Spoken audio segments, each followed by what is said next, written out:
This is Triple M's Rush Hour. JB and Bill, don't forget, straight after us, it is the Friday Huddle. No Das and no Howie. Wow. Where's the Duke? Joey Montagna and Daisy Thomas have been subbed in for tonight ahead of the game between Carlton and the Lions. He's on holiday. Where's the Duke? He's having a holiday. What, in the middle of the bloody season? Yeah. It's not even ratings break or anything. Has he gone to Bali into his retreat? Not quite sure. Righto. Or coronation, maybe. For that Duke. might be the Duke. Yes, exactly. All right. By the way, Saturday Rub tomorrow. Yes. MCG, head of Richmond, West Coast, and Banan has told me. He rang me, said, Jim, I need enough room. Oh, good. I don't know anything about it. He said, I just need more room. Two breaker. Enough is filled up for tomorrow. Now, Fat. And the quiz. Are we in Geelong? No, I just said Richmond, West Coast, MCG. We were in Geelong. Let's go with the joke on a Friday, which has got a bit more fruit attached. Okay. All thanks to the Builders Academy. Legends making legends at Builders Academy. buildersacademy.com.au. Billy, won't you tell a joke now? Oh, nah. 'Cause you're not funny, man. Grow up. At least not on purpose. Oh! I've got to Legends redeem making us. legends, by the way. Legends making legends. At Builders Academy. I've got to redeem myself. I've had You do? last two have been poo-pooed. You do. Poo-poo Brayshaw and Poo-poo. poo-poo Yes. Warren. Oh, they were poo-poo. So here we go. It's an oldie but a gooey. Oh, a gooey. It's an oldie but Oldie and a gooey. a goodie. Oh, what is wrong with A it? small church had a very attractive, big-busted organist, Jim, Yes. called Susan. Yes. Her breasts were so large that when she bounced, they jiggled. When she played the organ, Jim, they were bouncing around. Right. She distracted the male part of the congregation. Oh. And the very proper church ladies were appalled at this, They were Jimmy. appalled. They said something had to be done or they will find another organist. So one of the ladies approached Susan very discreetly and said, now, you have a problem. Now, I've got a solution for you. I'm going to mash up this concoction. It's green chilies, it's wasabi, it's horseradish, and it's jalapenos. And she mashed them all up, Jim, right? Yes. And she said, wipe this on your breasts. When you get home tonight, take this home and put it all over your breasts and they will shrink in size. But whatever you do, do not taste this. This is too hot. It is so sour. It will make your mouth pucker up, Jim, and you won't be able to talk for at least a week. Right. So she reluctantly agreed to it. Reluctantly. Yes, did Susan. She wasn't happy with it, Jim, so she went home. Next week, the Sunday morning at the church, Jim, in the church service, the minister walked out onto the dais and he said, due to the circumstances upon my control, we will not be having a sermon today.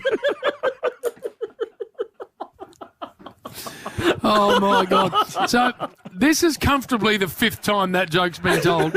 And the bit that is of the most enjoyment to me is to hear that last bit. Tim. Which voice you put on. Tim. He wasn't selling fluffy wabbits, but he was. Tim, he might have tasted the concoction, I think, Jimmy boy. Oh, do you reckon that's what happened? And as I leave you, I'm fat, and that's that. His own sign-off. And now pointing to the bleachers. He's pulled the mic off. What the hell?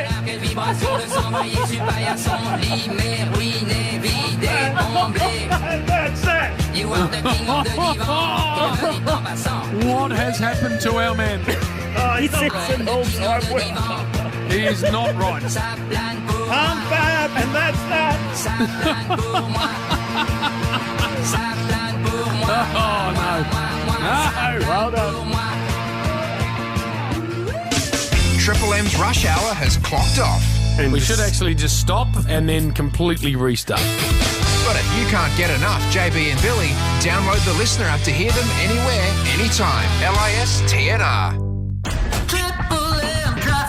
The 2023 footy season is here. Stream your favourite games live from anywhere. Footy lives on Listener. Download now and listen for free.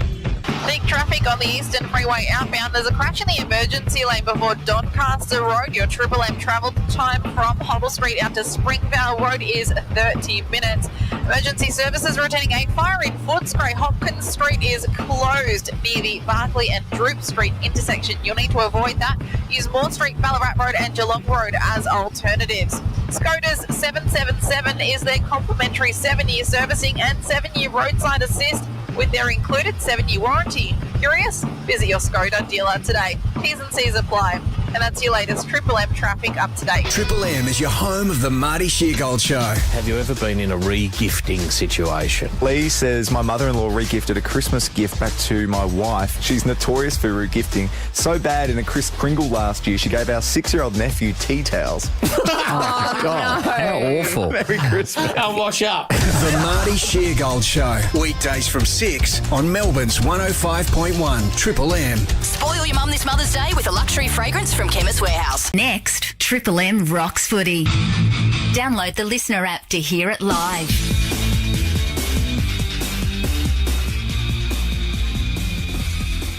Hi, I'm Alexandra Bryant. We could see snow flurries in the Grampians as well as the Dandenong and Macedon Ranges this weekend. As a cold air mass moves across the state, showers will increase to rain tonight.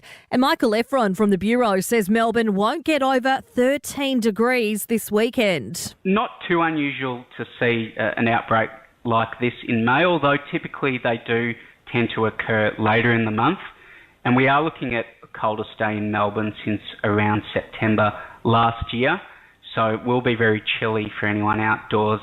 A state funeral has been held for Father Bob at St Patrick's Cathedral today after he died at the age of 88 last month. The Premier spoke at the service telling mourners Father Bob was never afraid to speak his mind. If he, on the rare occasion, thought that government had made a bad decision,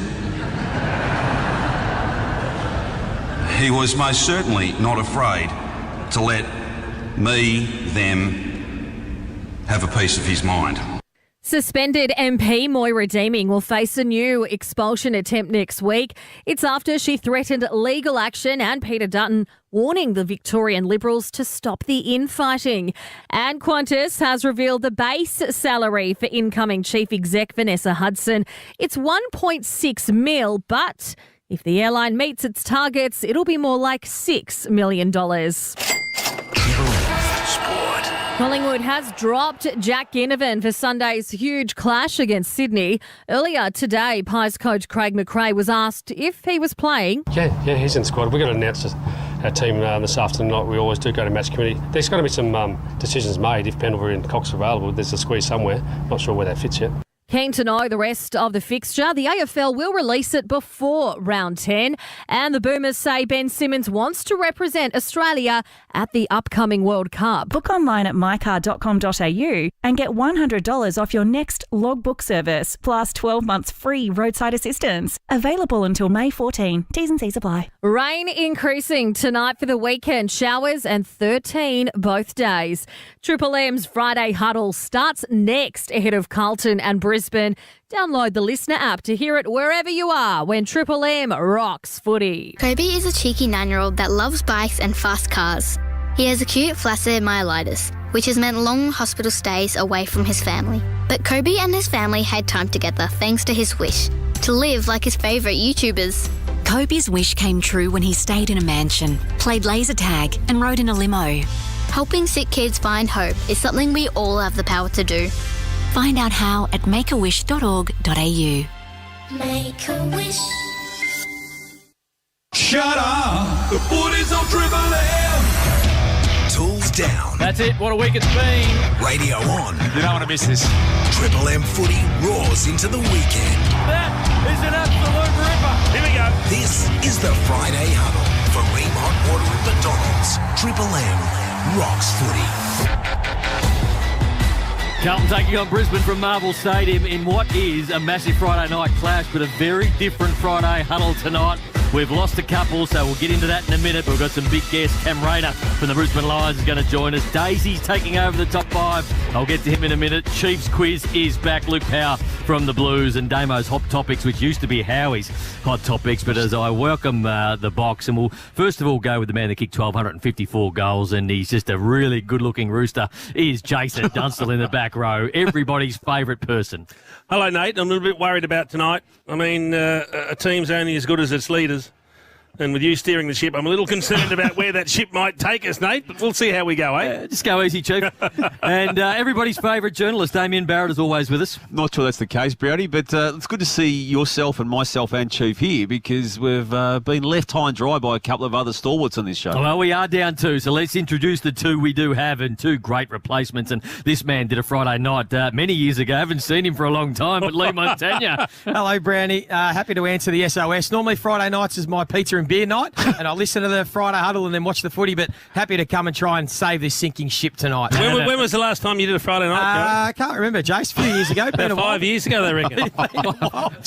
Anything happened? 5 years to the day. Nearly 5 years to the day. Nice to be back.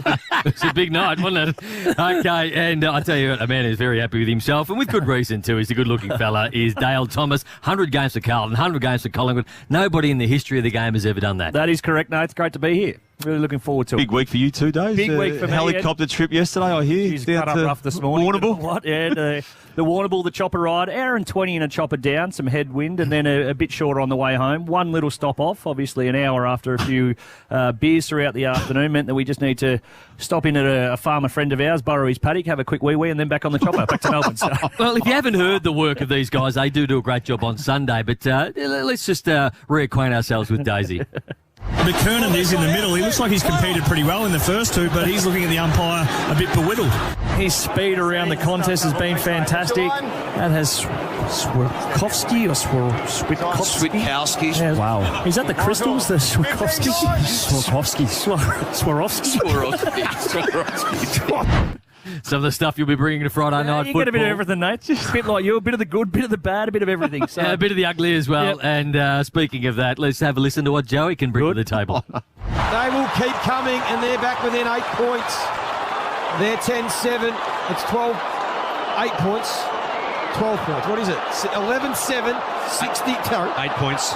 8 points of margin. 10-7, 67. The Bombers 11-9, 75. It's up on that big screen. My back just deserted me for a minute there, Brownie. I got confused. We might have just got our Amy Clanger. So we're well covered. We're obviously well covered because the Duke, actually, who's not here, actually wants called a replay. So, and I just want to get, and I want to touch on the 2 blokes who are away. I understand that people go away, people on holidays. Now, I understand Howie. He's driven by money. So he's over in India and he's being paid to do what he's, and it's a great opportunity because for many years I've said that he is our next Richie Benno and he's doing a great job. And getting US dollars. And getting US dollars. So, you know, it was an offer too good to knock back, wasn't it? It is, and it is. And we don't blame him for going. But then we got the note during the week that we also had 2 people filling in, which was you and also Daisy, and we were like, who's not here? And we didn't know who wasn't here, and it turns out that it's our man, the Duke. So I'll ask you, Chief, when was the last time you went on a holiday? I normally go on holidays at the end of the year when all your working commitments are done. So you normally work a 6-month year around the football season from March to the end of September. 7 month year for me. 7-month year. Where do you get the extra month from? Oh, bits and pieces. So if you go on holiday, Damien... Outside footy season, yeah. And look, I was like you, Brownie. I always make sure the holidays go outside footy season. But we did inquire as to where Luke was, and all I could ascertain was he's taken a holiday, and there are holiday? Isn't it an emergency? No, a holiday. And I've been also reliably told there are no issues with health for himself or anyone near him when it comes to this. So in that regard, he's fair game. So for this us holiday to say, was planned? It was obviously planned for a while. Who books a holiday mid-season? I was a bit taken back when it came through that one of us was down and not here this week. I was worried. I certainly thought about, is someone sick? Is there a funeral? A genuine concern? No, we can rule that out. But it's just a holiday, Chief. This man, it's a perennial piss take with Darth. I mean, every year he goes on a holiday around this time, and he leaves us high and dry. And Do you know where he is? 5 years. It's been happening for 5 years. He mustn't have let anyone know, because You I got an filled in for him SOS. 5 years ago. I did. I'm still the guy that fills in for the people that go on holidays. But I got an SOS In fact, I think you from our filled in boss, Ewan. for him 5 years ago. Yes, that's right. And I got a call from Ewan on Monday saying, I need a favour. We're desperate. We need someone to fill in. So he's only let the boss know over the weekend. Well, that might have been for Howie, because I got a call on Thursday, which was yesterday, to fill in today. So that might have been for the June. After I told you on Wednesday, there's a chance you're on. And it took 24 hours to figure out if I was coming on. He's left us high and dry again. Is it a special occasion? Is he travelling somewhere where he's booked it 12 months ago? Surely he could have told us last week when we knew Howie was That's what I gone would for 2 have weeks. heard. Well, that's sort of... I heard he made the booking during the week, Chief. In fact, What? as late as Tuesday, I've been told. So he found out Howie's away, what's good for the goose, he may as well head off too. Yep. Yep. He's left us high and dry. Strong representation from the front row, isn't it? Good leadership. Well, the fact that many years ago he was in charge of raising money for our football trip, everybody sat up the back, him and Leon Cameron sat in business. That's the sort of person we're dealing with. That's criminal. As we bring in another one of our favourites, and Mark Howard is over in India, so we don't blame you, Howie, for leaving us high and dry, because you are earning the US dollar over there, and you took the three $10,000 grants from the government during COVID when everyone was locked away. But how's it all going over there with the loophole? It's going well. Nice to speak to you. I heard the start, and it reminded me of the time we were late and Juddy had to do the opener at the SCG. It was a real community radio feel to it, and then you roll out. Bit better than that, Howard. Am I on Triple M or am I on 3RRR or something into Albury? I'm not sure. That's a fair sledge. That is a good sledge. That is a good sledge. Did you like the way how he has hosted tonight's show and just basically trying to assert his authority on the entire group and ensuring that the other potential host in Joey didn't get his mouth near the microphone early? Well, this is what he tried to do when he tried to get the gig on the Today Show on Channel 9 in Sydney. He was looking at real estate till Carl rang him and said, sorry, mate, we've gone through a work experience bloke. If he had hosted the right way 5 years ago, Joey could have been back earlier. It's nice to see you all. It really is. I'm in Jaipur. I've just been for a walk. It's 41 degrees, but the Rajasthan Royals tonight, which won't mean much to a lot of people, but this is the team that Warney first came over and played for in the IPL and won the title with them. So it's got a lot of significance to Australians. So really looking forward to it, but it's going well, mate. It's full on. I still can't quite understand, Chief, the level of superstardom that the top Indian players have here. It's out of control. It's wild. It's wonderful. Someone asked me yesterday, every game, in all seriousness, is like a preliminary final atmosphere. It really is. Game 37 is like a preliminary final. It's extraordinary. Is any of that celebrity status rubbing off on you, Howie? No. Very low key over here. Mark? Very, very low. Mark? We've heard some stories. We Howard. are getting some feedback. Do you want to come clean? Any selfies? Well, all I'll say is they love cricket that much here that yesterday in the airport, I saw a bloke by the name of Rod Tucker take about 35 selfies. Great man, Rod Tucker. He's an umpire. So that is more excitement for those involved in cricket over here. What about your own Instagram and socials at the minute, Howie? I'm following along. You've been out. Are you editing this stuff yourself? Because it's been put together very, very well. Thank you. You can follow that on Mark Howard 03 if you wish, Daisy. No, it's going good. No, there's a bloke in Melbourne called Marcel. He's a jet. So I just film it and script it and he puts the rest together. But I think that's the best thing about it, Daisy. The cricket's outstanding, but I always love to see what's out and about around the hotels. And you walk on the street and I can't tell you how welcoming and friendly. I sat down with three blokes yesterday out in the back of my Harley. I didn't speak any Hindi, which is my problem. They didn't speak English. We had a cup of tea and talked about cricket in two different languages for 45 minutes and had the time of our lives. So they're obsessed with cricket and they are the most welcoming people I've ever been for sporting events. Yes, well, that is good, Howie. But how many followers have you gained on Instagram by being in India? Because it builds the Mark Howard brand. It's good for the business if you're getting more followers. How many have you added since you've been over there?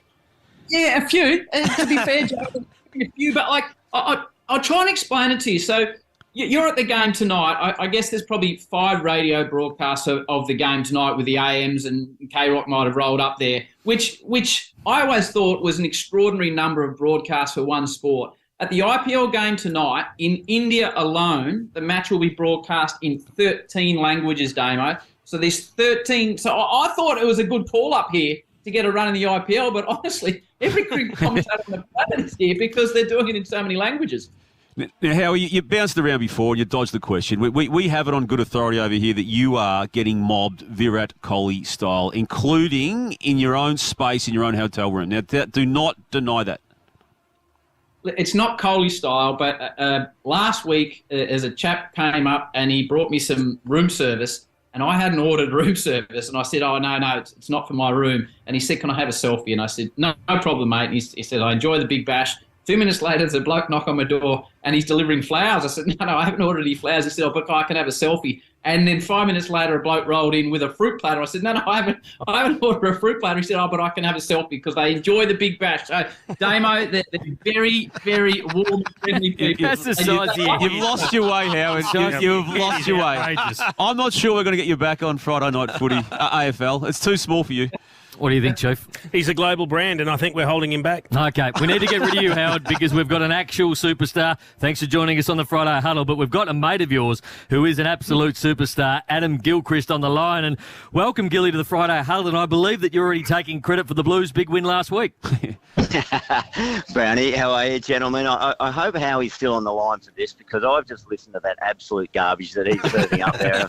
I'm ready to go. I'll claim the 8 or 9 that Charlie kicked, the rev up for the boys while they were in Perth. But now, just before we get to anything really football related, I remember, Brownie, last year, I reckon, I was listening to you guys on a Friday night, and Brownie, one of your top 5s was about blokes who are involved in football. That's their life. They're heavily invested, and they go on holidays. The top 5. Was that right? Yep. Was it? That is right. And Nathan Buckley was in there, I'm pretty sure. Yeah, I think Hutchie might have been right at the top of the list. Hutchie was in there.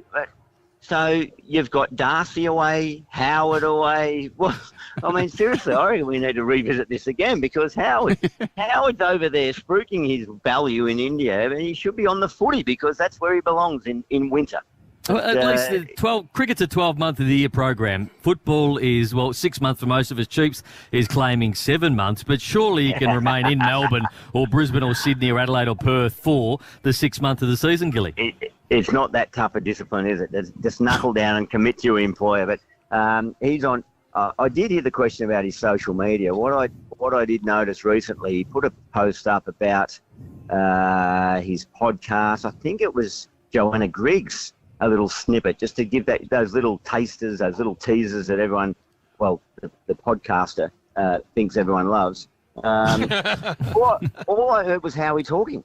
That's about all himself. I heard. About himself. A couple of they cut to Joanna a few times trying to get in, but she couldn't get in.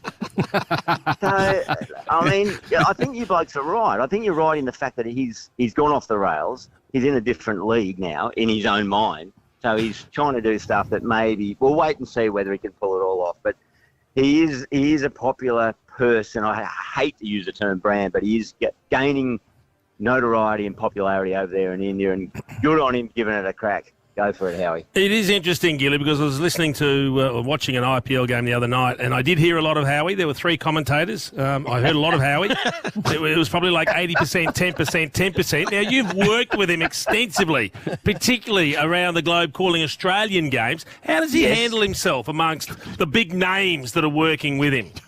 Yeah, well, this is the thing, too. That I remember I was a reluctant starter with commentary, and then Channel 10 got the Big Bash all those years ago, and it all and Dave Barham rang me up. He was charged with trying to formulate a commentary team, which was the first one in Australian cricket, I suppose, for some 30 years that wasn't going to be the Channel 9 guys. You know, Bill, Tony, all the legends, Richie, and so tough task. And he said, "Well, do you want to do it?" I said, "I'm not sure if I'm any good at it. I don't know if I want to do it. Who are you getting?" He said, "Ponting, Mark Ward, Damien Fleming." I said, "I'm in." And he said, "But I reckon we need a couple of sort of journo-y news types, broadcaster types to keep it on the straight and narrow." And I said, "Who are you thinking?" And he said, "Mark Howard." It was one, and Andy Martin. I said, "Nah, you don't need them. We're fine. We'll be good. We'll be good." 5 years later, he said, "What do you think about getting those blokes?" And I said, "No, you got it wrong. We were fine. You didn't need those blokes in there." But anyway, Howie's off and running, and no, he's respectful. I tell you what, he's a cricket nuffy. He really is a cricket tragic.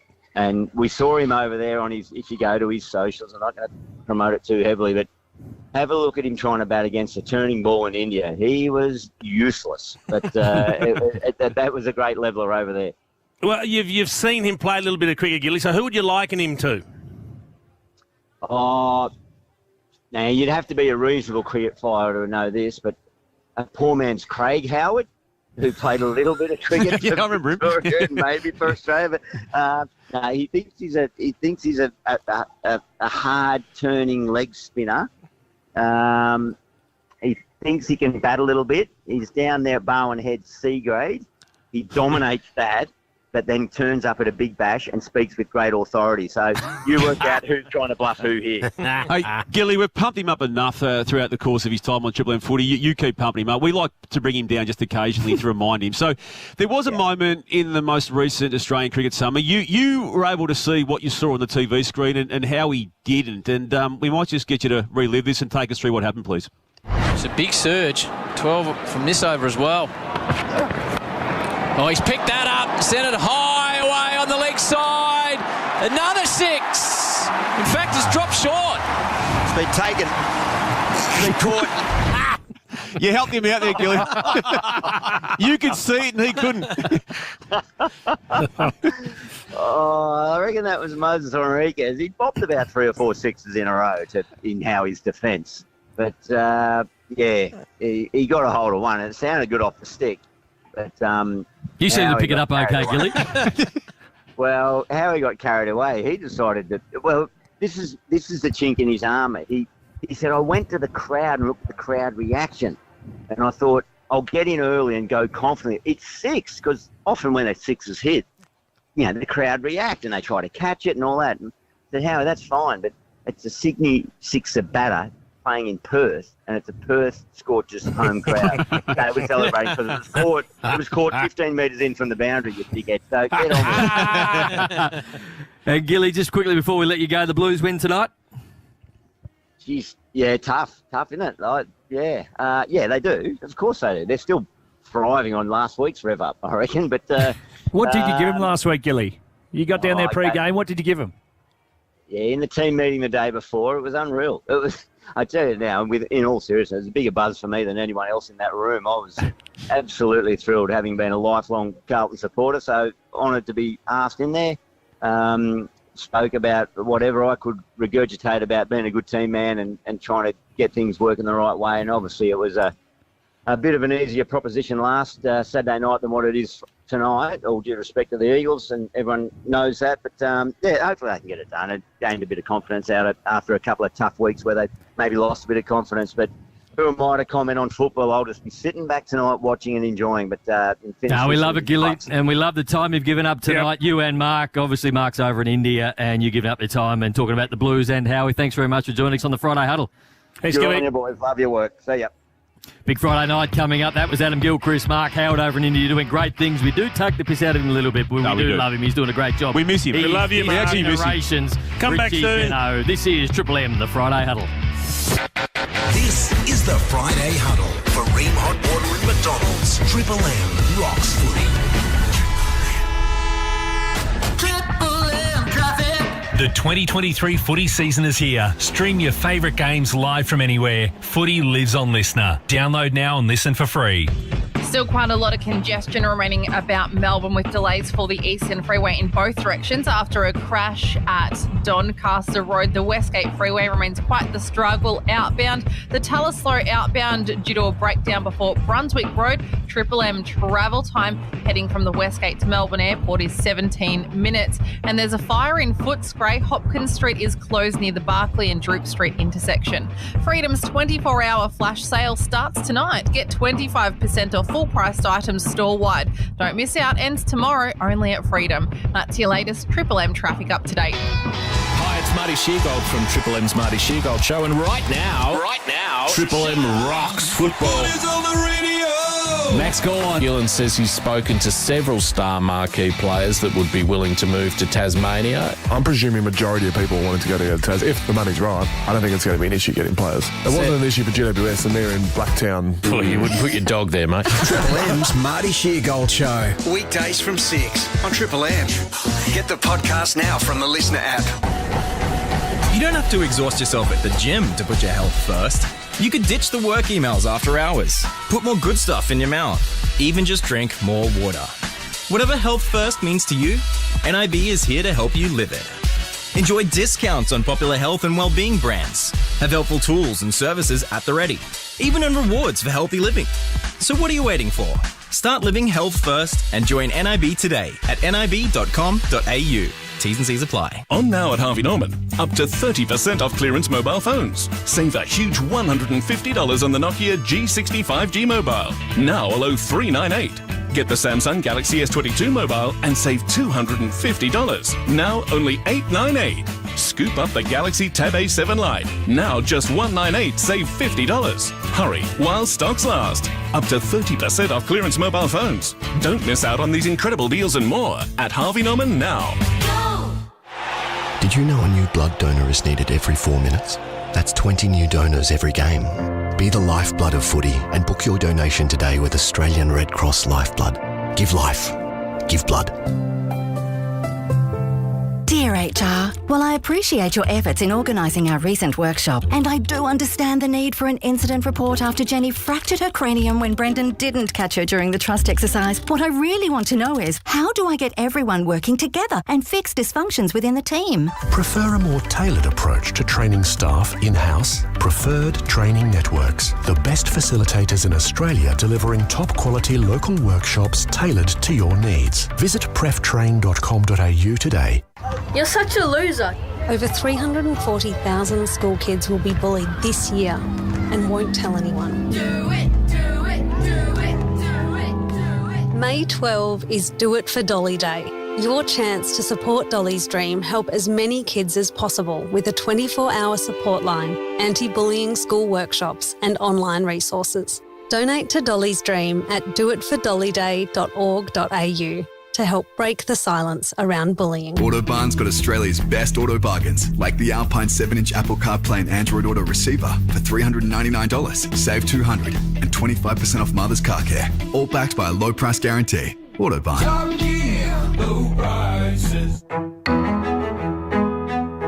Australia's constitution is 122 years old and still doesn't recognise Indigenous Australians.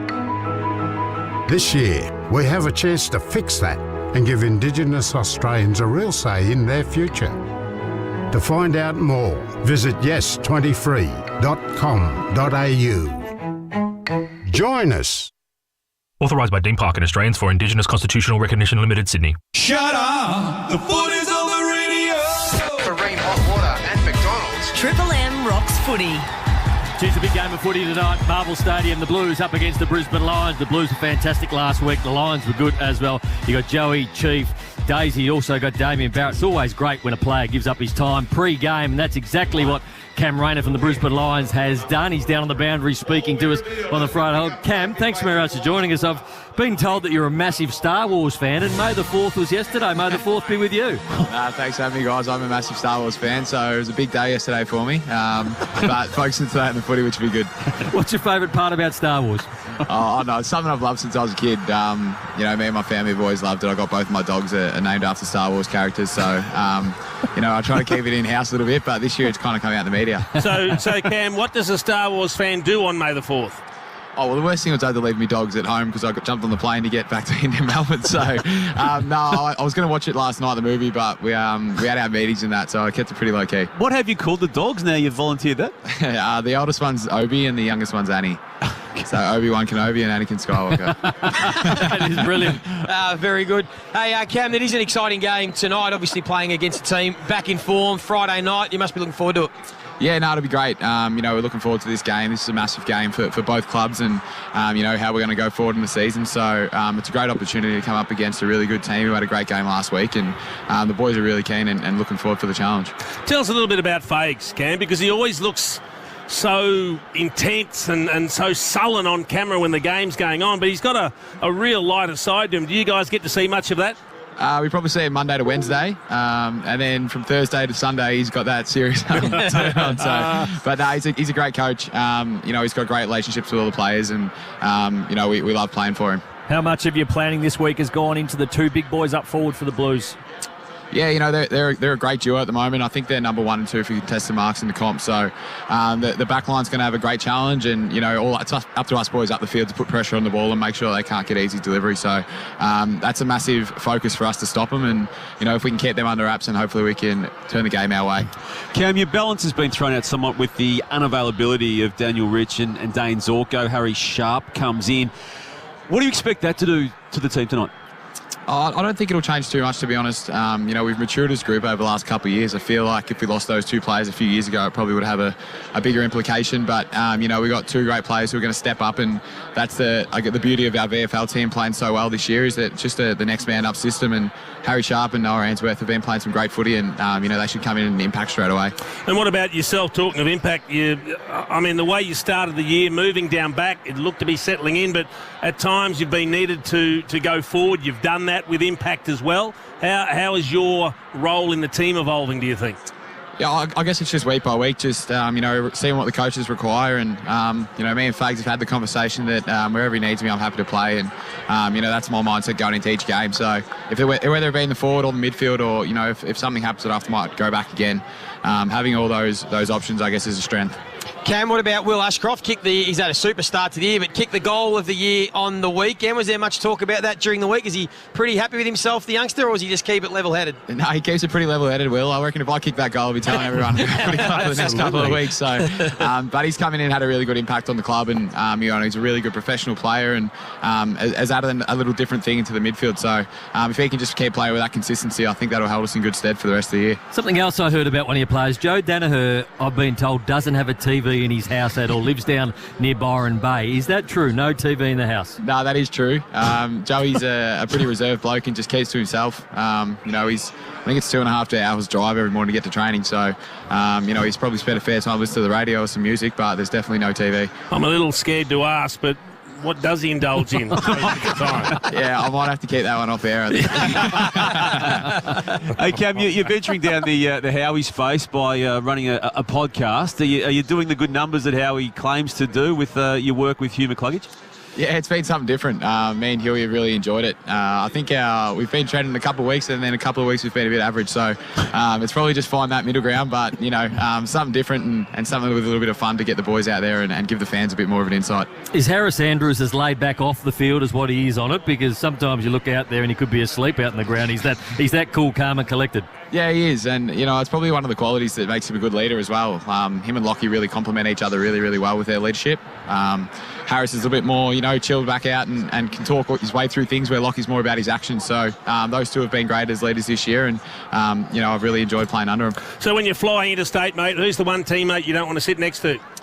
Oh, geez, I'll probably go with the new boy Darcy Wilmot from last year. He's a bit of a rascal. He runs around loud as, so if you want to chuck headphones on, he's one of the blokes who keeps trying to pull them off. So I'd probably say him. It's a massive game tonight against the Blues. Good luck, and really appreciate you giving up your time on Friday Night Footy. Thanks, fellas. Thank you very much. Cam Rayner from the Brisbane Lions there. A young player he is. We're going to head to a break. Still got plenty more. Chiefs quiz up next. And I think Joey's got a bone to pick with you not long after that, Chief. So 1-333-5-3 to join in Chiefs quiz. Who's doing the quiz tonight, Chief? Funnily enough, it just happens to be Joey. Joey, well done. What? You're in the quiz tonight. It's just general knowledge. Oh, jeez. Chiefs quiz. There is a bit of a delay, so you get a 2-second advantage against the 1-333-5-3. This is the Triple M Friday Huddle. This is the Friday Huddle for Ream Hot Water and McDonald's. Triple M rocks footy. Triple M traffic. The 2023 footy season is here. Stream your favourite games live from anywhere. Footy lives on Listener. Download now and listen for free. Still quite a lot of congestion remaining about Melbourne with delays for the Eastern Freeway in both directions after a crash at Doncaster Road. The Westgate Freeway remains quite the struggle outbound. The Talaslo outbound due to a breakdown before Brunswick Road. Triple M travel time heading from the Westgate to Melbourne Airport is 17 minutes. And there's a fire in Footscray. Hopkins Street is closed near the Barclay and Droop Street intersection. Freedom's 24-hour flash sale starts tonight. Get 25% off full-priced items store-wide. Don't miss out. Ends tomorrow only at Freedom. That's your latest Triple M traffic up-to-date. Shut up! The footy's on Triple M! Triple M footy is famous for its nicknames. Rating of the carcass from the Tip Rat Mill! And the Saturday Rub ensures those nicknames stay with the legends who earned them. I'm speaking of Stevie Milne.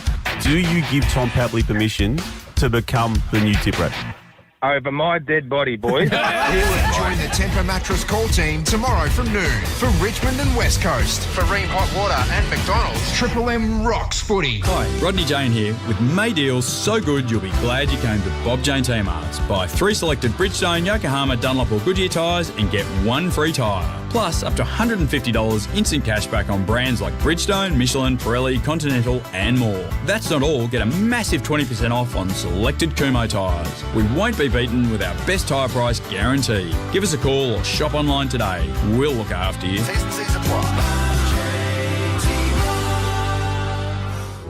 This year, Australia has a chance to give Indigenous Australians a real say in their future. Join us. Visit yes23.com.au. Authorised by Dean Parkin Australians for Indigenous Constitutional Recognition Limited, Sydney. G'day guys, Matt Wright here. Now jump on board for a once-in-a-lifetime adventure. Experience a wild territory at Top End Safari Camp with me. Escape the cold this winter and head up north. Check out topendsafaricamp.com.au. What's up with Dick?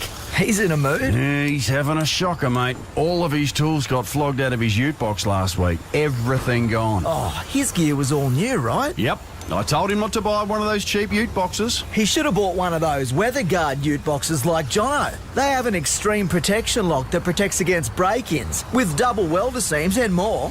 Yep, I'm fitting mine this week. Don't be a dick. Get ultimate ute box security with WeatherGuard from the makers of Bailey Ladders. weatherguard.au. Introducing Skoda's 777. It's our complimentary 7-year servicing and 7-year roadside assist with included 7-year warranty on selected models. Curious? Visit your Skoda dealer today. T's and C's apply. Exclusive to Paramount Plus. Daniel Michael Gallagher, convicted of murder in the 2nd degree. The new original series, based on the critically acclaimed movie, Fatal Attraction. I'm not going to be ignored, Dan. Starring Lizzie Kaplan and Joshua Jackson. I did not kill that woman, and I'm going to prove it. Fatal Attraction, now streaming exclusively on Paramount Plus. This exploding bath bomb situation has got me thinking, Sarge. You can really relax knowing you're insured with Budget Direct. Aye, especially with their sum insured safeguards added to your home insurance policy.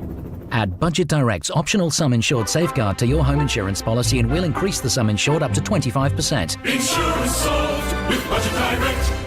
Terms and conditions apply. Issuer Auto and General Insurance Company Limited. Read PDS and TMD at budgetdirect.com.au to decide if products suit you. Individual circumstances and policy terms may vary. Compare for yourself. Are you running a small business or is your business running you? If you spend hours every day climbing mountains of admin, then you need Thrive, the all-in-one management software built for small business. Search Thrive, THRYV today. Shut up! The foot is on the radio! For Ream Hot Water and McDonald's, Triple M rocks footy. tonight, You're an imbecile of a man. 2 contestants face off in radio's most hostile quiz. The depths of your stupidity have yet to be discovered. As we look back at the week and tell you'd better be on your game. And yes, this is a direct rip-off of Have You Been Paying Attention? Now, here's your host, Jason Dunstall. Quiz time tonight on Triple M Footy. Paul from Berwick joins us. Paul, how you going, mate? Going well, boys. How are you? Very good. Who do you barrack for? Essendon. Oh, Bombers, man. I can't cheer for you, Paul, unfortunately. How would you describe yourself from an intellectual perspective? I'd say Above average, but not top of the tree. Above average should be good enough to take care of Joey, I suspect. Just give us your name as your buzzer. Give it a trial run, please, Paul. Paul. And Joey? Joey. No, your buzzer will be second stringer. Second stringer. Thank you very much. All right, here we go. Question 1. New AFL CEO-elect Andrew Dillon played 290 games for which? Yes, Paul? Played for the old Zads. That is correct. I knew that, but I didn't jump in fast enough. Come on, Joey. Well, Sorry. that's the whole game, Yeah, Joey. gotcha.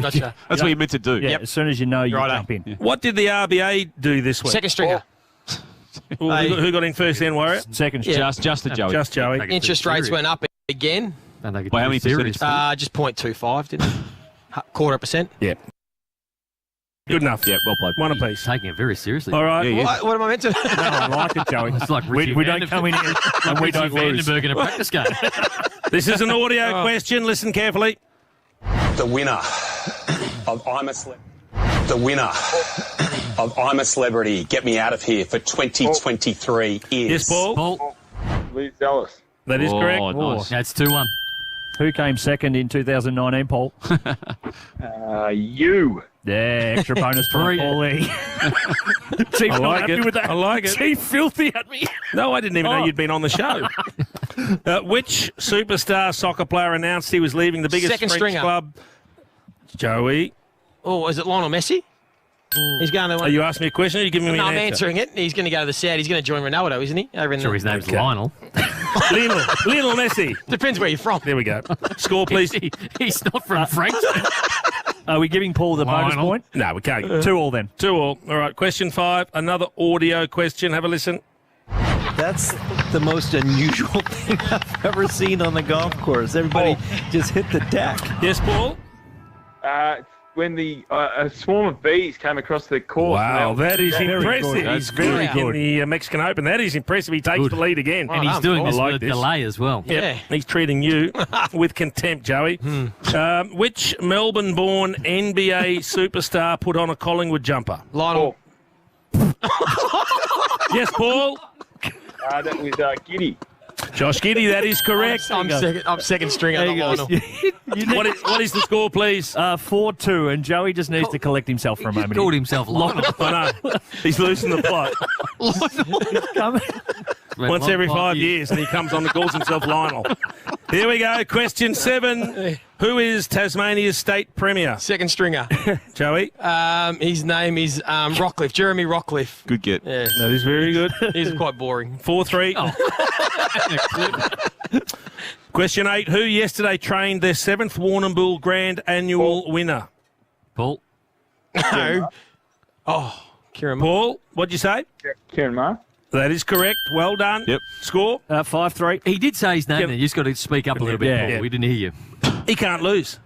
Oh, He's okay. 5-3 up with 2 questions This to has go. never happened. This has never happened on the Quarter Joey, Huddle. you need to lift. All right. For the second stringers, you need to lift. Pay attention, Joey. Yeah. Question 9. It's an audio question. Who is Chris Scott talking about here? I've known Will all his Second life, stringer. but I think that's Joey? the best goal I've ever seen. Well, that's Will Ashcroft. Yep. Talking about Will. Will Ashcroft. No conviction in your answers. Yes, is Will there? Ashcroft. Okay. So he can tie. He Here we could go. salvage Come a on, draw. I want to draw again, Daisy. Question 10. Brought a tear to my eye, this one. Which famous weight loss empire is Paul. closing its Second doors? stringer. Paul. Jenny Craig. Smashed him. 6-4. Good night, Joey.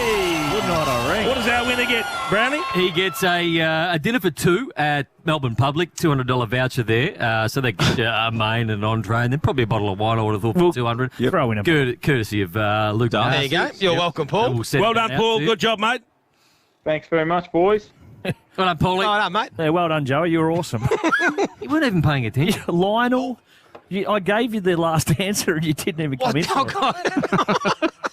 It's just Sorry. disrespecting. Hey, our guest has Jason's just won a quiz. voucher. I'm happy with that. Disrespecting Jason's Once quiz. every 5 years. Damo, you got some news? Brownie, yeah, look, there is a little bit kicking around. Toby Green's in big doubt to take his place for GWS tomorrow against the Western Bulldogs, Chief. It was going to be he's got a rolled ankle, as how I've had it told to me, and he's been sore for a number of weeks, and I think you are well aware of that too, Days. And then, from what I've been told in the last 48 hours, he's been doing really well just to get himself to the line in previous weeks, and obviously that includes includes the match-winning performance last week against the Swans with the 4 goals and the actual match winner itself. So, look, it's not 100% right now, but it's leaning toward that being the case, Joey, that he comes out. And a lot of the focus and fanfare around that matchup against the Western Bulldogs, given the history of those two clubs, is going to be removed from the backdrop. Yeah, and that's a huge swing for who would win the game. Because it's probably a 50-50 game. Yeah, so would I. But without Toby Green, you think it's very hard. It just shows how well his form is if he's been playing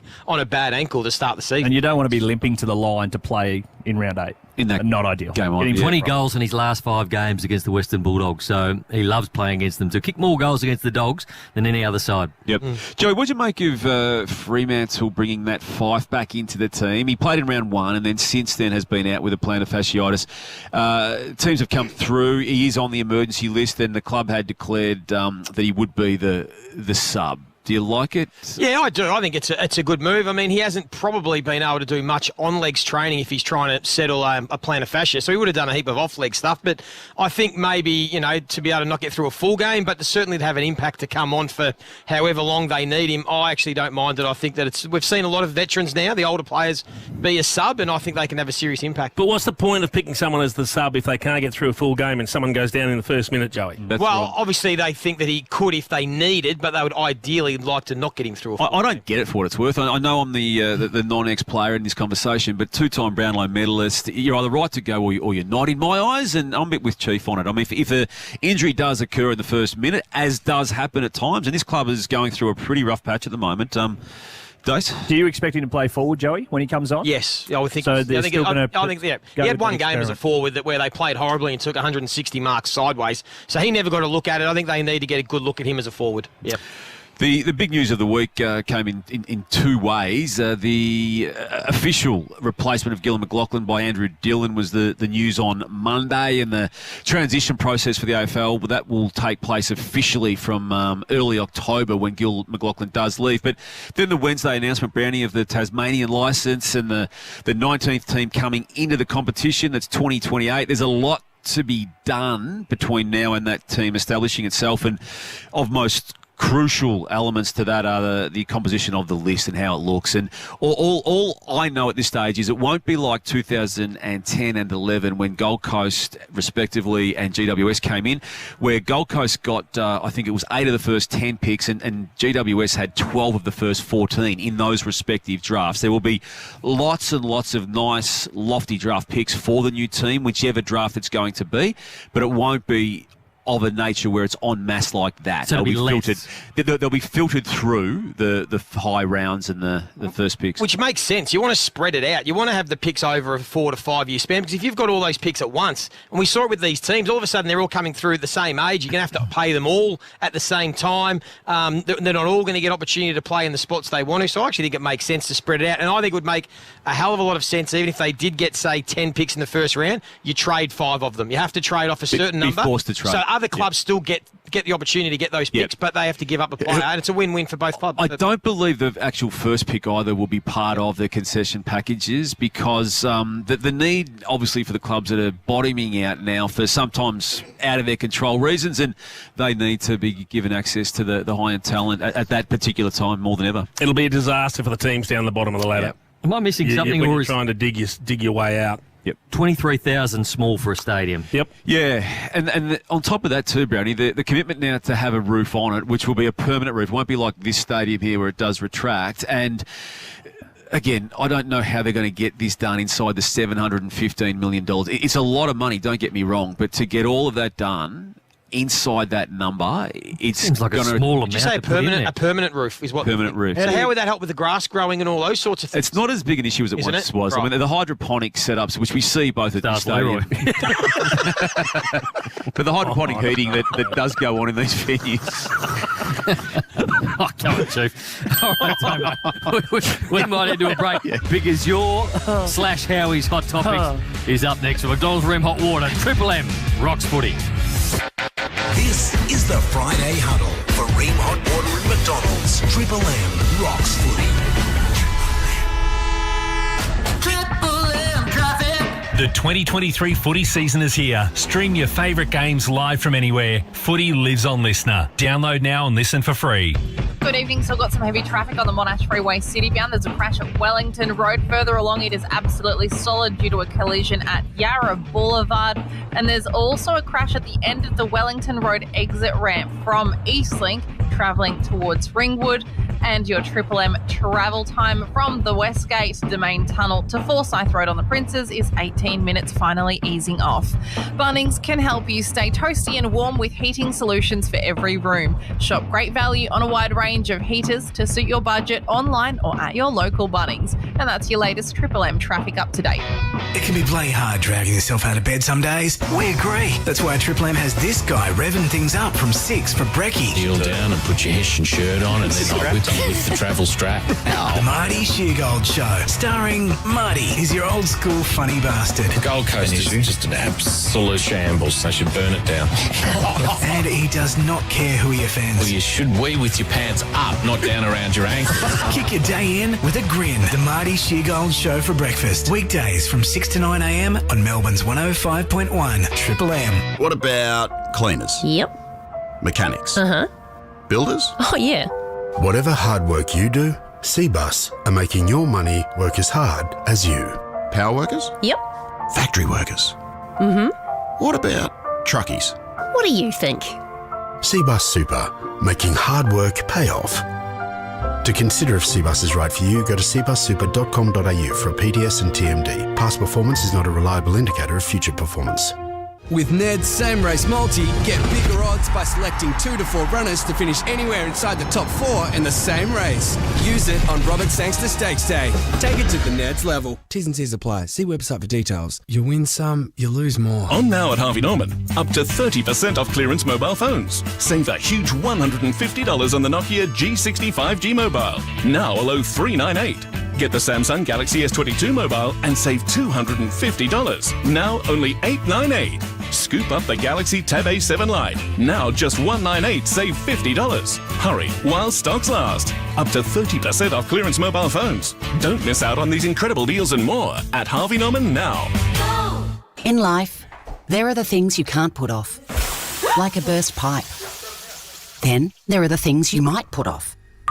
The leaky tap, the broken lock, or updating the lights. Luckily, RACV Trades can take care of both emergencies and home maintenance and repairs from start to finish. Search RACV Trades for plumbers, electricians, locksmiths and more. All works delivered by RACV Trades, a business name of Club Home Response Proprietary Limited. It wouldn't be the perfect Mother's Day without the perfect present, whether it's a planned, thoughtful gift experience or a last-minute dash to the shops. The people listening to this station are getting ready to spoil that special person and celebrate those they hold most dear. Make sure your business is front of mind this Mother's Day. Let the audience know who you are and what you do. Visit triplem.com.au and click on Advertise Local to get started. That's triplem.com.au and click on Advertise Local. Do it! You won't regret it. Have you tried 7-Eleven's most sustainable coffee ever? Every cup is freshly ground, fair trade certified, perfectly poured at the touch of a button, and you can save 50 cents when you bring a reusable cup. T's and C's apply. Did you know a single blood donation could save up to 3 lives? So whether it's your family, your mates, or the community you love, donate for the people you care about the most. When you donate blood, you're more than just a blood donor. You're the lifeblood of Australia. Join us and search Give Blood to book your donation with Australian Red Cross Lifeblood today. Give life. Give blood. Shut up! The foot is on the radio!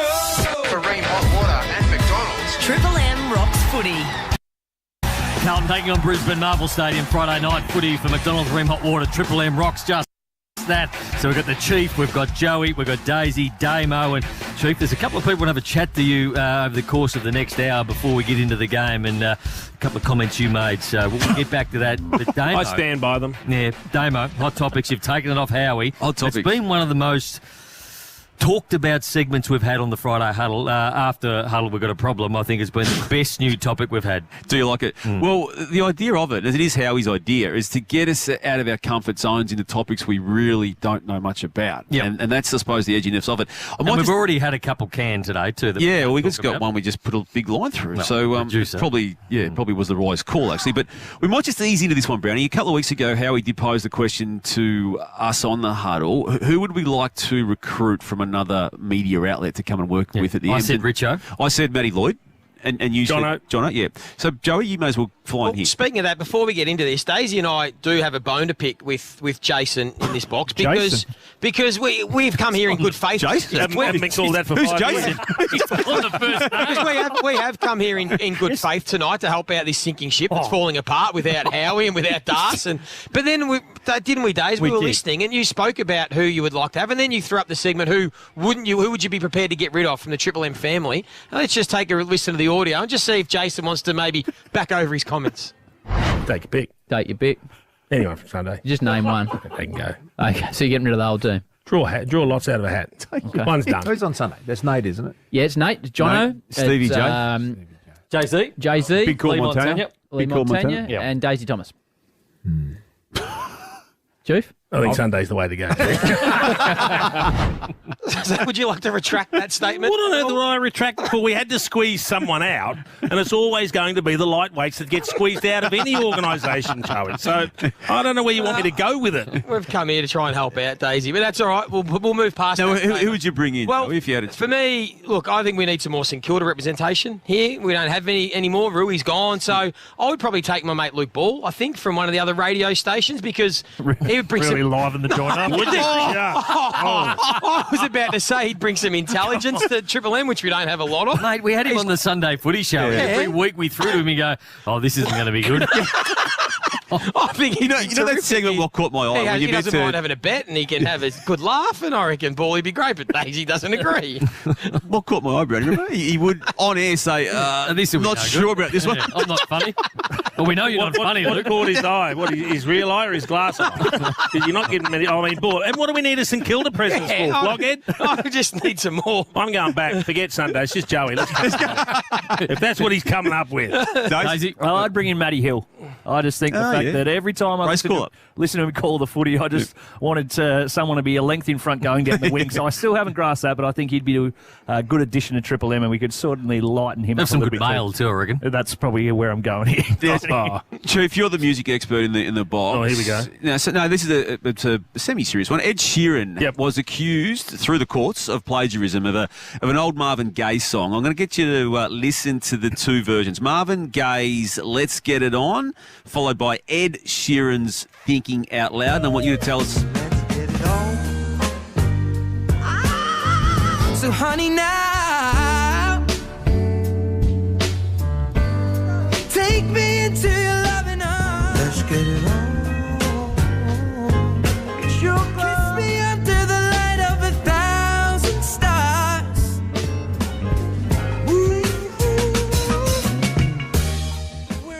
So, Chief, the question is, do you think Ed Sheeran did plagiarise Marvin Gaye? I don't. I struggle with all these plagiarism issues, particularly in the music industry, because it's a bit like saying, well, I've invented a car, so the next person that makes a car is not allowed to use the wheel because that's part of the car that I had.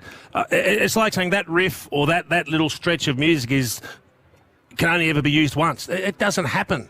There is so much in music that is repetitive. We can't reinvent the wheel every single time we want to do something new. So, look, personally, it sounds similar, but my God, it was a bit like when Men at Work got stitched up big time. Well, they had to pay too. Yeah, correct. Well, Ed Correct. Sheeran actually won that case yesterday. So yeah, he won. And I'm glad he did. And he said that I'm not going to have anyone use me as a piggy bank. He said the first four chords is like every musician's A, B, C, D. So everybody uses it. Yeah. So how do you not start with that basic start of a song? And that's a good point. How would you know every single beat to every single song and not know that you've copied one that's been done before? And even if you did copy, who really cares? Like, play on. Interesting. All right, we'll get a bit serious for a moment because this is part of the idea, how he likes us to get out of our comfort zones. And this one involves from a Victorian perspective, the safe injecting room. Now, it's been established in North Richmond. Legislation passed during the week for it to make it a permanent facility after a 5-year trial. Some quick numbers, 6,000 overdoses in that time frame, but importantly, no deaths attached to it. And obviously that's a big part of it. The question is, Brownie, do you support injecting rooms? That is a big one, Damo. That is a big one. I didn't sign up for this company. And one I must admit I don't know enough about. I haven't researched enough about where I obviously know it's in Richmond, so I don't know anybody going through that style of life. But the fact that no one's dying has to be a positive. Yeah. Obviously, the fact that they're still overdosing. I mean, it is a health centre. The term is injecting room, but it's a health centre. Yeah, from what I have read, it is rather close to a school in the Richmond area. That's been a complaint and criticism of people near the area. So if there's no deaths and they're doing a good, not a good job, but obviously nobody's dying, then maybe the location away from a school could benefit it. The theory of I don't know. the theory of a safe injecting room is sound, but I don't think they're working. That's the biggest issue we've got at the moment. I think the problem we've got is we want them using clean syringes to start with. So if they're sharing syringes, the spread of disease, AIDS and such can happen. We want them off the streets so they're not influencing kids and the general public. But the problem is now, I think, from what I gather, is they're just going in, using the syringe or getting a clean syringe or injecting, but not staying in the rooms and then heading back out onto the street. And so whilst influenced, they're doing what we're trying to prevent them from doing. So maybe it's just the way that we need to run them perhaps needs a little bit of a tweak. But just reaffirming what Nate said, this is just an opinion. Of course, that's what it is. And it's an uneducated opinion because we don't know enough about the inner workings of it. But that's what And again, like you, I looked into it just for the purpose of this conversation today. 700 people have been helped off heroin as part of this 5-year trial, and if it does help break the cycle of people, I'm all for it. Well, by getting them into the rooms, you get an opportunity to educate them, don't you? And hopefully that contributes to those numbers, Damo. Brownie, King Charles tomorrow, the coronation of King Charles. Should Australia be a republic? When did we have the referendum, Damo, for the Republic? Was it early 97? Late 90s, late 90s. Yeah. Malcolm Turnbull and Eddie Maguire were crucial to that potential outcome. Well, it doesn't change much, though, does it, Damo? Even when we become a republic and we just say we're a Republic of Australia, and we're not wedded to England. If we get in trouble and we're in a war, they're always going to come for us. So the whole thing about it many years ago is we need their help. We need, obviously, the handouts that they give, but I don't think we need them anymore. But I don't think we need to change either. So for me, I don't really have an opinion on it. I'm happy to leave it as is. What do we do with the Commonwealth Games then if we became a republic? That's one of the highlights of every 4 years watching. We wouldn't be attending them. We wouldn't be watching. And then what happens to all those people that aren't good enough to win Olympic gold medals that are competing in the Commonwealth Games? Wow. So I think we keep it. No, I'm the same.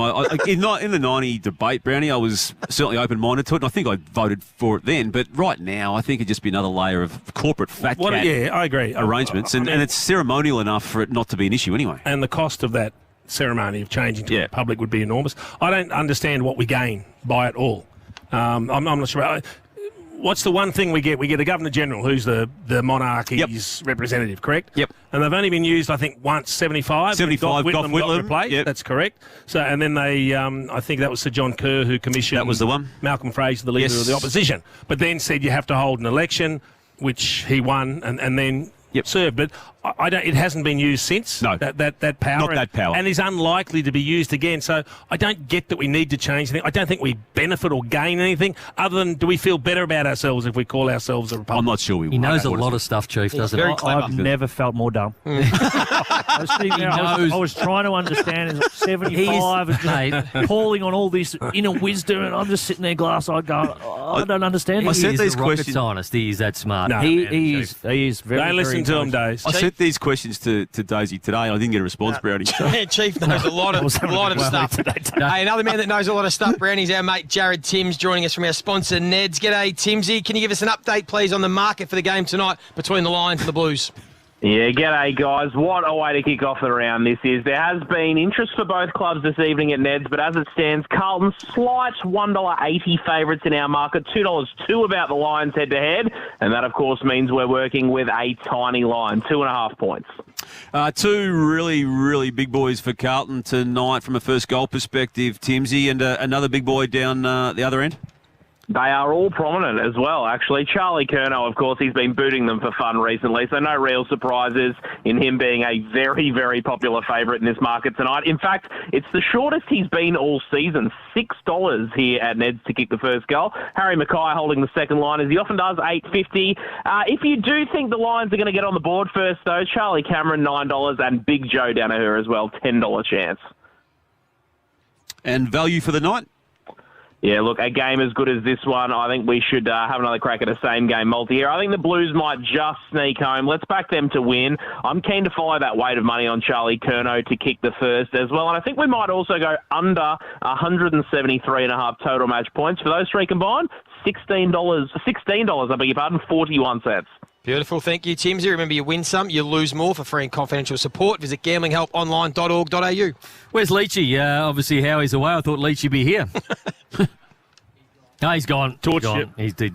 A hot water needs replacing. Go for one that's steady, hot and strong as Australia's favourite water heater. You know who we're talking about. Built tough, Aussie conditions and manufacturing right here in Australia for over 80 years. When it comes to water heating, ask your plumber to install a room. Still plenty more to come. Daisy's top 5. Luke Power, Blues development coach, 3-time premiership star. Not far away. It's been big so far. Carlton up against Brisbane for McDonald's Ream Hot Water. Triple M rocks footy. This is the Friday Huddle for Ream Hot Water and McDonald's. Triple M rocks footy. Shut up! The footy's on Triple M! Triple M footy is famous for its nicknames. Eating of the carcass from the tip rat mill! And the Saturday Rub ensures those nicknames stay with the legends who earned them. I'm speaking of Stevie Milne. Do you give Tom Papley permission to become the new tip rat? Over my dead body, boys. Join the Temper Mattress call team tomorrow from noon for Richmond and West Coast. For Ream Hot Water and McDonald's, Triple M rocks footy. This is Bruno driving to the footy. Oh. And this is his cheap insurer reading the policy fine print. Clause 9D of your car insurance says you're not covered for thingamybobs. Thingamy-bobbed at claim time? Beware bargain insurance regret, Bruno. Choose Amy instead. Who pays out over 99% of motor claims? Amy does. Lucky you're with Amy. Acceptance rate for the 12 months up to 30 September 2022. Before buying insurance issued by Amy, read the TMD and PDS at amy.com.au and consider if it's right for you. Ned's early payout is on the AFL. Place a head-to-head bet this Friday, and if your team is up by 12 plus points at half-time, you win. Take it to the Ned's level. First $250 staked. T's and C's apply. See website for details. You win some, you lose more. Need a workplace safety management system? Identifiber. Doing some DIY or demolition work and worried about asbestos? Identifiber. OHS plans, air monitoring, contaminated land assessment. Identifiber, Identifiber, Identifiber. We're industry experts with over 30 years' experience in hazardous material services, occupational hygiene and risk management. For a thorough assessment and inspection of your home or office, head to identifiber.com.au. Australia, now is the best time to enjoy Aussie fresh fruit and veg.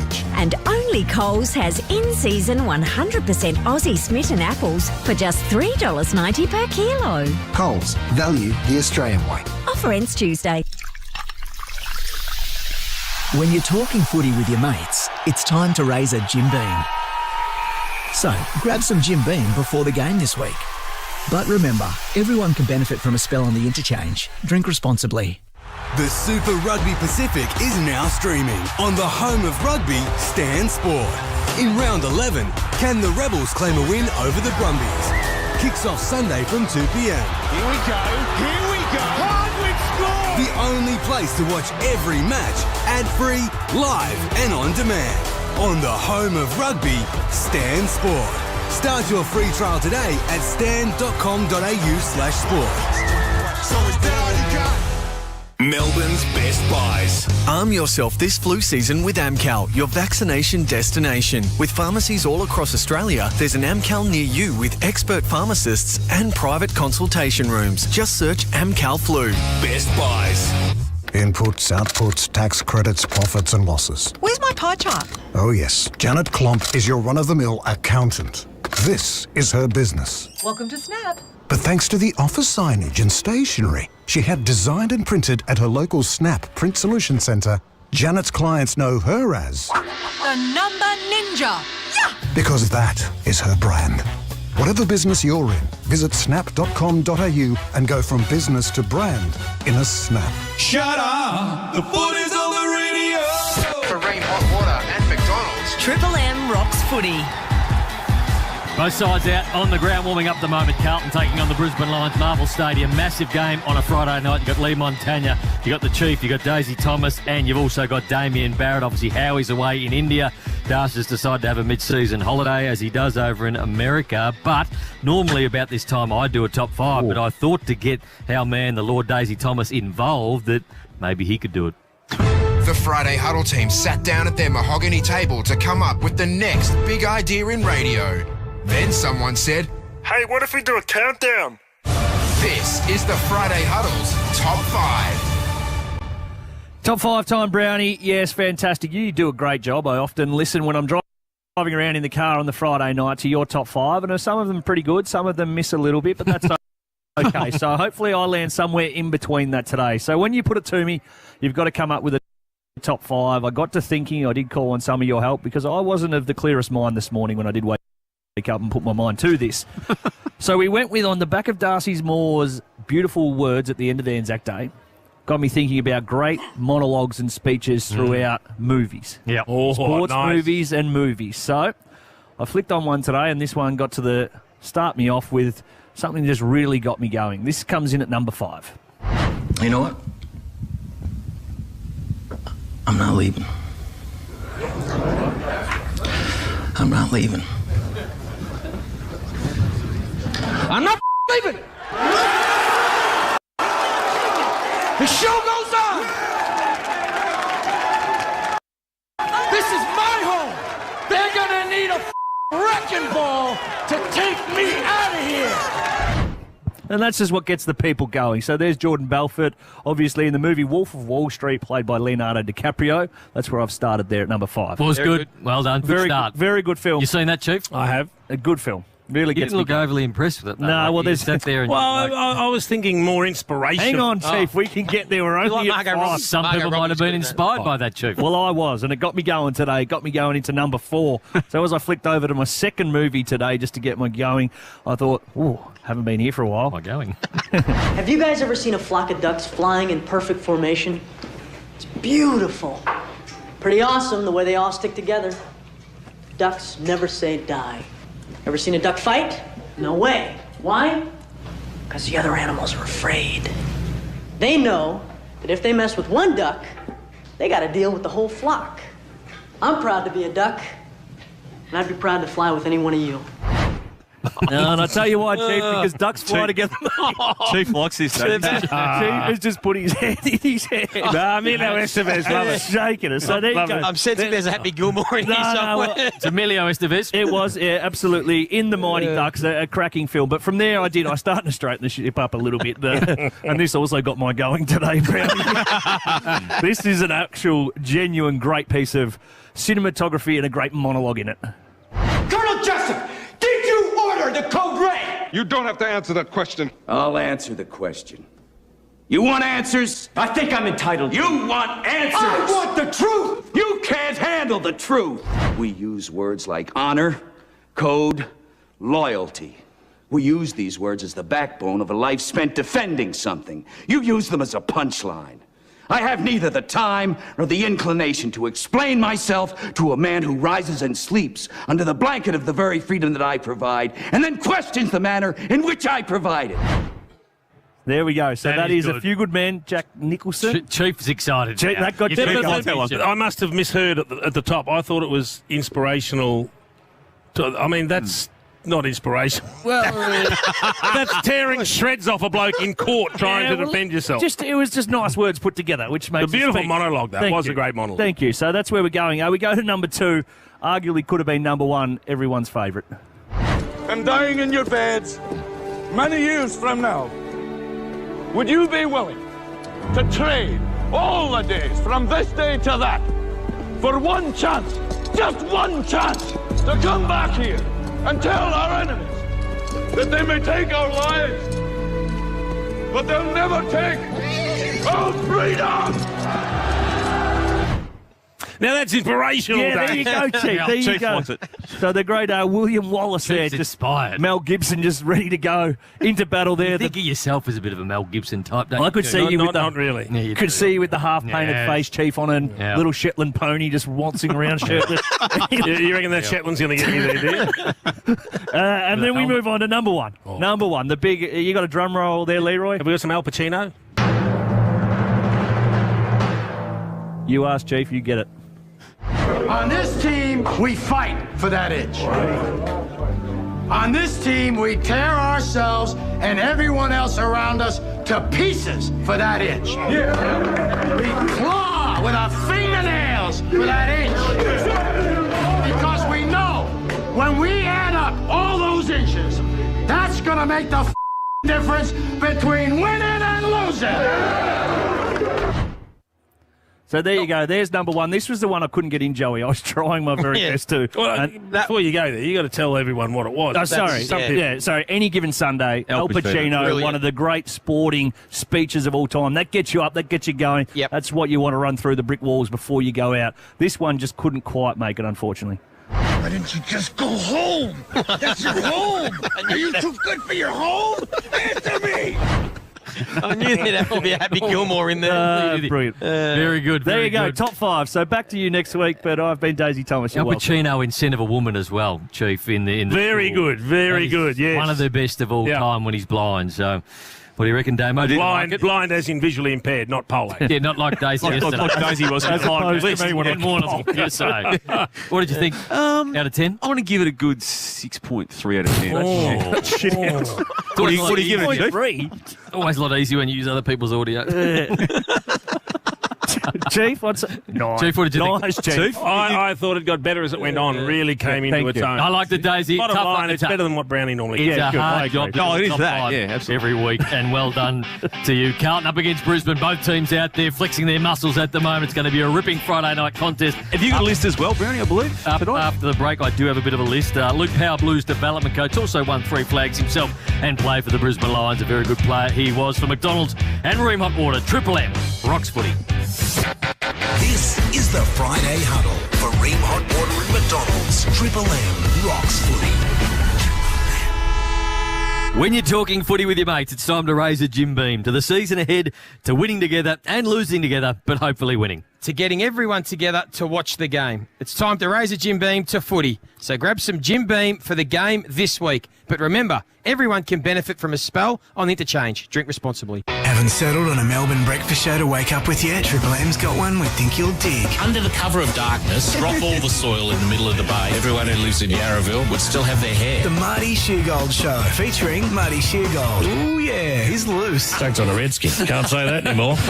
And he does not care, so you might want to buckle up. Put your belt on, you're not needed yet. If you're about good times and rock's greatest hits, the Marty Sheargold Show's for you. Weekdays, 6 to 9 a.m, only on 105.1 Triple M. With Ned's Same Race Multi, get bigger odds by selecting 2 to 4 runners to finish anywhere inside the top 4 in the same race. Use it on Robert Sangster Stakes Day. Take it to the Ned's level. T's and C's apply. See website for details. You win some, you lose more. Need to move? Well, when you have something or someone to move, you can count on Avis for great rates, reliability and experience. They make moving easy. Avis Truck Rentals has the vehicles, whether you're moving 1 bedroom or 5. With trolleys and hydraulic lifts, Avis Truck Rentals will make your moving day stress-free. Don't pay others to do what Avis makes easy. Avis Trucks, utes, vans, buses and 4-wheel drives. With a branch near you, avis.com.au. It feels good to save cash, save cash, save. Get lots of data. Carbon neutral mobile. Get a Belong mobile plan, 20 gigs for $25 per month. For use in Australia, it feels good to belong. Hello, Frank Walker from National Tiles. National Tiles' famous once-a-year May Mayhem is the biggest and best ever. Spend $5,000 and we'll only charge you $3,800. Or spend $10,000 and we'll only charge you $6,800. That's right. Spend $10,000 and we'll only charge you $6,800. Don't miss the biggest and best National Tiles May Mayhem event of all time. So rush into National Tiles now and save. Dan Murphy's Mother's Day catalogue out now. Find the perfect gift for mum, like a floral and fruity Prosecco. Or for the mum who likes a sneaky G&T before dinner, Dan Murphy's have an incredible range of gins at unbeatable prices. Hurry, offers end Wednesday, May 10. Choose to drink wise. Conditions apply. Tools, tools, tools. Sydney Tools. Best prices guaranteed. Makita, Milwaukee, DeWalt, Hykoki, Unimig, Fluke, Richard, Barco and many more. We have the largest range of combo kits, air compressors, generators, laser levels, welders, hand tools, storage equipment, plumbing tools and electrical tools. Sydney Tools are the experts in servicing job sites across Australia. Sydney Tools, best prices guaranteed. Shop in store or online at your local Sydney Tools store. sydneytools.com.au. For mums who love radio, DAB Plus is the innovation that gives her 20 plus extra stations. All her favourites will still be found, but the difference she'll love is digital sound. With news, talk and decades of hits, it's a Mother's Day gift that never quits. A DAB Plus radio surprises all year, making mum smile from ear to ear. So go to Harvey Norman and show mum you care. With up to 15% off, you'll have money to spare. Exclusions apply. Jimmy Hi-Fi smashing prices with crazy deals. Like $700 off a Samsung 55-inch The Frame TV thrown out for $13.95. And a Motorola H30 phone crunched to half price. That's nuts. And $130 off a GoPro action cam smashed to $419.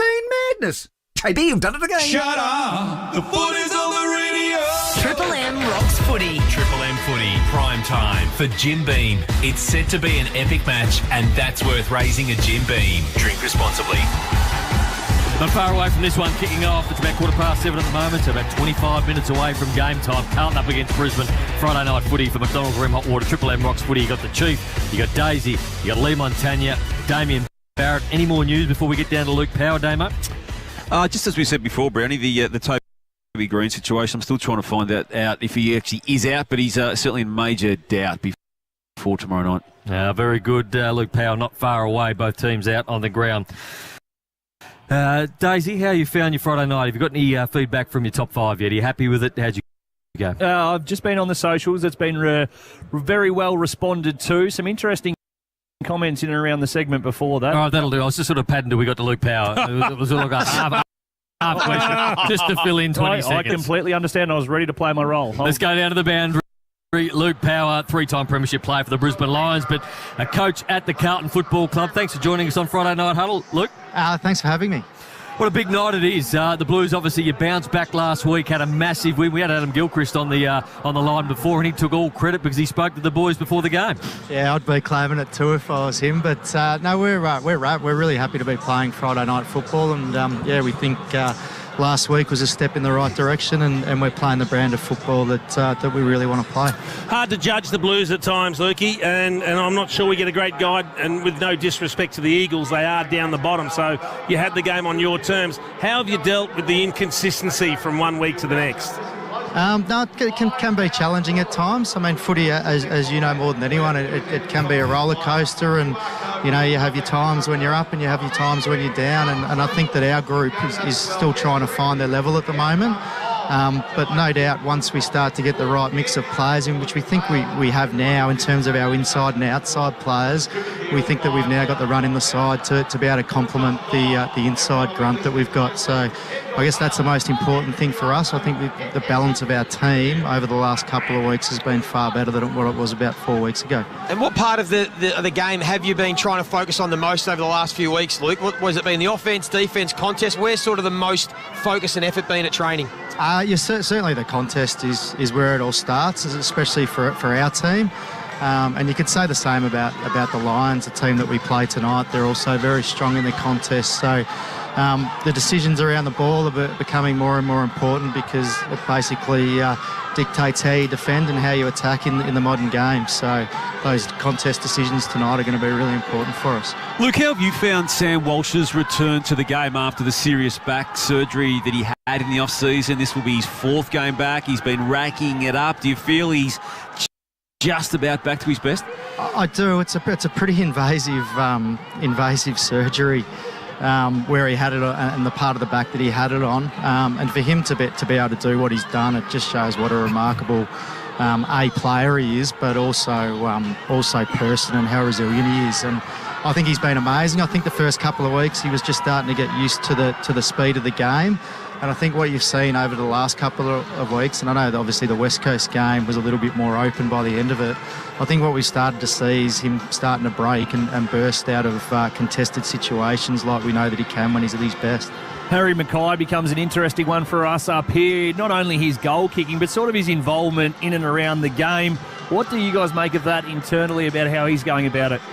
Look, we've celebrate Harry over the last couple of weeks. I know he hasn't taken all his opportunities, and we need to make sure that he does maximise his opportunities, because I guess that's what he's there to do. But I reckon that he's been a great foil for Charlie Curnow over the last few weeks, and I reckon Charlie Curnow's form has been off the back of Harry being able to create space. I know last week that he took Tom Barrass away from positions where he could impact Charlie's contests, and he gets up the ground and really creates space, and they work really well together. Hey, look, they've got a lot of forwards who've got to stop tonight, but Charlie Cameron is at the head of that. He kicked 7 a couple of weeks ago, but Nick Newman did a really good job on Toby Green back in round 4, kept him to 5 disposals, and last week, or 2 weeks ago, Nick Newman had 34 himself. So is that the matchup tonight? If I was a betting man, and I'm not, I'd say it probably will be. Daisy is. Yeah, he'd definitely be the first one in the queue for us. I mean, he's done the job a number of times on great opposition players this season. So, he's the one that we're likely to turn to, and he's got great support back there. But they are a really dangerous forward line, so it's going to be important that our team defence and that we're assertive to be able to impact other players' contests. What about your coach, Lukey? Tell us about your relationship with him as a teammate as opposed to your relationship as coaches. How's his demeanour changing? No, he's pretty similar.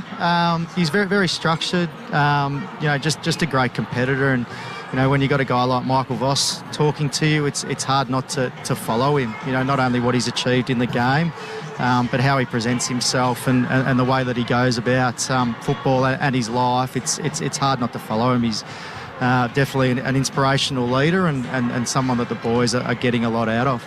And look, the two of you played in a great era and alongside some great players, including some great forwards in Jonathan Brown and Alistair Lynch and Daniel Bradshaw. Where does Charlie Curnow fit, in your eyes, amongst that trio? Charlie's amazing. I mean, when I first got to Carlton about 3 or 4 years ago, Charlie had the kneecap issue, that was basically threatening his whole career. So for him to get back and come back in such a positive way to the level that he has, he's just an amazing player. I think the greatest thing about Charlie is I reckon, and probably Das and Jason know more than me, but I reckon recovery and getting back after the ball at ground level for tall players is something that needs to be trained over a long period of time.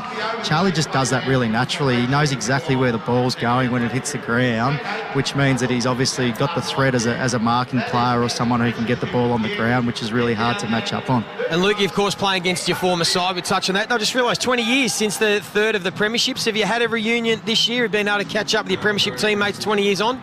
Thanks, Brady. Yeah, it is a while ago now. We did have a really nice reunion last year after the grand final, so no doubt we'll look to back that up again after this year's grand final. Hopefully a couple of us might be involved. Again, I know Chris Scott and Nigel Lapham weren't there because they were at the Geelong celebrations, but it's always nice to catch up, and I guess the Michael Voss Cup tonight, so it'll be interesting to see which way it goes, but it's just great to be playing Friday night footy. Lukey, all the best of the Blues tonight, and thanks for talking to us. Appreciate it, guys. Thanks. Luke Power was a star when he played, and good question, Brownie. It was a good question. He thought, thought it was me. He did. He thought that was you. He did. Yeah. He thought Das was here too. Interesting. He did think Das was here. He also thought Das knew about recovering when the ball hits the ground.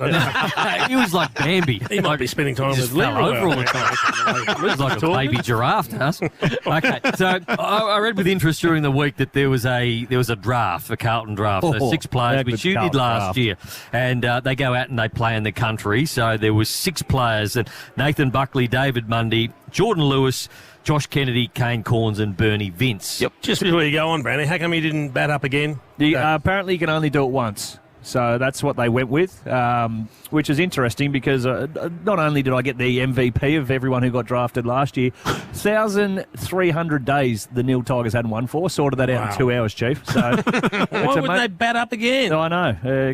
Probably the cash might have been the issue. So as you know, Yep. Speaking of cash, I like the figures, Damo. So well, you are the expert in this space, Brownie. No one knows basically to the dollar, what everyone's even earning. to the decimal point. He knows what everyone's earning. He knows what everyone's earning, and this is right up your alley. This. Well, so, Howie's getting $10,000 per call over there, so he's doing 20 calls. So what's that, Damo? well, that'd be 200. Brownie. 200 US, and it's about an extra 48.5% at the moment back to Aussie dollars. So he's earning about 300 in this little for 2 weeks work. Away. Wow. So, 2 weeks work. So Bucks went number one in the draft, as you'd expect. That was rigged, by the way. He's the big name. Kane was last. Kane Corns was last. He went number 6. Is there a sliding scale as what you're alluding to here or not? Definitely a sliding scale with pay. Well, so they don't all get the same? They don't, absolutely not.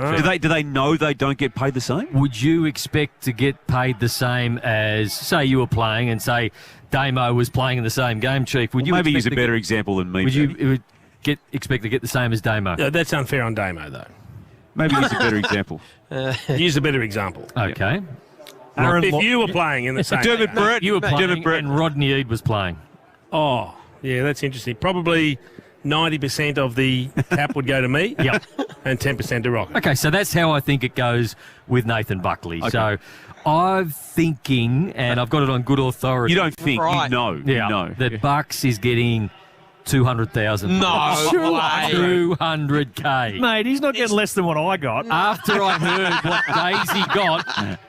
what Daisy got, there's no way Bucks couldn't be getting 200, Chief. I think 200? I was 3 years out of the and game. then there's a One massive drop. There's a massive drop to that. Way too So after that, you've got David Mundy on 25. Oh, it's gone from Yep. 200 to 25. 200 to 25. So what's the cap all up? You're losing your credibility, Brownie. I don't think there's a cap. It Right, is just okay. you negotiate Yep, your price. right. Okay, so then Kane Corns is around the 25 mark as well. Right. Then you drop down for Jordan Lewis to about 20. So Louis gets 20, premiership star. 20 plus. So less than Kane. Less than Kane Corns. 20 plus what? I'm just looking at your notes. No, just for his Well, games. do you get Louis. more? Do you get part of the gate? Is that what you negotiated last year? No, but they had to take part of the gate to make my statue at nil. So they're currently running at a greater loss. I reckon I'd be asking for part of the bar. Yeah. Josh Kennedy, 20 as well. They're both getting less than Kane Corns. They're both getting less than Kane Corns. I think the theory around Kane Corns is just he's not a star, but he's a factor. So people will He will attract attention. He'll attract attention, Chief. And this helps the ticket sales. Now, you haven't mentioned someone's name yet. Well, I come to Bernie Vince now because he's the only one I haven't mentioned. And he's not paying them, is he? oh, gee. Oh, is that too hard? That's nasty. Gee. What's Bernie getting out of it? 10. Oh. Hang on, Bucks is getting 200 and Bernie's getting 10. Well, that's what I've been told. Wow. And you can't give up your sources. And Kane's getting double Bernie. Kane's in getting your double eyes. what Bernie's getting, yes. It's because the whole thing is about not only playing, but then you stick around, you do a sportsman's night as well. So I would have thought Bernard would get more purely for that. He'd have better stories to tell than Kane. He'd have some great stories. If I'm Kane's wanting got to go those- and listen to someone Yeah. talk about their mates, it's probably not Kane because, well, Bernie's probably got more mates. Imagine the aftermatch. I mean, they'll probably have to get the police in to evict Bernie from the town to get him out of the joint. What did you think? 200 too large for Bucks? I think that's way too much. Well, it doesn't mean he doesn't Way get too it, though, much. does it? No. You can sit there and say you've got a good source, and that's fine. I disagree with the source. Okay, well, it's true. So, Triple M Seabus Super Weekend predictions. Seabus Super making hard work pay off. Daisy, I'd like you to make a prediction about this weekend's footy. Would you? I can do that. What do you want? This game in particular or just the weekend's footy? Triple M Seabus Super Weekend predictions. Seabus Super making hard work pay off. Here is Daisy's prediction. Right, well, tonight it will be that Charlie Cameron wins the match with a 6-goal performance. So that's the Brisbane Lions. And then over your weekend's footy, I will give you that no real upsets coming in that one. Some notice would have been good for this brand. Yeah, you probably could have warned him in the outbreak, Brady. Well, that would be the producer's role. That'll do. That can be your prediction. Charlie Cameron to kick a bag tonight. Any prediction for you, Chief? No. Nothing at all. That's what I should have gone with. Have you been busy? Been very busy. Okay, you can now stream every game of Triple M Footy live on the Listener app. Download it now, LISTNR. This is the Triple M Friday Huddle. Damo, there's a ceremony going on right now, Brownie. Carlton respects for domestic violence, and there's a 56 seconds of silence to mark the 56 women who have died in the past year through domestic violence. And it's an initiative the Carlton Footy Club, through Paddy Kinnersley on the board, has instituted. And as you can see with what is going on now, lights on in the stadium with a very powerful messaging around that. Carlton respects. Carlton are wearing a special jumper tonight with the orange bands around the arm and around the neck as well. So all the lights are out here. All the displays around the ground are orange with Carlton respects at the moment. So a very good job by the Carlton Football Club here. We are going to head to a break. This is the Triple M Friday Huddle. Carlton and Brisbane not far away from McDonald's Room Hot Water. Triple M rocks footy. Triple M Footy, prime time for Jim Beam. It's set to be an epic match, and that's worth raising a Jim Beam. Drink responsibly. Marine Hot Water and McDonald's. Triple M rocks footy.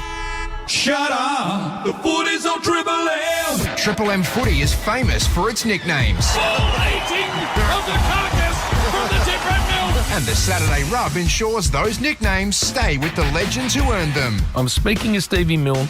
Do you give Tom Papley permission to become the new tip rat? Over my dead body, boys. Join the Tempur Mattress call team tomorrow from noon for Richmond and West Coast. For Ream Hot Water and McDonald's, Triple M rocks footy. Race into Ram Truck's Red Hot DS 1500 Express Runout for a red hot 3.99% finance rate. Stock is limited, so see your Ram dealer today. T's and C's apply. Approved ABN applicants are Ram Trucks Finance only. At Liftman, you hire the lift and the man. Their fully qualified lift operators are all part of the package. So who do you call when you need the lift and the operator to work it? 1300 Liftman. Job done. It wouldn't be the perfect Mother's Day without the perfect present, whether it's a planned, thoughtful gift experience or a last-minute dash to the shops. The people listening to this station are getting ready to spoil that special person and celebrate those they hold most dear. Make sure your business is front of mind this Mother's Day. Let the audience know who you are and what you do. Visit triplem.com.au and click on Advertise Local to get started. That's triplem.com.au and click on Advertise Local. Do it! You won't regret it. Oh, great. Here we go again. Right, do you know why I pulled you over? Yeah, it's my window tint. Pretty dark, isn't it? Yeah, but it's... Looks like a professional job, too. Yeah, but... I bet that's tint to car octane, isn't it? Yeah, that's right. Darkest legal tint you can get. Looks great. Oh, thanks, mate. Off you go. This month, get $100 off Octane Tint from Tintercar. Call 13Tint or visit tintercar.com.au. We also tint homes. Our favourite tune at Wild Turkey is the one that comes from within. It led Jimmy Russell to perfect our one-on-one bourbon. Where will your song take you? Over 18s only. Drink responsibly. Wild Turkey. Trust your spirit. Whoa, boss, new ute looks awesome. Yeah, mate. Whoa, must have cost a packet. Gotta be honest though, I'm not sure about that cheap and nasty ute box there. Cheeky bugger. Should have got one like Jono's. He's got one of those WeatherGuard ute boxes. Makes his ute look $1 million and keeps his tools safe and secure. There's extreme protection locks, weather-resistant seals and more. Yeah, Steve, you're right. I'll go and see what Jono got. From the same company that brought you Bailey Ladders, try WeatherGuard for ultimate ute box security. WeatherGuard.au. JB Hi-Fi's got crazy deals on gifts to make Mum's Day. Like 100 off a pair of Jabra Elite earbuds, smashed to $119. Absolute madness. A Bodyco massage gun, a ridiculous $59. $59, that's nuts. And a Kindle Paperwhite, crunched to a crazy $199. JB, you've done it again. Hi, bank. Hi, do you charge a home loan application fee? Yes. A valuation fee? Of course. A monthly service fee? Guilty. A change fee? You bet. An exit fee? Yes, but why would you want to leave? Because you charge a fee for everything. Do not. We scrapped the on-hold music fee. Huh? You're lucky we don't charge a dumb question fee. What? But I think they're looking into that now. Switch to the lender righting the wrongs of home loans. For a loan with no fees, go to athena.com.au. Athena, love us and leave us. Government charges and qualifying criteria apply. Every massive moment lives right here. That is incredible. For Ream Hot Water and McDonald's, Triple M rocks footy, and the first quarter is coming up next. 120 years ago, in a small shed, four mates pushed the limits of what was possible on two wheels. That day, they created Harley-Davidson. Celebrate 120 years with finance so low, they're mates' rates. Because every mate deserves a Harley. For a limited time only, at your local Harley-Davidson dealer. Available on 2022 models while stocks last. Credit provided by BOQ Credit Proprietary Limited. Criteria, fees, charges and T's and C's apply. Shut up! The footy's on the radio! Triple M rocks footy. This quarter for Titanium Caravans. Titanium Caravans are built to tackle Australia's toughest conditions. Visit titaniumcaravans.com.au. 14 minutes away from game time. Jim Beam is the sponsor tonight. It's prime time for Jim Beam. It's said to be an epic match, and that's worth raising a Jim Beam. Bring responsibly Carlton up against the Brisbane Lions. Got away with the Brownie. Yeah, got away with it. So far away from this one. I thought you were having one of your moments, but you managed to just buy enough time and find where you were. Well done, Joey. Yeah, That was really well. Joey helped me out with the sheet. I would have taken the sheet and just left him on the hook. So the Blues I just thought we were running going to get another candle moment or another red Z or a ta-da. Oh, shut up, Damo. You were so close. It's been a flawless night so far. Chief, flawless. Chief, how do you feel about being the most popular person in football? Like, everybody loves you. Like, if I turned on the TV and you've got the bounce on, or you've got Triple M football on, you are everybody's favourite. So if I went out there and I did a straw poll of 1,000 people, there'd be 998 people universally love you. How have you done it? Does anyone have any idea what Nathan's talking about? I think it might be Paddy. Have you just had half an hour with Leroy? I mean, seriously. You've been packing a few cones. I've got to ask the question. Where does that question come from? Well, Chief, I said we've got 15 minutes till game time. Let's go into full game mode. And you said we can't talk about football for 15 minutes. We've got a game to talk about. So this is what I've come up with. Talking about your popularity. He's right, Chief. You've never been more popular. You haven't been. And different forums at the minute too. Starting to feel really uncomfortable, and I think we need to change the subject. Joey, you brought in that newspaper clipping today as well. I don't. I'm not getting involved. Have we not had the conversation with these blokes? I don't know. What conversation? I don't know. We might be three short in a minute. We're not allowed to talk about the Bachelor stuff. Is that? Oh, Joey. What? Is that what? Is that what? Is that what we need to talk about? He's hitting Lee Montagna. Get onto the game. Is that what? No. Get onto the game, please. Okay, let's get onto the game now, because this is absolutely massive. Carlton are out there waiting for Brisbane to get out on the track. So let's go to the back row. Triple MC Bar Super Squeeze his head like a pimple. How do you see this one playing out, Dave? No, we're not, Joe. Well, I'll be interested to see how the Blues move the ball, because as Chief alluded to when speaking of Luke Power, they got the easy kill last week, but I'm not sure how much you can actually read into that. Yes, you got it on your terms.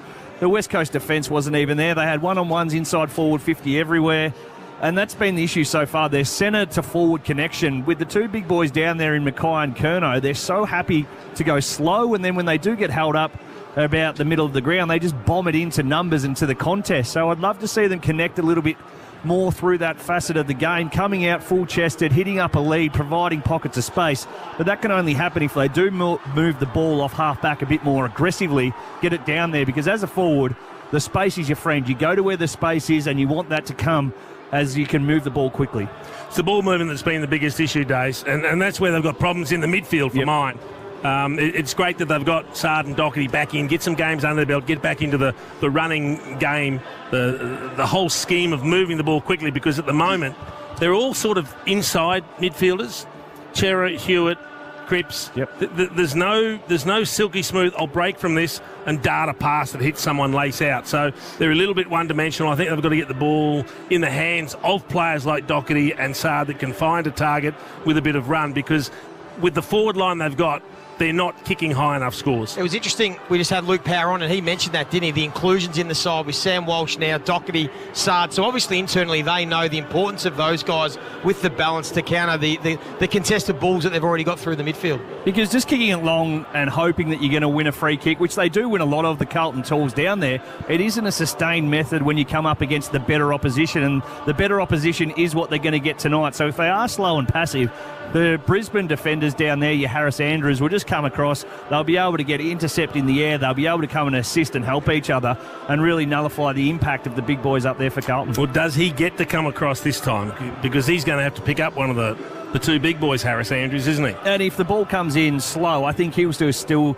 as he does, treat one of them with contempt and sort of go, right, I'll rely on our system to cover you. I'll be going to where the ball goes. If you're good enough to beat me at ground level. But this is where the Blues need to try and exploit that, really go through his man as much as they can early. He'd be going to Harry Mackay, wouldn't he? Because you'd think that Payne would go to Charlie Curnow out of the goal square. So Payne, 18 defensive one-on-ones this year, and he hasn't lost one defensive one-on-one. So he hasn't been outmarked once when he's been in a one-on-one situation. So he's been going good. He has improved. But I'd imagine Harris Andrews just allows Harry Mackay to go up a bit. So important how Harry Mackay then plays his role and has the brains to be dangerous rather than getting easy ones up on the wing. See, I hope you haven't mozzed Jack Payne, because we're all saying how Sam Taylor hadn't lost a one-on-one. Now he's been injured. He's been struck down. So you put the commentators' well, he's the number one Jack now. Payne. He's the number one in that area. He's been a great find. But if Harry Mackay does come up to your point, Brownie, like he does the release kick out of the back line, Harris Andrews, he won't come with him. So then Harry Mackay will have a small on the mark, and he'll be looking up long down the line, and he'll be effectively kicking it to his direct opponent there. So they need to be careful in how they manage that, but also getting out the way of a Charlie Curnow. We spoke about with Luke Power that Charlie Cameron's going to have Nick Newman go to him. Nick Newman, a very good blanketing player on players that don't have a great deal of pace. Nick isn't blessed with a whole lot of pace. We know that Charlie has that in spades. That's where I think they can get it. They let him out the back. Joe, I want to ask you a question about Zach Fisher. So the Carlton Footy Club, they're one pace through the midfield. They don't have a lot of pace. Were you surprised that they left him out?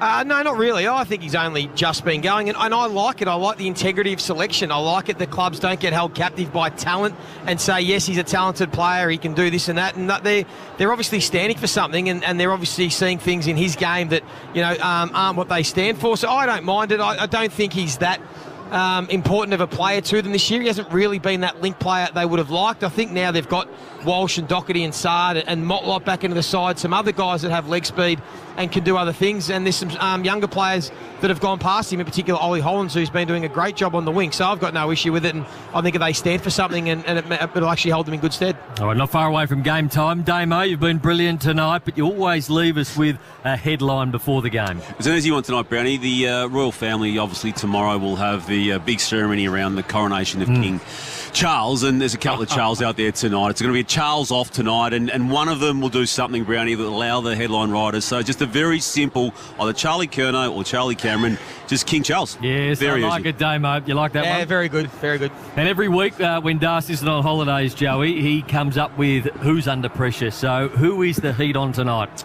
Well, to be honest, I think the Heat's going to be on the loser. I think there'll be a lot to come out of this for the loser of tonight's game, because this is a really good test for both sides to find out a bit more about where they're actually at as a team. And I know Brisbane have won 4 on the trot, but their last 3 have been against the Giants, North Melbourne, Freo, teams sort of down the bottom half of the ladder. If they come to Melbourne and get beaten, again away from home, there'll be question marks, rightly or wrongly, that'll turn the Heat on the Brisbane Lions and about where they're at as a footy club. And conversely, for the Carlton side, if they lose tonight, I think the attention will be, okay, they got an easy kill against the West Coast Eagles. They lost 2 before that to Adelaide St Kilda, and their only other win before that was North Melbourne. So where are Carlton at? Are they really a top 4, top 6 contender? So I think this is a great game that there'll be a lot of heat to come out of the loser, particularly on Friday night footy, when it is something that we all talk about for the rest of the weekend. He also drills down to one particular player being under pressure.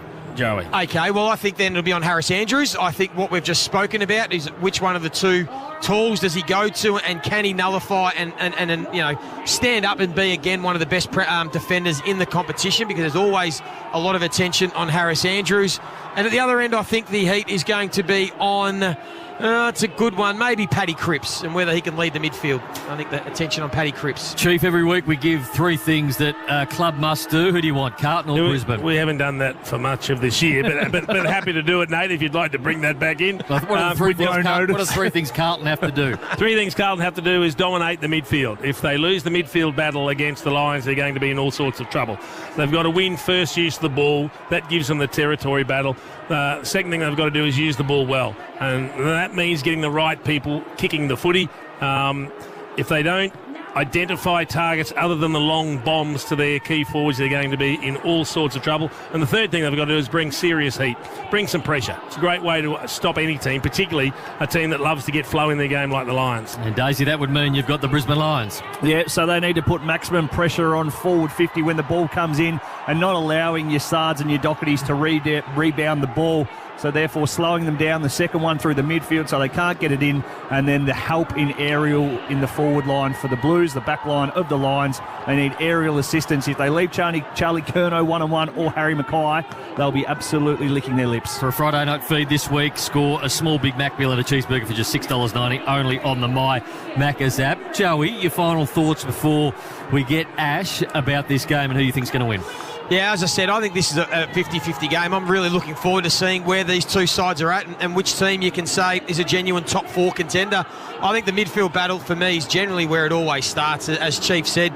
Teams that can get on top, get field position. Lukey Power spoke about it. Carlton have been focusing on their contest work and the importance of the balance and that second layer of the contest to then get the ball from the inside to outside to either attack the opposition and score. I'm looking at the Brisbane midfield at the moment, and obviously led by Lachie Neale, but they share the load now. They've got Will Ashcroft and Dunkley and McCluggage and a few others are getting through there. And the Carlton midfield, the much vaunted midfield of last year, have just been slightly down this year. So I know a lot of them got some good numbers, and they have for in recent weeks, but I want to see them do more damage with their winning contest and attacking the Brisbane Lions defence and seeing if they can get Curnow and Mackay in one-on-ones and not allow Brisbane to set up behind the ball like Daisy Thomas said. So it's going to come down to the midfield. I'm going to lean towards Carlton, but with no real confidence. I think this is a genuine 50-50 game. We don't sit on the fence here on a Friday night, Joey. That's a long-winded way of sort of having a bob each way. So you've got to be better than that, mate. Daves, who'd you tip in this one? I think the Lions. I'm still not really sure what the Blues have produced yet, and I don't think we've seen their best, which is fine. They started the season 8-2 last year, fell away late. So obviously they're going a different route this year. But I think if you line the form lines up, the Lions, I should say, have played the better footy with the Eagles win last week. Not reading too much into that for the Blues. Oh, this is dangerous. I find myself in the same camp as you, tipping the Lions, because I'm still concerned about just how good the Blues are, whether they are going to be a genuine contender or not. I'm not convinced at this particular point in time. Also very keen to see what we get out of Joe Danaher and Eric Hipwood tonight. They were maligned, particularly early in the season. They've turned things around in recent weeks. Big opportunity for them tonight. Right, Blues will win. I'll say that. I think the Blues will win. Triple M Red Z Lending Stats, Red Z Lending Loans for the self-employed, REDZED.com. Ash Chua joins us for the first time tonight in his usual tight knit. Good evening, Brownie. Great to be here. Should get a bumper crowd. The record for these two sides at Marvel is 43,600. I think they're forecasting mid-40s to say the least. But Brisbane, they've got a very good record at this venue. They've won 5 out of their past 6. They've won their past 4 matches by an average winning margin of 44 points. Just for the Blues, Brownie, Curnow and Mackay, they've kicked 48% of their goals this year. However, last week they racked up 12 individual goal kickers, which was their PB since 2012. And look out for Lachie Neale. Past 3 matches against the Blues, he's polled 2 best on grounds, averaging 28 disposals and 6 clearances. The only man who's ever worn a tighter knit than you has been the Duck. The Duck used to come in a very good boys youth 16 top V-neck every week. It was very tight. And he was my favourite player as well, Brownie, so that's where the influence comes from. Just quickly, what has happened to the Kangaroos? Such a good start. Confidence was up. Bit of perspective. The wins were against West Coast and Freo. Not tracking too well, but no, it's been disappointing the last 3 weeks. It's going to be a very slow build, unfortunately, Brownie. Could be a couple of years. Yeah, nice work, Ash. Not far away from this one starting. Titanium Caravans are built to tackle Australia's toughest conditions. Visit titaniumcaravans.com.au. Chief, a lot's been made of Harry Mackay and his goal-kicking woes. What do you make of that? Do you think it's just a confidence thing? Do you see a flaw in his technique? It's a combination. Poor technique and horrible confidence, because he is just an atrocious kick at the moment, and he second guesses himself. So he's not committed to kicking in one particular way, shape or form at the moment. He's mixing and matching. What do I feel like at this particular point in time I'll go for? And you'd just like to see him get a bit of consistency in his kicking. So, again, that's going to be on the spotlight, under the spotlight tonight, particularly if he misses his first one or two. Right, a healthy crowd building for McDonald's and Ream Hot Water. Triple M Rocks footy. All the big guns are in the centre bounce. Cam Rayner, we found out, loved his Star Wars in the centre bounce for Brisbane alongside Neil and McInerney. There's a free kick straight away going to Lockie Neal. George Hewitt might have the tagging role. We'll keep an eye on that. He handballs to Bailey. Starting off the back of the square. Drives the ball in deep. Hipwood goes back with a flight. Sard on McCarthy. Broke the tackle. Dribbles the ball along the boundary line and it'll trickle out of bounds. Going to the right of the broadcast, the Brisbane Lions. We'll have it thrown in next to the right-hand point post. It's been good Blake Acres for the Blues. Watch the front. It's a boundary throw-in. Lions in attack early. The Blues yet to touch the football. McInerney works his way and gets his opponent out quite easily. Out. Charlie Cameron, first goal of the night. Touched off the boot. Would have been a big start. He got out the back of Newman, which you don't want to do, and the Lions get the first score on the Titanium Caravan scoreboard. They're one.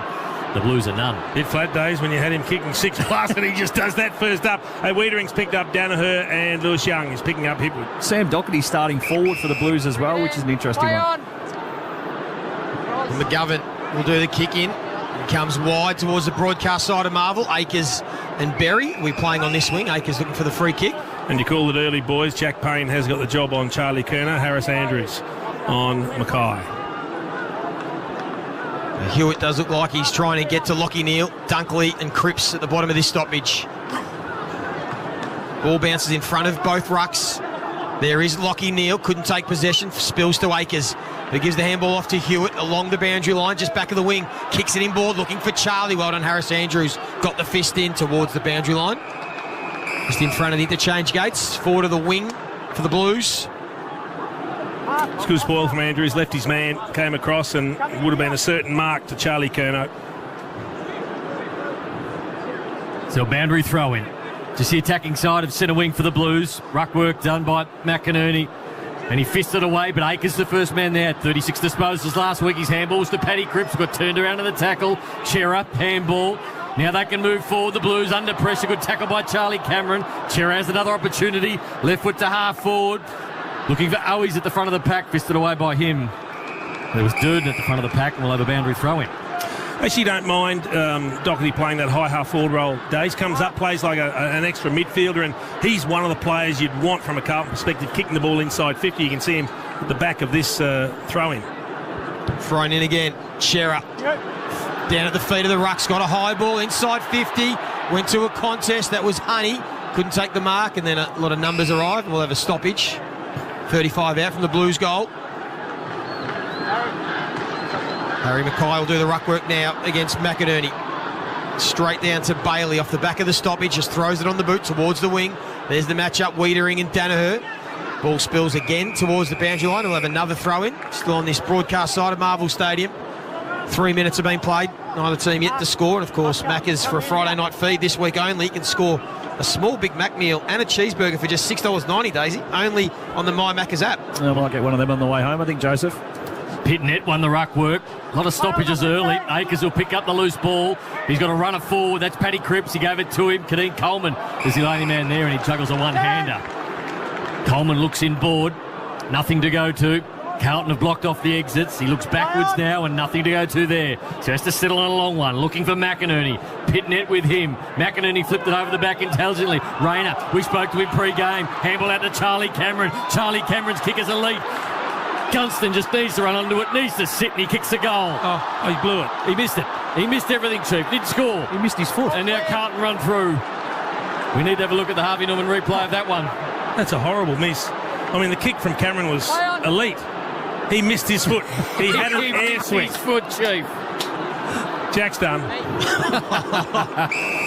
Stand. When you start missing on your natural kicking foot, you've got problems. Put a fork in him, Chief. Oh, Jack. Oh, Akers nearly ran himself into trouble inside the defensive 50, and then Wiedering on the left boot. Horrible kick, turnover, straight to Berry, who wants to move it quick towards that man. Gunston was at the back. It'll fall to McCarthy. This time they get the goal. Third time lucky for the Lions. McCarthy out the back in the goal square. opener on the board. Brisbane 1-2-8. Carlton yet to score. We've played 3.5 minutes, 4 minutes. Triple M Titanium Caravan scoreboard. Let's get down to Tommy Brown, boundary. Joey, just keep an eye on the coaches tonight. They were warned today officially by the AFL as part of a broader football memo just to not criticise the umpires and not leave the space when they're coaching from the bench. I think you find both coaches have started in the box tonight. They can do whatever they want up there, but the AFL's onto them in terms of what they do down on the bench, in particular looking and staring off at the emergency umpires. Interesting there, Tommy. Bob Jane T-Marts have a great buy 3, get 1 free deal plus instant cash back. Call or order online today. T's and C's apply. Horrible kick from Wiedering. Just good pressure it was from the Lions there. The handball came back to him in being Wiedering, but the pressure coming forced him to kick it on his left foot. He's non-preferred.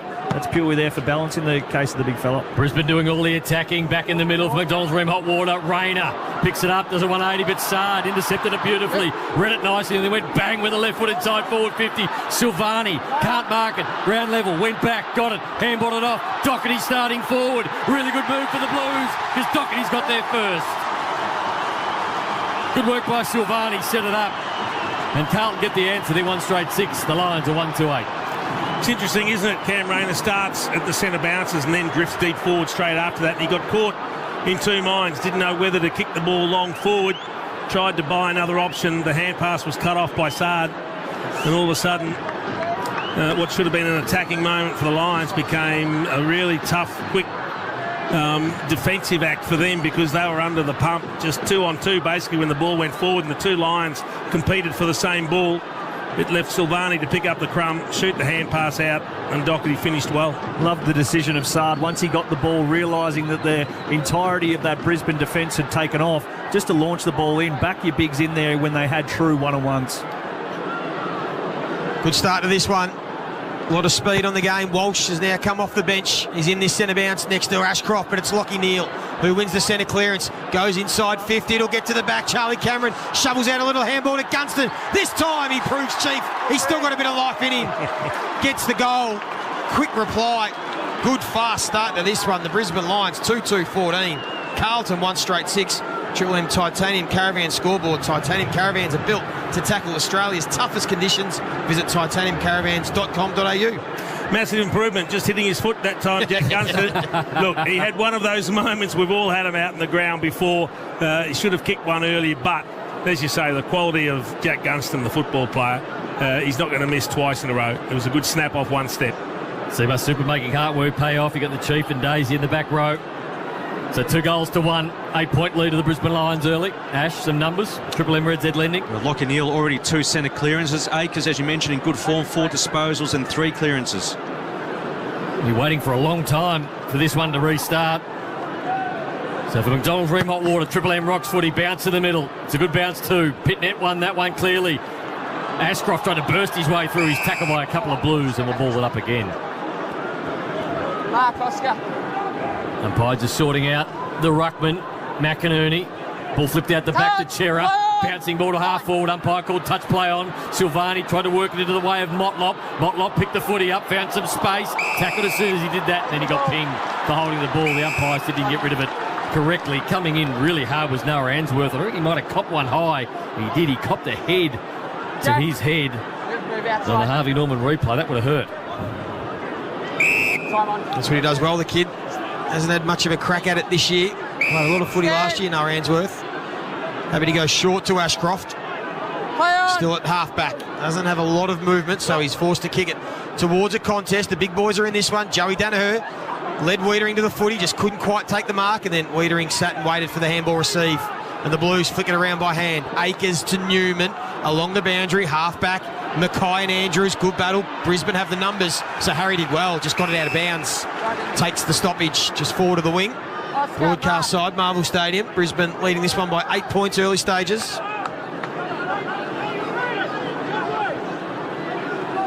McInerney and Pitnet. Of course, still no Tom De Koning for the Blues. Down to Harry Sharp into the side tonight for the Brisbane Lions. Kicks it into the corridor. Loose ball. Joe Danaher doesn't go and pick it up, just kicks it off the ground, still in the corridor. And then first to get the footy was Ed Curnow, taken high. And he'll get the free kick and then just sort of lazily kicks it around the body, and that was poor in between two Blues. It's going to be a turnover. Starcevic gets it to Joey Danaher. 55 out. He can load up from here and go for home. Got it. Good start for Joe. Sloppy from Ed. And the Lions have got 3 inside the first 10 minutes. They're 3-2-20. Carlton 1 straight 6. That's on the Triple M Titanium Caravan scoreboard. Well, it was just a lazy kick from Ed Curnow. Did everything right. Got in the good position as the Lions looked like they were going to break away from that. Held his width really well. But once he got the free kick, there was players spreading, but just off a step, just haphazardly kicked it out in the direction without even looking. The kick was definitely on, but the poor skill execution allowed the Lions in. And once Danaher got it there, 60 out, pinned the ears back on that one. Harvey Norman replay absolutely flushed it. That'll do his confidence a world of good. It's a really good call, Joey, because lazy was the right word. It was just a lazy kick from Curnow. He knew he had numbers out, and he said, I'll just get it out there. But the moment it bounced, bought a bit of time for Brisbane to close it down, and Starcevic was really good coming in. Should have seen the spray that he got from Zach Bailey for not giving it off, and then he turned around and then he started to clap. But it's on the Ream Hot Water. Triple M Rocks footy. The Lions have got 3-1. They lead by 14 points. And the ball in the middle. Contested situation. Nobody's got a real clean go at it yet. Going in hard was Sharp. Did a really good job. Bounced off a couple and then got absolutely ragdolled to the ground. Holding the ball. Free kick will go to the Blues. Been impressed with young Hollands. He gave the handball off to Hewitt. Hewitt, low darting ball. Mackay dropped what he should have taken. Get a free kick though. He'll get the free kick from 55. Is he that good from there, Daisy? No, he's not. He's got Cripps in a mismatch just to pull this one about 30 metres out. So Mackay, a lot of players ahead of this football. He loads up. He tries to give it everything he's got to the goal line. Fisted back into play. Opportunity. Ainsworth going to be wrapped up in the tackle.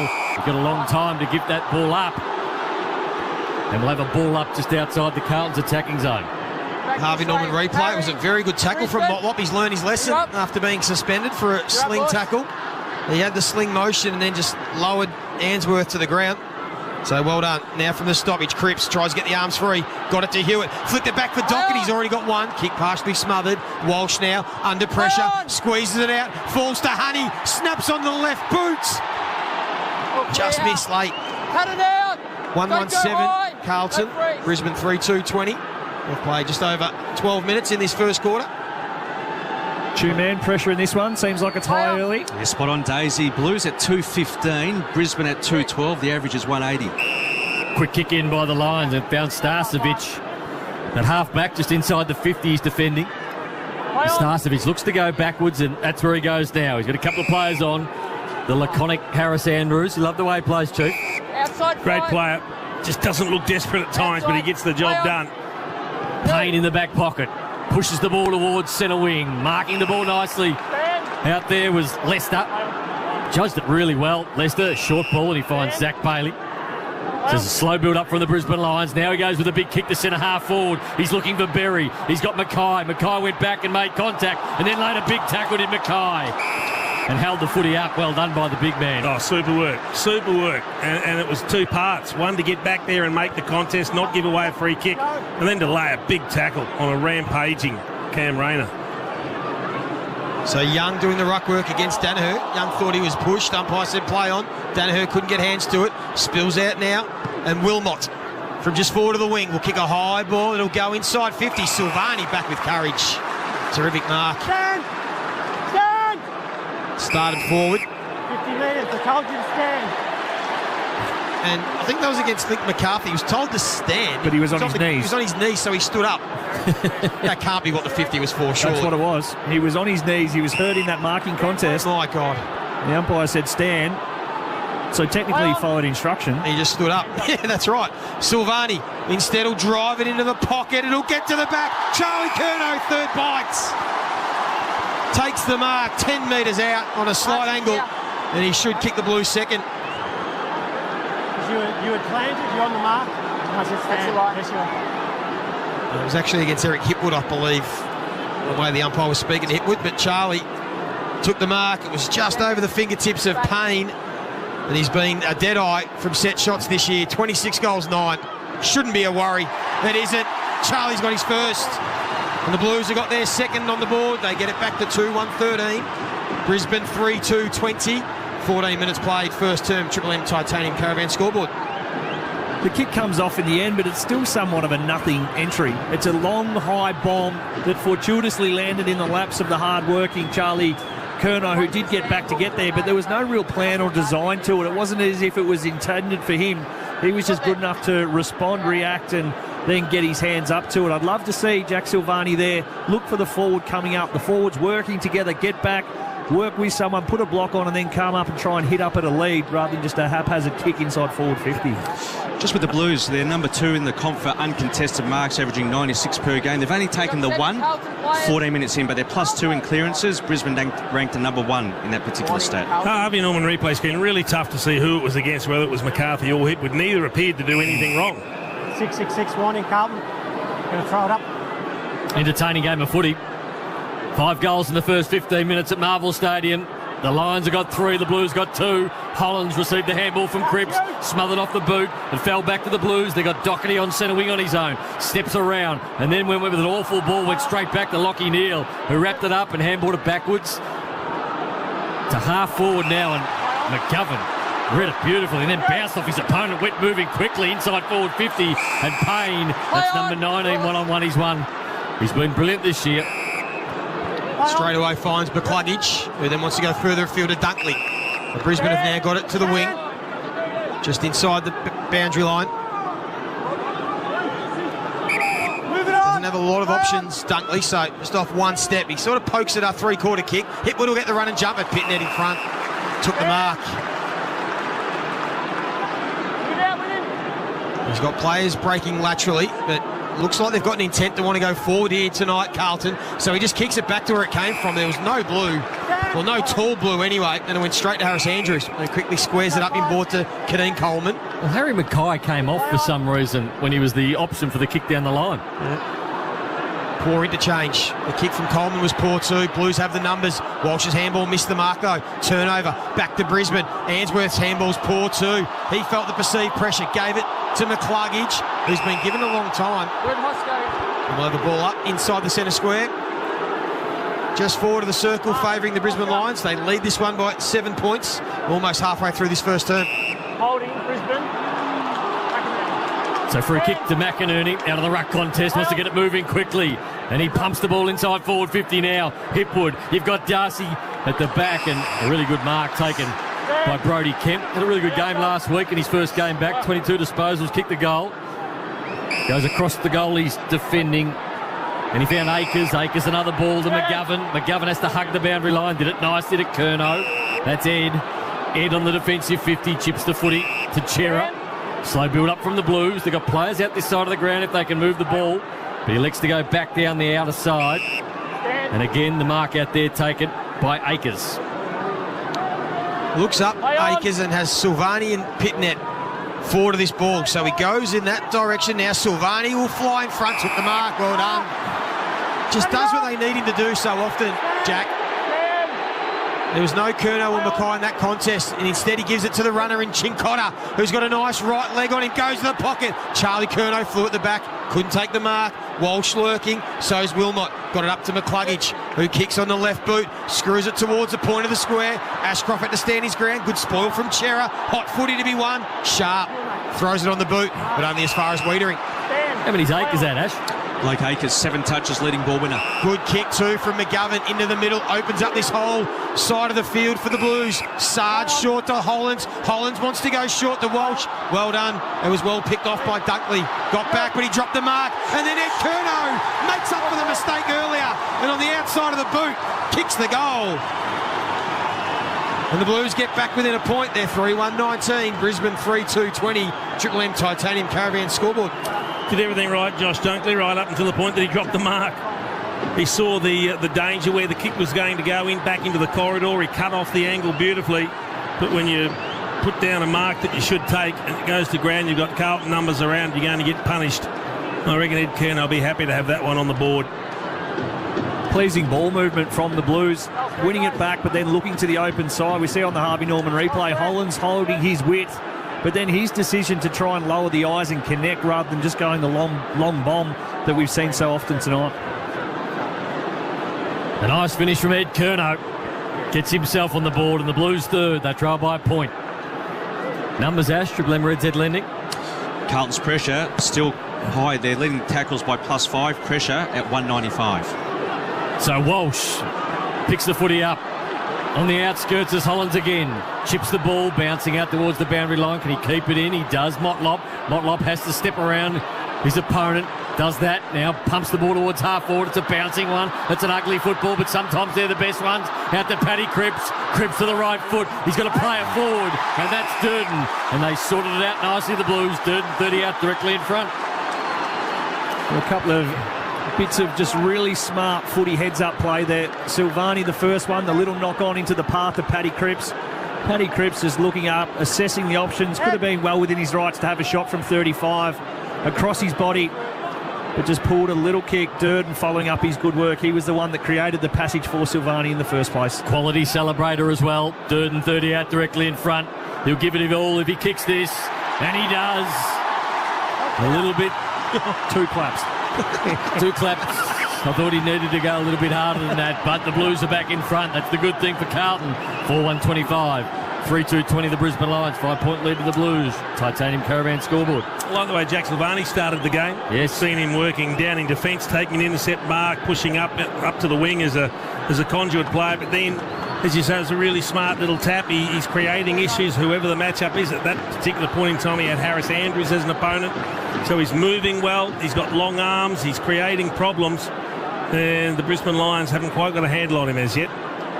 Still get that replay from Silvani on the Triple M Harvey Norman replay. Up to 30% off clearance mobiles now at Harvey Norman. Harvey Wells stocks last. And they've kicked 3 in a row, the Blues, to hit the front for the first time tonight. Just played over 21 minutes in this first term for McDonald's and Ream Hotwater. Triple M rocks footy back in the middle. McInerney got the tap down to Ashcroft. Gave it off to Neal. High ball now. Drives it towards 30 out. Lewis Young got the fist. Bailey lurking at ground level. So's Rayner. Can he fend off Akers and snap on the left? He wanted to come back on the right. Pressure was good. And then Sharp ran himself into pressure again. Well done, Carlton. Good tackle pressure. It's Chera that'll get the free kick. He's been in some good form in recent weeks too. Chera, Two-Man, Red Z Lending. He has 6 disposals and he had 30 touches in a major last week. Happy to go long to a contest. Pitnet in the front. Ed Curnow lurking front and square. And gets some territory with boot the ball, but fades wide, out of bounds on the full. Centre wing, out of side, Marvel Stadium. Blues leading this one by 5 points. Outside 5. So Brisbane definitely had the better of the first 10 minutes, and it's been all the Blues since then, and they lead by 5 points. Coleman, left foot to half forward. McInerney the target, Wiedering from the side. Took a great mark. I'd love to see him do that a lot more, Daisy. That third man in roll. He's a very good one-on-one defender, but I reckon he's got more to give. The pleasing thing that he does do a lot of the time when he comes third over is he kills the contest. He may have a look at it to mark it, but he plays the percentages a lot and puts a big fist through it. Akers getting a stack of it, kicks the ball to centre wing. Paddy Cripps uses his body and marked the football and then went with it. Right foot from half forward, looking for Charlie Kerner, got 2 to beat. And he beats them both, but then dropped the mark at the final stages. Laid the tackle on Harris Andrews, holds the ball in. On the 50 for the Blues, they lead by 5 points. What are the contested marks numbers? It just looks like Carlton are winning all those, Ash. Yeah, spot on, Jason. 7-1. Blues ranked at number 1 in contested marks. And Jason again as well. So ball up, 50 out. Chera throws it on the left boot into the pocket. Out of bounds on the full. Let's call the game, Joey. Well, Jason, I'm not sure why. Call the game, mate. Relax. You won't be back again for another 5 years. Andrews, short. That's all right. I enjoy my beer and pizza on Fridays. Dunkley, good kick. Looks for Sharp, who's been in a few moments. Couldn't take the mark. McGovern now kicks a high ball back inside 50. Brisbane have the numbers. Mackay tried to take possession. Harris all over him. Takes him down in the tackle. Ball up 40 out from the Blues goal. They're pressing again. Inside 50 numbers, Chew, in the last sort of 10 or so minutes. 11-8 overall Carlton's way, but they've had 7 out of the last 10. Umpire elevates the ball and Oscar McInerney got rid of his opponent easily and then pumped the ball towards centre wing. Bouncing ball. Young was there first to Pitnet. Young got dragged down. Big tackle. Well done by Eric. Win the footy back for the Brisbane Lions on centre wing. Called to play on now. Short ball looking for Danaher. Chera sensed the danger. Came in with the fist. fisted that ball away. Young again. Left hand ball. Went towards his teammate in Walsh, and the ball's now out of bounds with Dunkley appealing for a free kick. We'll have a boundary throw in.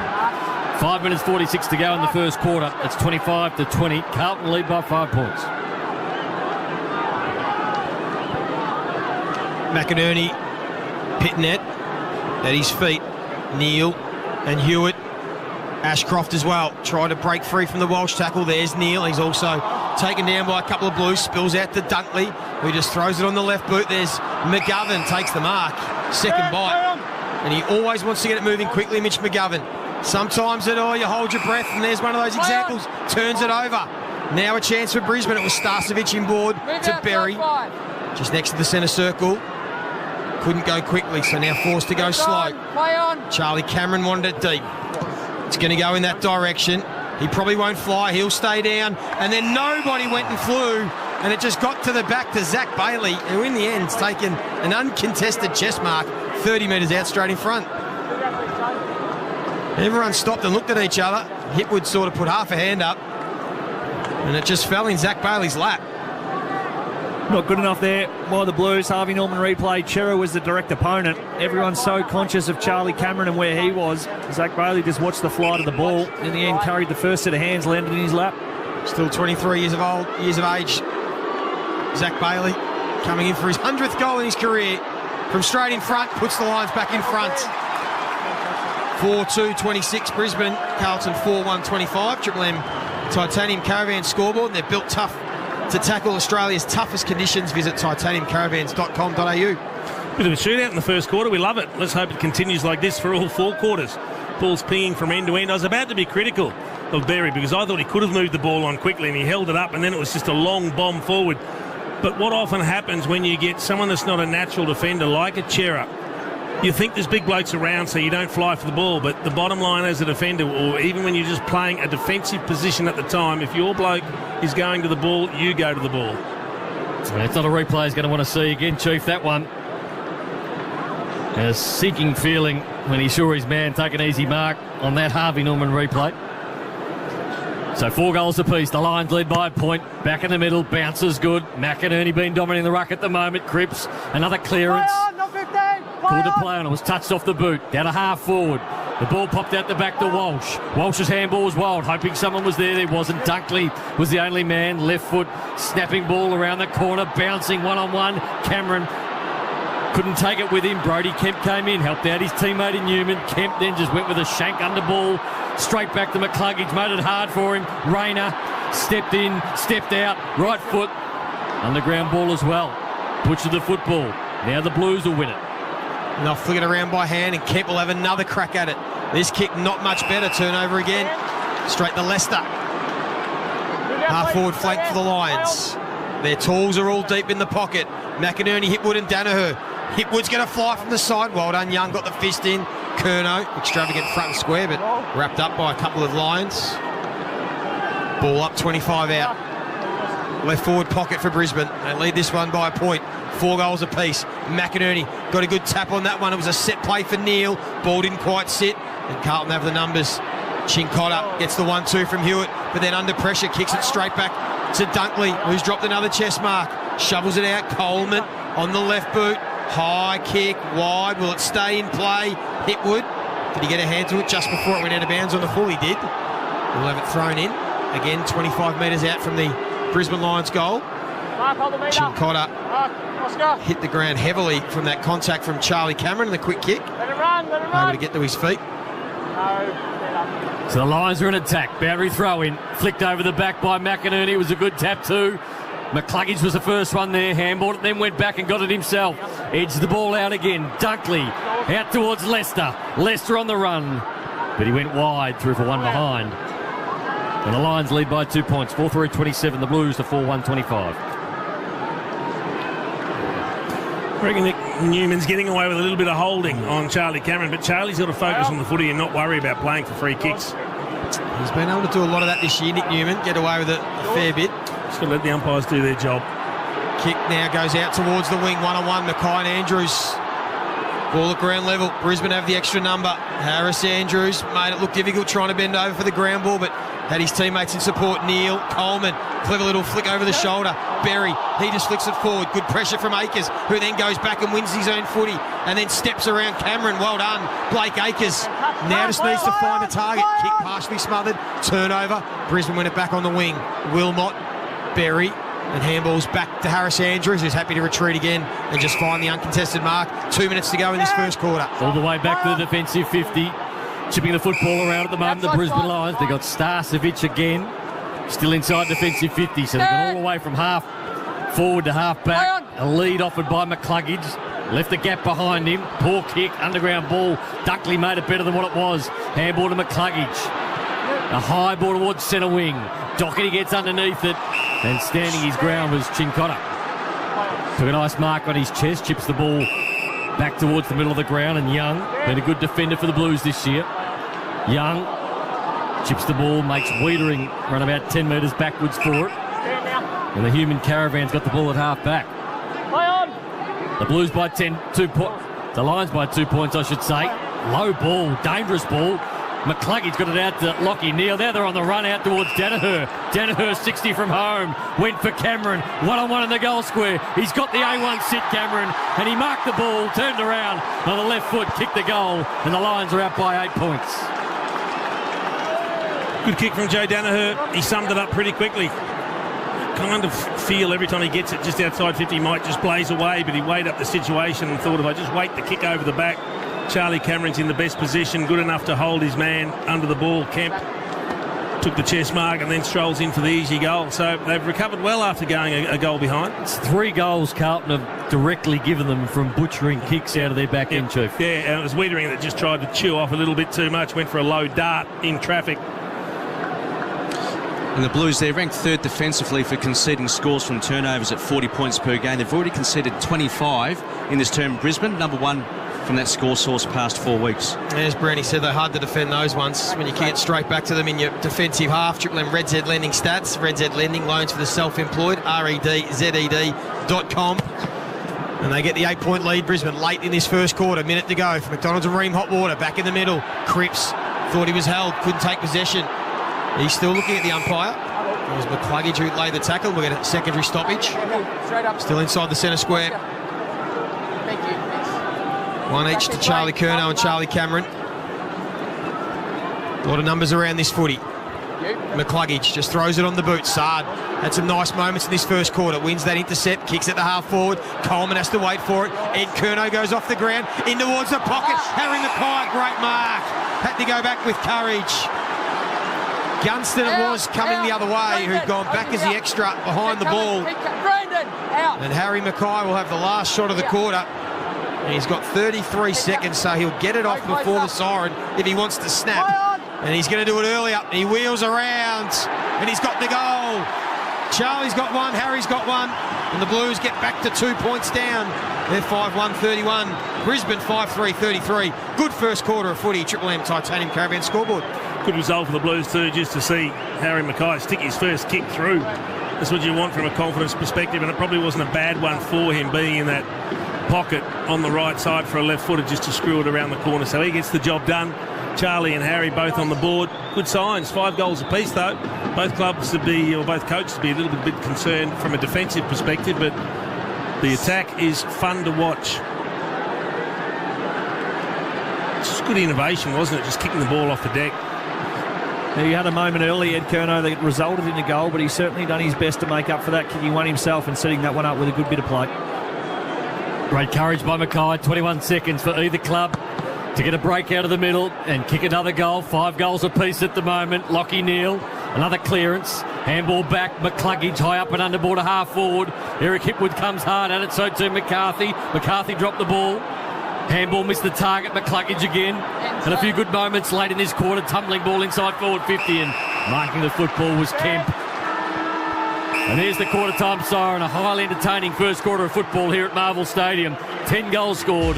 5-3-33 the Brisbane Lions. 5-1-31 the Blues. A 2-point lead to the Lions at quarter time. For McDonald's Ream Hot Water. Triple M rocks footy. The footy's on Triple M. That quarter for Titanium Caravans. Titanium Caravans are built to tackle Australia's toughest conditions. Visit titaniumcaravans.com.au. For McDonald's. Triple M rocks footy. For a Friday night feed this week only, score a small Big Mac meal and cheeseburger for just $6.90. Only on the My Macca's app. Hi, it's Marty Sheargold from Triple M's Marty Sheargold Show, and right now, Triple M rocks football. What do you think the name of the Tassie team will be? The Tassie Trout. The Tassie Ooh, Trout. I like that. Oh, yeah. The map solved. The map solved. We've had a lot of fun. Yeah, I've had a lot of fun as well. The new Tassie team. It's my son's idea, but the Tassie cousins. Triple M's Marty Sheargold Show. Weekdays from 6 on Triple M.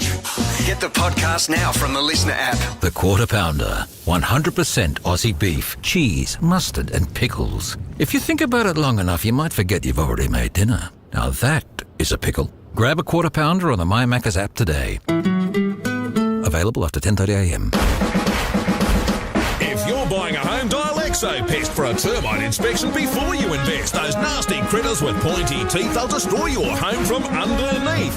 Up, down, north, south, east or west, get your protection from Exopest. Put those termites down to rest, pick up the phone, dial Exopest. No worries, mate, they'll do it right. With Exopest, you won the fight. Trust Exopest, 2015 Victorian Pest Manager of the Year. Safe, affordable, reliable. Phone 8696 9000. What key is tonight going to be played in? Well, that's entirely up to you and your spirit. Over here at Wild Turkey, we're opting for something that rings true and can reverberate for ages. A little 101. Wild Turkey 101 has been pleasing crowds for decades with its iconic, rich flavor. Crafted with generations of know-how and the finest ingredients. Over 18s only. Drink responsibly. Wild Turkey. Trust your spirit. JB Hi-Fi's got crazy deals on gifts to make Mum's Day. Like $150 of a Samsung Galaxy Watch 4 smashed to $249. That's nuts. A Breville coffee machine tossed out for a ridiculous $5.99. And a Germanica air fryer, $129. That's less than half price. Madness. JB, you've done it again.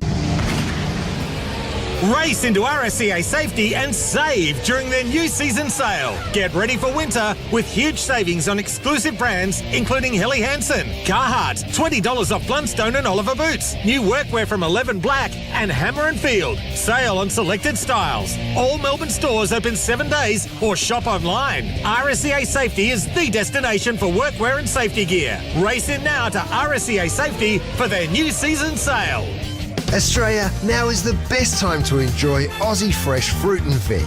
Right now, 100% Vic-grown William Bartlett pears are in season and just $2.50 per kilo. Coles, value the Australian way. Offer ends Tuesday. For mums who love radio, DAB Plus is the innovation that gives her 20 plus extra stations.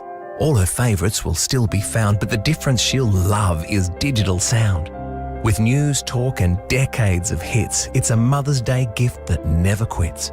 A DAB Plus radio surprises all year, making mum smile from ear to ear. So go to Harvey Norman and show mum you care. With up to 15% off, you'll have money to spare. Exclusions apply. It feels good to save cash, save cash, save. Get lots of data, carbon neutral mobile.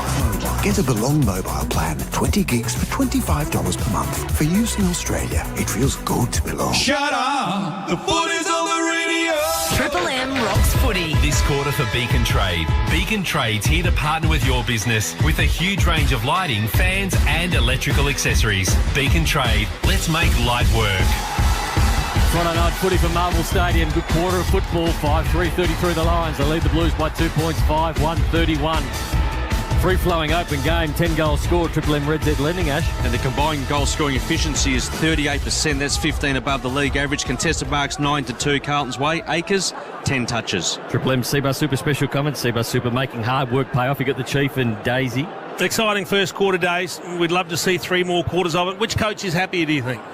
Probably right now, I would say Michael Voss for his ability to score, but also he would be understanding that it was the Blues giving the Lions a fair bit of their score. So if they can tidy up their ball movement out of the defence, they're actually going really well. And the ease in which Brisbane scored was at the lack of pressure on the ball because of those horrible turnovers that you just can't defend.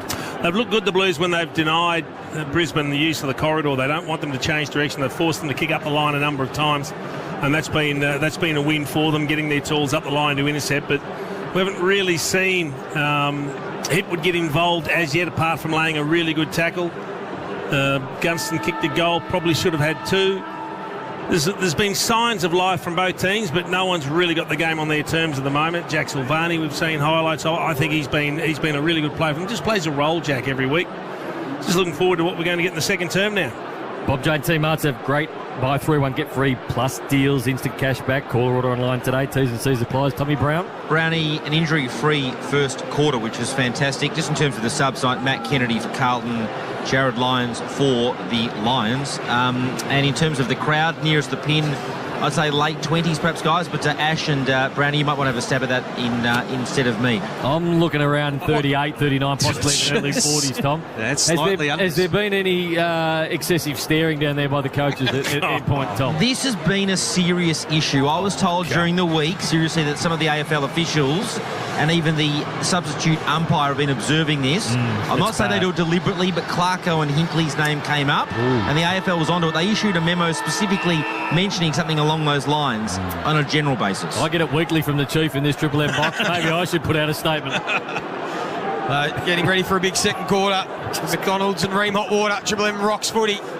McInerney again gets first hands on the footy, but it might be the Blues who win the clearance, although McCluggage, who had a good first quarter, coughed it up. Chera gave away a goal but got some ball. Chincotta had a good start. Got the 1-2 from Pitnet. Goes towards the big boys. They're all in there. Mackay Silvani and Charlie Curnow. Gets to ground level. Walsh, first one back there, but couldn't keep the ball in. To be thrown in right on the junction of the 50-metre line, boundary line, out of side Marvel Stadium. Blues going to the right of the broadcast. Brisbane lead by 2 points. Of course, Ream Hot Water, we know, is built tough for Aussie conditions when it comes to water heating. Ask your plumber to install the Ream. A lot of players around these stoppages. McCluggage again trying to rip it away from Hewitt. Umpire's going to try and let them sort it out. And eventually forced to call the ball up. So just outside 50 for the Lions. Umpire elevates it into the sky. Tackle to the ground with the ball again. Another ball up. Looked like you're trying to work on some amazing stat there for Triple M Red Z Lending, Ash. Yeah, I've deleted a column inadvertently, and it's the disposal column, which isn't good. Okay.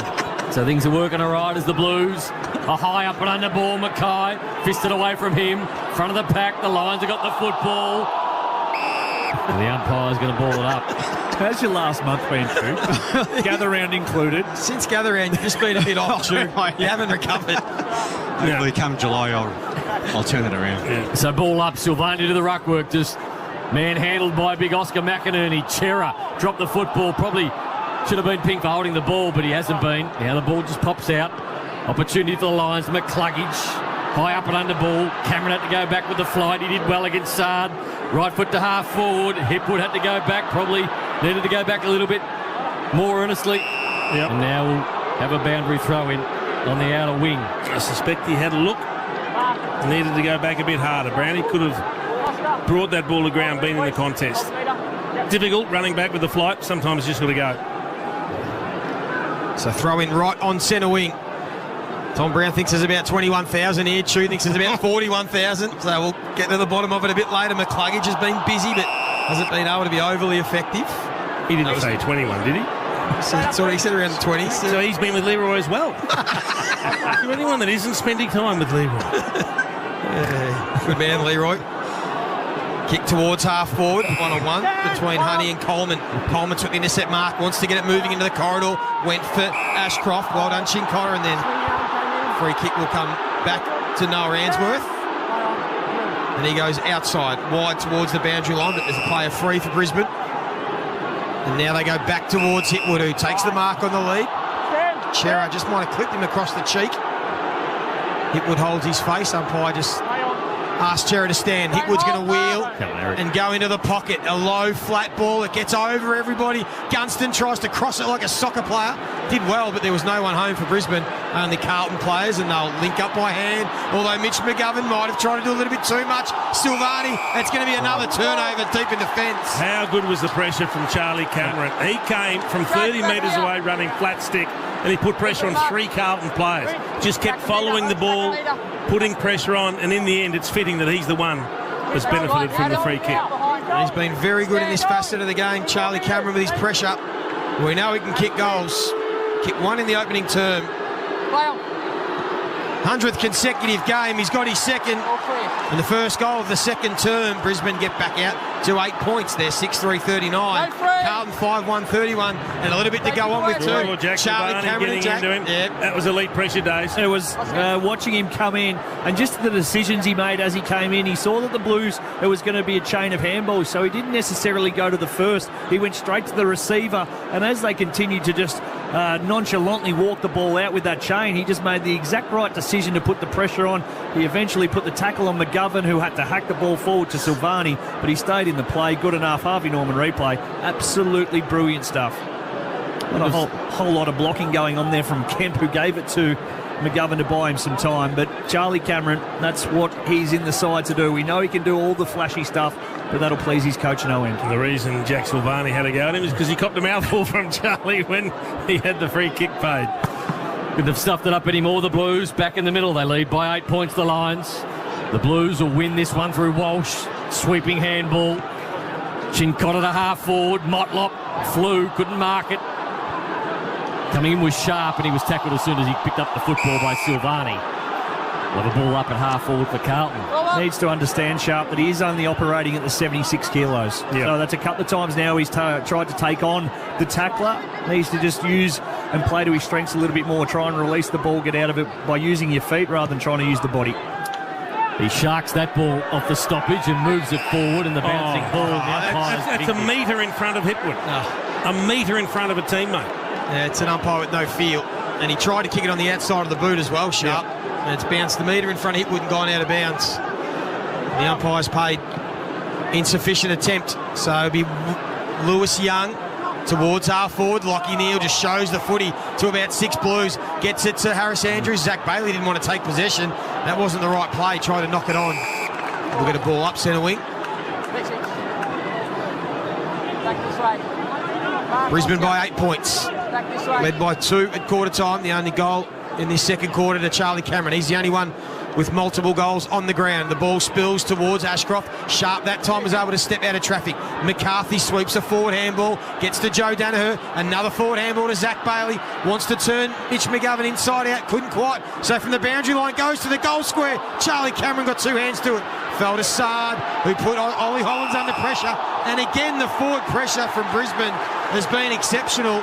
And it's Hipwood who's going to get a free kick holding the ball, quickly squares it up, finds Jack Gunston. I reckon Ollie Hollands thought the boundary line was going to save him. He was getting tackled over the boundary line, but because he had so much time to get rid of it, the umpire paid incorrect disposal. Now Gunston gets a chance to kick his second. Just nervy down there, inexperienced, that Blues last line of defence. It's a couple of times now they've had a clear out number, but haven't been able to use it and clear the area. Kick one, Gunston. Missed his foot from a metre out and another one. And we'll kick this from 45 metres, and he hits the post. Gave it a good ride. 6-4-40 Brisbane. Carlton 5-1-31. Triple M Beacon Trade scoreboard. Beacon Trade is here to partner with your business with a huge range of lighting, fans and electrical accessories. Beacon Trade, let's make light work. He's laid some good tackles, Eric Hipwood. An interesting decision to pass it off because there's a left footer from that pocket. That's just a regulation little round the corner kick. So Sard do the kicking in, and he gives it to Mitch McGovern in the back pocket. McGovern, he's got Sard to wrap around the back. The Blues under pressure again. Forward handball back to McGovern. It's getting dicey to Kemp. Now they work it out. That's a good kick by Kemp, and he finds Mackay in the middle. Now on to Hewitt. Sard kept running. Left foot bouncing ball, looking for Curnow, the bouncing ball. Akers gets there first, going to play it forward to that ball. Elects not to use Walsh, and then just kicks it straight back to the Brisbane Lions. where Walsh would have been running inside forward 50. Now the Lions release. It gave him a spray too, did Walsh, to Akers. And now Brisbane from halfback. Gunston wants to pull the trigger into the corridor. Got to Hipwood, but he couldn't take the mark. Now the Blues might be a chance here on turnover. Chain of handballs. Walsh to Motlop. They hurt. The advantage was paid. I'm not sure the Blues would have really wanted the advantage. The umpires called the advantage for them, and it's going to be turned over. Ainsworth inside defensive 50. Harris Andrews, that laconic style. It's got him under pressure. Holding the ball, no. Ball up. Sloppy from the Lions, though. They had 3 there that just couldn't mop it up. Charlie Curnow with the tackle. 40 metres out now from the Blues goal. 5 metres in from the boundary line. Curnow will do the ruck work. Trying to tap it down to Cripps. Spills out wide. Honey holding the ball. Good tackle, Coleman. G-Man, you got the disposals column back on your laptop? Yeah, we're back in business. Joey, what do you got there for us? Well, Carlton plus 14, but the concern is scores on turnover. 32 out of the 40 points for Brizzy have come from Blues turnovers. Outside 5. Connor McKenna. Short ball to Ainsworth. He's up against the boundary line, called to play on. Long ball to centre wing. Looking for McInerney. Got over the back. Chipped away by a couple of Brisbane Lions players, and now this ball underneath the pack and will have a ball up on the outer side. 9-point lead to the Brisbane Lions. Umpire comes in, quickly gets the football, separates the ruckman and then puts it in the air. The run of this one with the Blues, but stepping inside was Bailey. He's up to get the handball back towards Dunkley. Dunkley with the left foot to half forward. Sard crashed the pack, but now it allowed the Brisbane Lions, who stayed at ground level, to pick the football up and push it forward. Hipwood's one of those. Went one way, got the handball out, looking for Gunston. Gunston tackled by 1. Gunston tackled by 2. And he's picked up, holding the ball. Good effort by the Blues. It was gutsy from Sard, first of all, to fly for the contest. He left Charlie Cameron, who was lurking out the back, but they were able to mop it up. And just steady. Brisbane got the better of the play in this second quarter. Doherty's kick towards the wing. What are the Cripps Dunkley numbers, please, Ash? Triple M Red Z. Cripps 8 disposals. Dunkley is at 11 and throwing 6 tackles. Doing a good job. Sam Walsh getting in a bit of an argy-bargy with Starcevic. Lost comprehensively there. Absolutely manhandled. So the Triple M Harvey Norman replay, 30% off clearance mobiles. Now at Harvey Norman. Hurry while stock's last. There is Cripps and Lockie Neal this time, and finally Cripps gets a free kick. Blues fans think he's deserved a couple. The yellowy sort of buttery boots on. Haven't seen that colour before. And now Carlton will chip it around. Chicotta inside the centre square, comes to this broadcast side to Akers in a bit of space. Has Ed Curnow working short and kicks it to no one in particular out wide, out of bounds on the full. It's a couple of poor kicks from Blake Akers. Can do that every now and then. Just had a good game last week. Just got to honour that first lead. Ed Curnow's the one who'd broken for you. As soon as you decide to torch that option, you then have to make something up. Harry Mackay was waiting for his lead, expecting that to go to Curnow. Then he was going to produce. Sharp to half forward, but McGovern picked him off. Chipped the ball quickly into the middle of the ground to Walsh. Walsh has got runners on the left and right, but now chooses to kick the ball himself and kicks it straight back to the Brisbane Lions. Errant kick, you don't see that from Sam Walsh too often. Berry. Short ball and he finds Rayner. Has found some space on centre wing. Rayner looking for Cameron. He'll be the flyer. Fisted back 30 metres. A good fist too. Bailey tackled. Dropped the football. Coming in was Newman. He got the handball out to Durden at half-back. Durden and a fumble. Has to be clean now. Got it back to Newman. Another one. Hewitt. Silvani. Centre wing lowers the eyes. Poor kick again. Made it hard. And then Harry Mackay got belted by his own player. He's standing out there. And he's caught one in the eye. I think Harry Mackay's dazed and confused on centre wing. Will have a ball up. Cop one right in the eye. He's got claret coming out everywhere. Will have to come off. The umpire sees that. The blood rule now as we see the Harvey Norman replay. Head clash with Harris Andrews. But then he got a secondary one from a teammate just after that from Harris Andrews. So he's in the wars at the moment, Harry Mackay. Played 12 and a half minutes in this second quarter, and after 5 goals apiece in the first term, it's dried up, Chief. Just the 1 goal in this second quarter. Bit scrappy by foot, both teams. From the stoppage, Walsh feeds the handball back to Akers, who goes back to Chera and sweeps it Even further by hand to Kemp, who wants to go across the ground. Hollins runs hard, takes the mark, still on the defensive 50. Now has some options on the outer side. One of them was Durden. Lester read it well, came off his man, got the fist in, forced the turnover. McKenna pokes it to Danaher, point of the square, open forward line. Charlie Cameron wants it deep, goes in that direction. He's on Wiedering. Well done, Wiedering. Good one-on-one win. And then Chera knocks it through for a rush behind.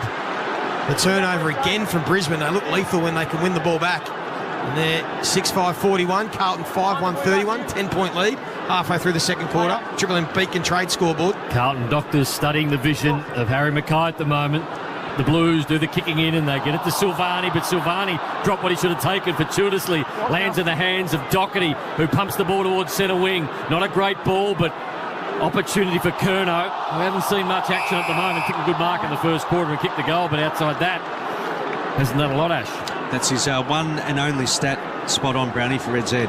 Tommy Brown, Bob Jane team Arch. Yeah, Mackay's gone down to the rooms. The cut above his eyes, no issue. I think the head injury assessment will be their main concern now. He'll undergo that now, I would expect. Did look a bit dazed and confused out there for some moments, Tommy, didn't he?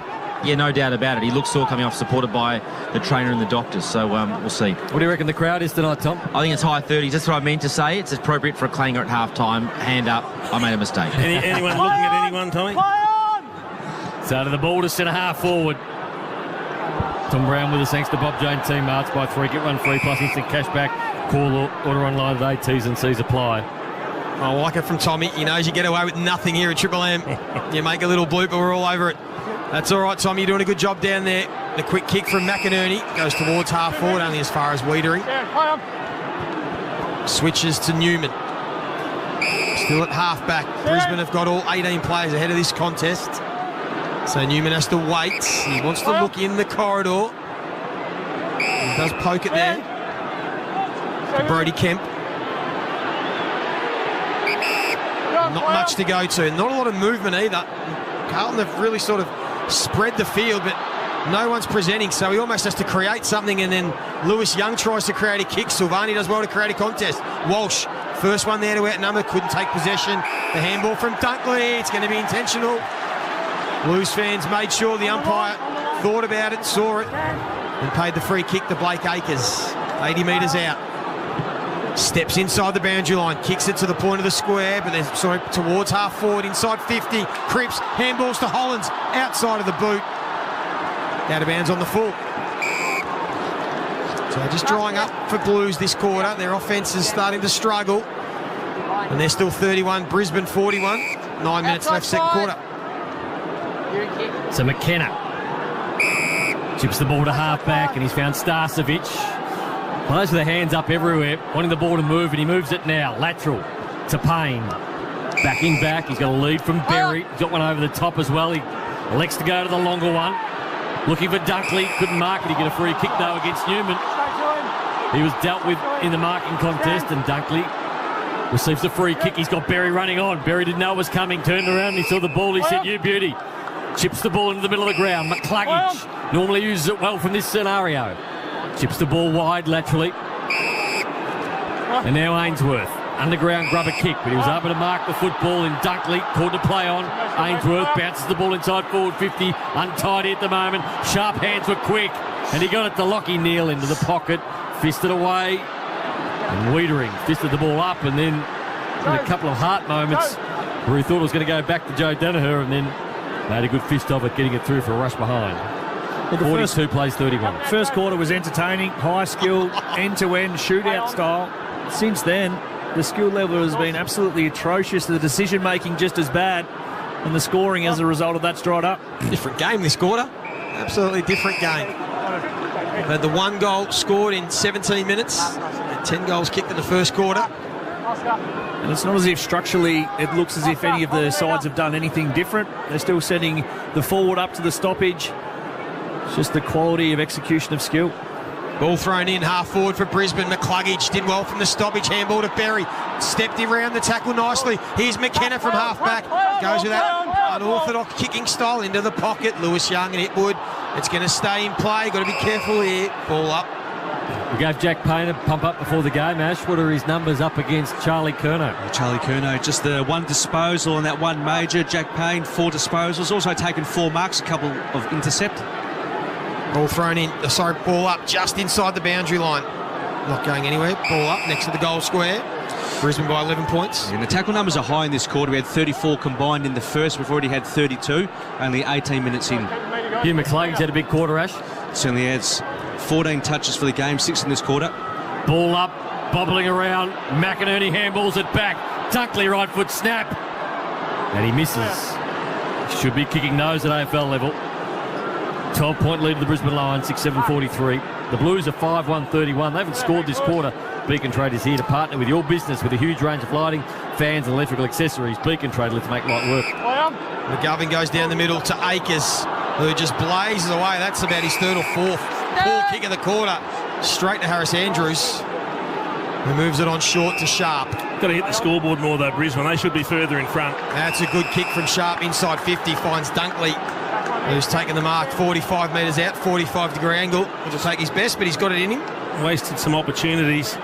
6-7. Should be 4 or 5 goals in front. Doesn't back himself. Instead goes wide to the pocket to McCluggage, who Brownie just said has had a big influence in this game and will have a shot 30 metres out. Wrong side for a right footer, so he might have to go with the banana.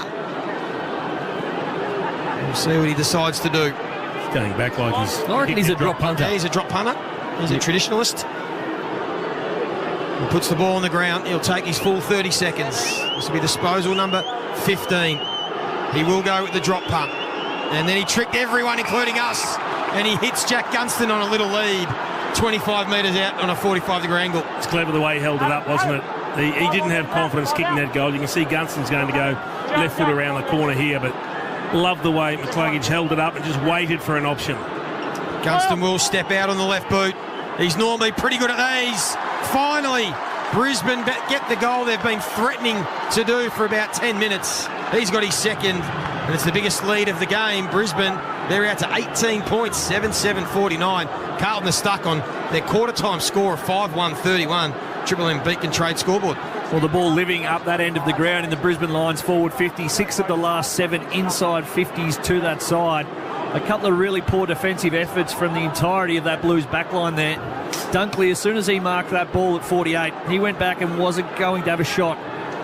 The Blues went to sleep. First it was McCluggage into the corner, into the pocket, and then just as he looked like he was going to have a shot, a clever little well-timed lead from Gunston. 3 or 4 Blues defenders purely asleep, waiting for the shot to come. And Dunkley, number 1 rated player at Brisbane this year, currently number 1 ranked player on the ground, 15 disposals and 6 tackles. So Brisbane have kicked 4 of the last 5. They lead by 18 points. What have the Blues got to offer? They need to answer. They need something, and they get a free kick out of the middle. High tackle going to Cherrett. So Cherrett in the middle of the ground. Oh, it had to be 50. He went the wrong side of the man with the ball. McCarthy following his opponent through the mark. Kick inside forward 50 at the front of the pack was Durden, where all good small men should be. Inched the ball out. Berry, high up and under ball with the left foot. Akers sitting underneath it. Can he mark the football? He doesn't. Walsh at ground level. Found some space, then pumped it back. It was a high ball near the pocket. Brisbane have got the numbers. Harris Andrews dropped the football. Off the ground goes Curnow.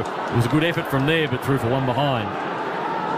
Harry Mackay comes back up from out of the race on the Harvey Norman replay.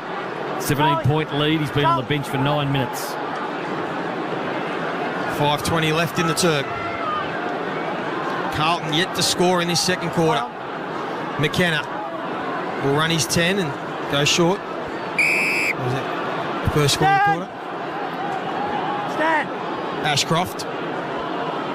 He hasn't had much of the ball today, Chu. Well, he's only had 5 disposals. And that kick smothered Silvani again. Just doing the little things. Keeps the ball in the forward half of the Blues. Just the 5 disposals. And averaging 23 this year.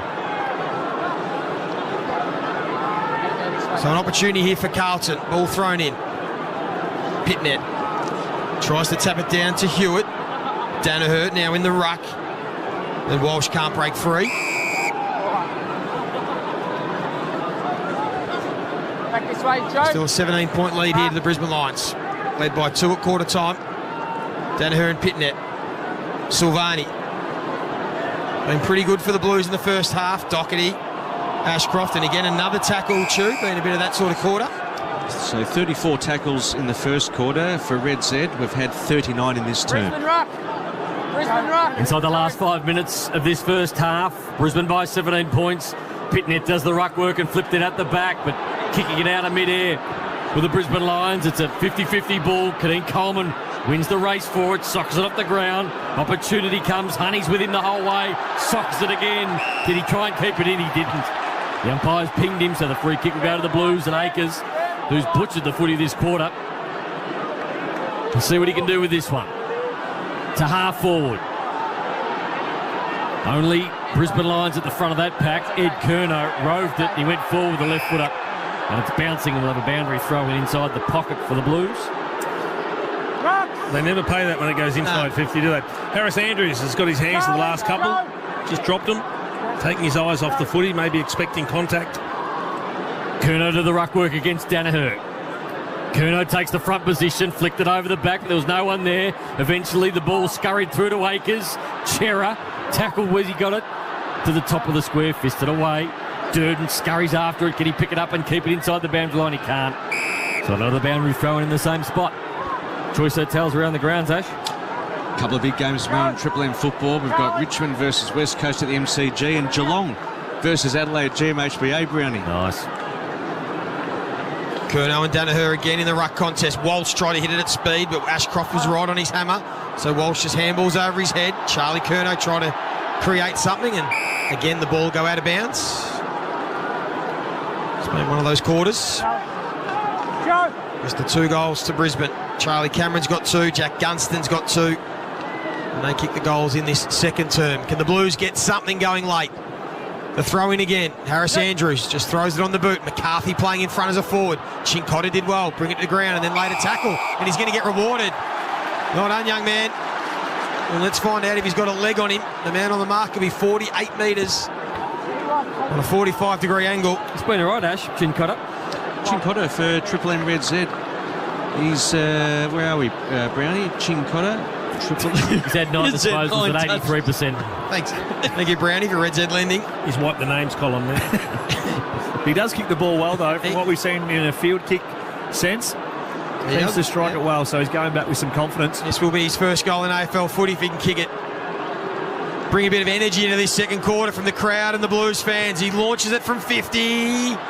Hangs it out to the right. Good leg, though. That's gone a good 55 plus. 5-3-53 the Blues, 7-7-49 Brisbane. 16-point margin, 3 minutes left before the half. He hit it well, and he was starting to run off like I thought that he might have hit it really well. But it faded late. Danaher in the back pocket, just blocking up a hole in these last 3 minutes. Trying not to let the Blues score. To the outer side. The Blues will win the football back. Ed Curnow, handball to Chera. Another one to Chincotta, who's absolutely sacked to the ground. Coming in with Akers. He couldn't take it with him. Chera went back, tried to win it. Ball in dispute. Picking the football up now is Chincotta. Another possession. Pumps it inside forward 50. Diving mark, dropped down there. Curnow picked it up. Handballed it out. You've got the ball. Motlop off the side of the boot. And he's kicked the goal for the Blues. Exactly what they needed. Kept himself in the contest, Motlop. And the handball from Curnow was brilliant. 10-point lead to the Brisbane Lions. First goal of the quarter for the Blues. There's a big ball to be won in the middle of the ground. And Chincotta, he was the man who came through with the real thirst for the contest and the contact. Had it the first time, but bowled around. He got back up to his feet, got in there. Hack kick forward. The Brisbane defence just a touch laconic in how they're going about defending at the moment. 4 of them back there. Charlie Curnow was good enough to beat 3 of them. Let's get down to the boundary line. Tom Brown. Good news for Carlton fans. Harry Mackay has just returned from the race and he's gone down to the Carlton forward line, so no issues there. Beautiful, good for Blues fans. For Bob Jane T-Marts goes straight to Harris Andrews. Harris just checks on him, sees if he's okay. He said, I'm good to go. And we're back in the middle for Ream and McDonald's. Back within 10 points. The Blues just hanging in there despite a poor quarter. And they'll get the free kick, Ollie Hollands. And the umpire again calls advantage on their behalf. And it falls to Hewitt, who wanted to give it to Cherry. Waited a long time. It allowed Starcevich to come off his man. But now Durden's got a bit of space just outside 50. There he is. Big Harry straight back into the action, and he's taken the mark 48 metres out and just a couple of metres in from the boundary line, but he's on the right side for his left foot. Be big to back this home, Joey. This will get the crowd up and about before the half. You have a nice shiner around that right eye. He's already kicked one just before quarter time. He's just going to wheel out slightly from 52. Won't get the journey. It'll go to the top of the square. Kadeen Coleman's going to get tackled, or he let the ball spill free. Pitnet now will have a ball up inside the goal square for Carlton. Minute 18 on the clock. Trail by 10 points. Pitnet will get up and do the ruck work. Plenty of players at his feet. The goal line is open for the moment. Hewitt's first onto it. Throws on the left boot, under pressure, well done. And now Berry kicks it long and wide towards Gunston and Young. Good front square from Noah Answorth. Doesn't have much up ahead, so he has to retreat back to Charlie Cameron, whose kick under pressure is going to be turned over. Good mark, Ollie Hollins. He had to judge it well, and he did. Dying moments the first quarter, inside the last minute of the first half, I should say. Now Silvani in the middle of the ground. Inside forward 50, got out the back. Berry fisted away. Ed Curnow at ground level. He's tackled to the ground. One arm free. The umpire will ping him, but the ball now pops out. Another ball up. Popped out because he threw it out with his one arm. And umpires, if they see the ball come out, they're normally happy just to wave play on. Down to 38 seconds. Umpire settles the ruckman. Nobody touches it. Going to be a free kick to the Brisbane Lions to McInerney. Called for a block. No arguments from the Carlton ruckman. They'll have had the call about how much time is left. They'll want to wind this 30 seconds down, go long up the line. McInerney gets the wrap around, Lee Montagna style from Starcevic towards centre wing, fisted away, and McGovern takes it out of bounds. We'll have a boundary throw in. Yeah, true. Lockie Neal had 9 touches in that first quarter, only 3 in this term for Red Z. Might be enough time for either team to score here. 14 seconds left, just the 2 goals to 1 quarter. Brisbane led by 2 at quarter time. They lead by 10. It's turned into a bit of an arm wrestle this second term. Carlton will win the stoppage. Silvani, Hewitt. Again, a lot of numbers around these contests. Hasn't been as free-flowing as the opening term. Both coaches have done well just to tighten the hatches a little bit. And we've got a real arm wrestle. But both teams are still in this contest. Brisbane certainly had the better of the second term. They only have a 10-point lead to show for it. Big second half to come. We'll be back after this. Jason Dunstall, Daisy Thomas, Nath Brown, Shoeman, Tom Brown, and Joey will take a look at the first half. McDonald's and Ream Hot Water. Triple M rocks footy. That quarter for Beacon Trade. Beacon Trade's here to partner with your business with a huge range of lighting, fans and electrical accessories. Beacon Trade, let's make light work. For Ream Hot Water. Triple M rocks footy. Built up for Aussie conditions. When it comes to water heating, ask your plumber to install a Ream. Shut up! The footy's on Triple M! Triple M Footy is famous for its nicknames. Rating of the carcass from the Tip Rat Mill! And the Saturday Rub ensures those nicknames stay with the legends who earned them. I'm speaking of Stevie Milne. Do you give Tom Papley permission to become the new Tip Rat? Over my dead body, boys. Join the Temper Mattress call team tomorrow from noon for Richmond and West Coast. For Ream Hot Water and McDonald's, Triple M rocks footy. The Quarter Pounder. 100% Aussie beef, cheese, mustard and pickles. If you think about it long enough, you might forget you've already made dinner. Now that is a pickle. Grab a Quarter Pounder on the My Macca's app today. Available after 10:30am. Hello. Frank Walker from National Tiles. National Tiles' famous once-a-year May Mayhem is the biggest and best ever. Spend $5,000 and we'll only charge you $3,800. Or spend $10,000 and we'll only charge you $6,800. That's right. Spend $10,000 and we'll only charge you $6,800. Don't miss the biggest and best National Tiles May Mayhem event of all time. So rush into National Tiles now and save. 17-year-old Lizzie Burdett left her boyfriend's house in Sydney's Northern Beaches and never made it home. Lizzie's boyfriend, Tom Caruso, was the last person to see her alive. The police laid no charges. The case went cold. You Don't Know Me, a new crime audio drama series available now on Listener. To listen, search You Don't Know Me wherever you get your podcasts. Listener. Hey Australia, we have a big announcement to make. No, even bigger than that. Oops. iiNet's incredible value home internet plans start from just $59.99 a month. With our biggest range of plans and speeds to choose from, all backed by our 24/7 support, you're sure to find your perfect plan. Now that's something worth making some noise about.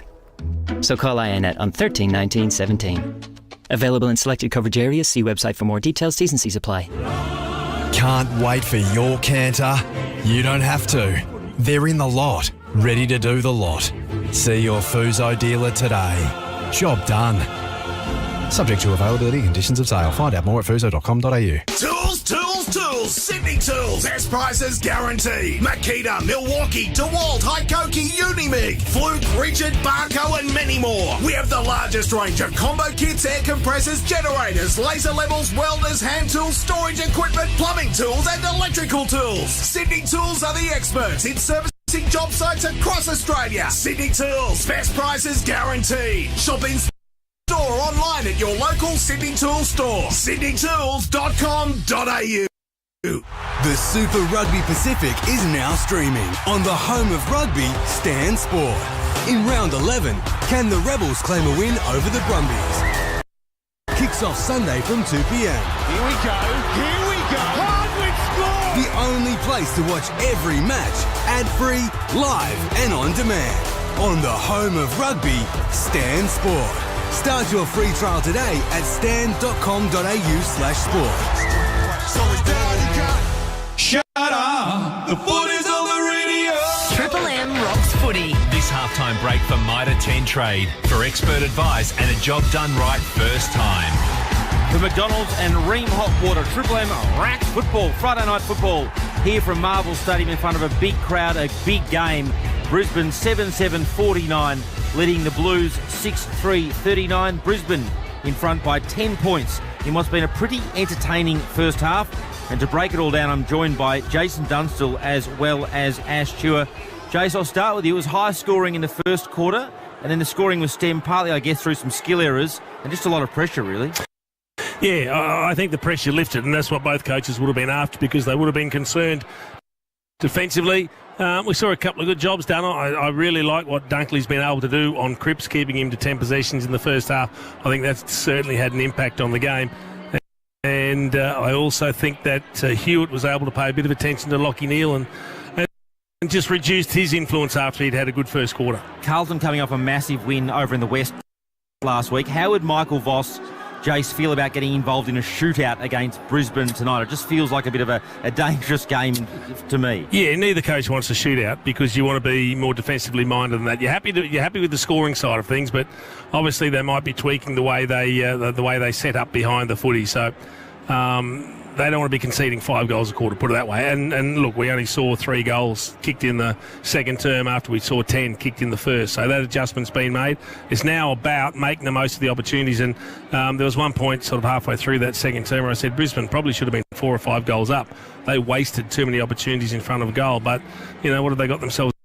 A 10-point lead. It's probably fair. They deserve to be in front, I think. But Carlton's certainly right in the game. Ash Chua, some interesting stats you've raised in that first half. In particular, scores from turnover from a Carlton perspective. Let's start there. Yeah, and that's reflective of their kick efficiency. They're going at 57%, which is 10 below the league average. But Carlton are ranked third defensively for conceding scores from turnovers at 40 points for an entire game. They've already conceded 40 in a half. Brisbane number 1 in that stat. The Blues kicking efficiency? Yeah, 57%. So they've torched a fair bit of pill in the back half of the ground. So, yeah, 10% below the league average, Tom. And in terms of some positives for Carlton, Lachie Neale's been relatively quiet by his illustrious standards so far. Yeah, as Jason touched on, he had 9 touches in that first quarter, just the 3 in that second term. He's polled 2 best on grounds from his last 3 against the Blues, averaging 28 and 6 clearances. And just one without notice. Just take us through the big forwards tonight. Mackay, Curnow, Danaher and Hipwood. Yeah, so Harry Mackay, 4 disposals. He's taken 3 marks, just the 1 major. Charlie Curnow, very quiet, 1 goal, 1. He's just taken the 1 grab along with 3 touches. And Joe Danaher for Triple M, Red Z. has had, as we have a look here, sorry, this is a new system. I've got 8 disposals and a major. It's like driving a new car, with all the safety devices. Takes a bit of time to get used to it. And the other one is Eric Hitwood, 5 disposals. He's yet to hit the scoreboard. This is the halftime break for Mitre 10 Trade. Mitre 10 Trade for expert advice and a job done right the first time. A great feature of halftime, the Amy Clangers. I'm always happy when I don't feature. Who covers Clangers on and off the field? Amy does. Tonight's Clanger from the second quarter. Look like you're trying to work on some amazing stat there for Triple M Red Z Lending, Ash. Yeah, I am. I've deleted a column inadvertently, and it's the disposal column, which isn't good. Okay. How's your last month been, Stu? Gather round included. Since gather round, you've just been a bit off, Stu. You haven't recovered. Ash, I thought I was a shoe-in for that award. So I'd call it that for predicting the crowd was high 20s when it's clearly high 30s. I made a bit of a faux pas there. But you've taken the cake. Your stats are all out of whack. Your columns. He'll turn around pretty quickly. As I said, it's like driving a new car, Tom. That's my excuse anyway. But you don't want to delete the disposal column, do you? I would have thought that's pretty important. Unfortunately, Tommy, Ash found alcohol at Gather Round, and we haven't been able to get him off since, so trying to wean him off. Jace, just in terms of, I guess, the emphasis on tonight, who's got the most at stake in this game? There's obviously a lot of emphasis on Brisbane's performances in Melbourne. We know how, deadly, for want of a better word, they are back in Brisbane. They're difficult to beat up there. And then Carlton, there's this sort of narrative that Voss is under pressure, but they're in the 8. They had a big win last week, and they're going pretty well. Yeah, look, I think they've both got plenty to gain by tonight. Brisbane trying to lock in a spot in the top 4, and we think they've got the capacity to do that this season. Carlton's got opinions divided, some bullish about their chances, others not so. I'm still unsure about them, so anytime you get an opportunity to play the good teams and assert yourself and show what you're capable of doing, it's a great opportunity for them. So if they can get a win over a team like Brisbane here tonight, and they don't play, for whatever reason, they don't particularly enjoy Marvel Stadium, so anyway, they've got to start finding ways to win and ways to beat the good teams. And Jay's just picking up on a story I had on the news tonight concerning Chris Fagan and obviously, by extension, Alistair Clarkson. There was an article in the Herald Sun today where it listed some of the 18 suggestions or stipulations or demands by the alleged complainants in the racism investigation. But what I reported tonight was interesting, Jace. This whole process is now sort of in danger of falling apart. They're all bound by confidentiality. Even the people involved, their contacts had to sign confidentiality agreements. It looks like the complainant stipulations have come out, but Alistair Clarkson and Chris Fagan, I understand, haven't said no to mediation. They haven't said yes to it yet, but they're still just sticking to the process and sticking to that possibility perhaps in the long term, and it's become very convoluted now. There's a few agendas going on in terms of trying to solve the issue, and the wheels are basically now threatening to fall off. It's become, in some respects, without knowing all the facts, pretty unfair on some of the parties involved. It's incredibly unfair given we've only heard one side of the arguments, and I mean, this is the report that Hawthorn as a club wanted commissioned, so they've got to bear some of the responsibility for that, and now it's out there and everyone's having trouble dealing with it, and the proper way to deal with it to make sure that everyone's best interests are looked after has become incredibly difficult. But it's really sad that we're continuing to hear allegations, and we can only call them allegations at this stage because we don't know the ins and outs at all, but disappointing for some when I suspect they might like to be able to air their side of the story and haven't been able to. But they just can't and haven't been able to and have stuck with that. So it's a difficult situation. Anyway, lots to look forward to in the second half here for McDonald's and Ream Hot Water. Triple M rocks Friday night football. The Lions currently 10 points up, but the Blues right in it here at Marvel Stadium. Triple M ranks football. That halftime break for Mitre 10 Trade for expert advice and a job done right first time. For Ream Hot Water and McDonald's. Triple M rocks footy. It can be bloody hard dragging yourself out of bed some days. We agree. That's why Triple M has this guy revving things up from 6 for brekkie. Kneel down and put your Hessian shirt on and then I'll whip you with the travel strap. The Marty Sheargold Show, starring Marty. He's your old school funny bastard. The Gold Coast is just an absolute shambles. They should burn it down. And he does not care who he offends. Well, you should wee with your pants up, not down around your ankles. Kick your day in with a grin. The Marty Sheargold Show for breakfast. Weekdays from 6 to 9 a.m. on Melbourne's 105.1 Triple M. The Quarter Pounder. 100% Aussie beef, cheese, mustard and pickles. If you think about it long enough, you might forget you've already made dinner. Now that is a pickle. Grab a Quarter Pounder on the My Macca's app today. Available after 10:30am. On now at Harvey Norman, up to 30% off clearance mobile phones. Save a huge $150 on the Nokia G65G mobile. Now a low $398. Get the Samsung Galaxy S22 mobile and save $250. Now only $898. Scoop up the Galaxy Tab A7 Lite. Now just $198, save $50. Hurry while stocks last. Up to 30% off clearance mobile phones. Don't miss out on these incredible deals and more at Harvey Norman now. It's big and it's back. For 5 days only, you could earn up to 150,000 Qantas points over 6 months for joining or switching to Qantas Health Insurance. But you better be quick. Qantas points offers this big don't come around very often. Don't miss out. Offer ends May 5. Search Qantas Health Insurance to get a quick quote today. Issued by NAB Health Funds. Eligibility criteria and T&Cs apply. For every sense of humour, Listener has your comedy sorted. Laugh out loud with the Hamish and Andy podcast. Laugh with us listening to Auntie Donna. Laugh till you cry with Abby Chatfield on her podcast, It's a Lot. Or laugh in the morning with the Marty Sheargold Show. And laugh all day with the Matt and Alex All Day Breakfast podcast. For all your laughs and more, download the Listener app and search comedy. Listener. Imagine a time, far from now, where all of the world's energy is generated from 100% renewable sources. Well, now that day isn't someday, it's today. Here at Pacific Blue, we generate 100% clean energy from renewable sources like the wind, and we have done for more than 30 years. Pacific Blue, generating 100% clean energy. Now, discover more at pacificblue.com.au. Have you got a dream renovation, a dream man cave? Robot's got it. Robot Building Supplies can help you get the job done. Robot's been servicing the building, fencing, engineering, roofing and cabinet making industries for over 70 years now. So when it comes to experience and reliability, Robot's got it. With 24-hour delivery, dream one day, build the next. Robot Building Supplies. Notting Hill, Sunshine, Preston, Dramana, Pakenham, Coldstream and Darnham. RobotBuildingSupplies.com.au. ROBOT Robot Building Supplies. The Quarter Pounder. 100% Aussie beef, cheese, mustard and pickles. If you think about it long enough, you might forget you've already made dinner. Now that is a pickle. Grab a Quarter Pounder on the My Macca's app today. Available after 10:30am. Shut up! The foot is on the radio! Triple M rocks footy. This quarter for Titanium Caravans. Titanium Caravans are built to tackle Australia's toughest conditions. Visit titaniumcaravans.com.au.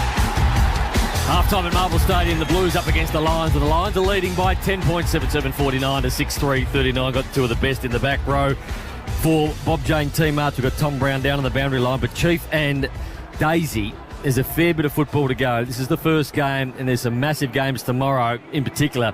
Geelong up against Adelaide. Tough to play at down in Geelong. How Adelaide go? Well, they've done nothing wrong really this season. They've been really good in the loss last week. They probably should have won that. It was inaccuracy that cost them in that one, but it is a different proposition when you go down to GMHBA Stadium. The Cats have won their last 8 there by an average margin of 56 points, so it is an absolute hunting ground for them, and it's going to be tough for the Adelaide Crows. The weather may play a part in it as well. Tomorrow going to be a cold 5 to 10.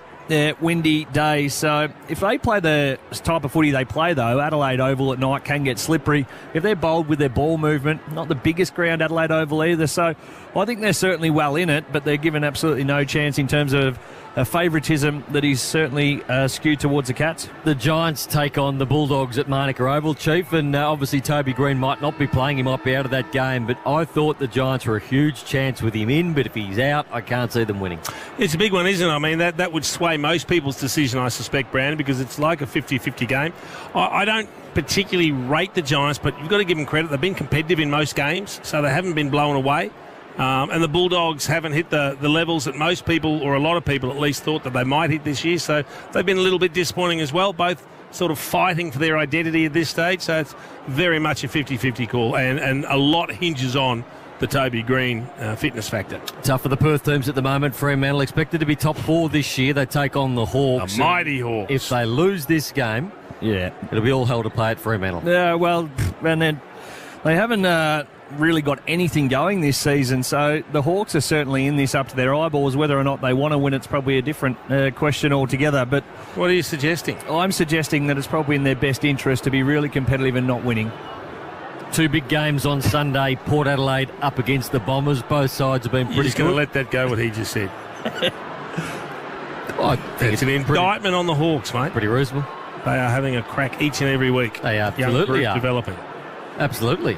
And they have a real opportunity to beat Fremantle. With Mitch Lewis and Will Day, they've got two superstars they can build their team around. Be interesting to see how Mitch Lewis goes. He was so good in his first game back. Can he follow that up? I wasn't expecting him to do what he did last week, given it was his first game of the season. So interesting to see how he pulls up second time around. Port Adelaide and the Bombers, Chief? Yeah, again, not a certainty. The Bombers, yes, they were never a chance of beating Geelong last week, but they did still kick 100 points. So let's not write them off. I think Port Adelaide's, after everyone wrote them off early on, they're 5-2 and they've really got something going. So it's a really good test for the Bombers, but I wouldn't be writing them off.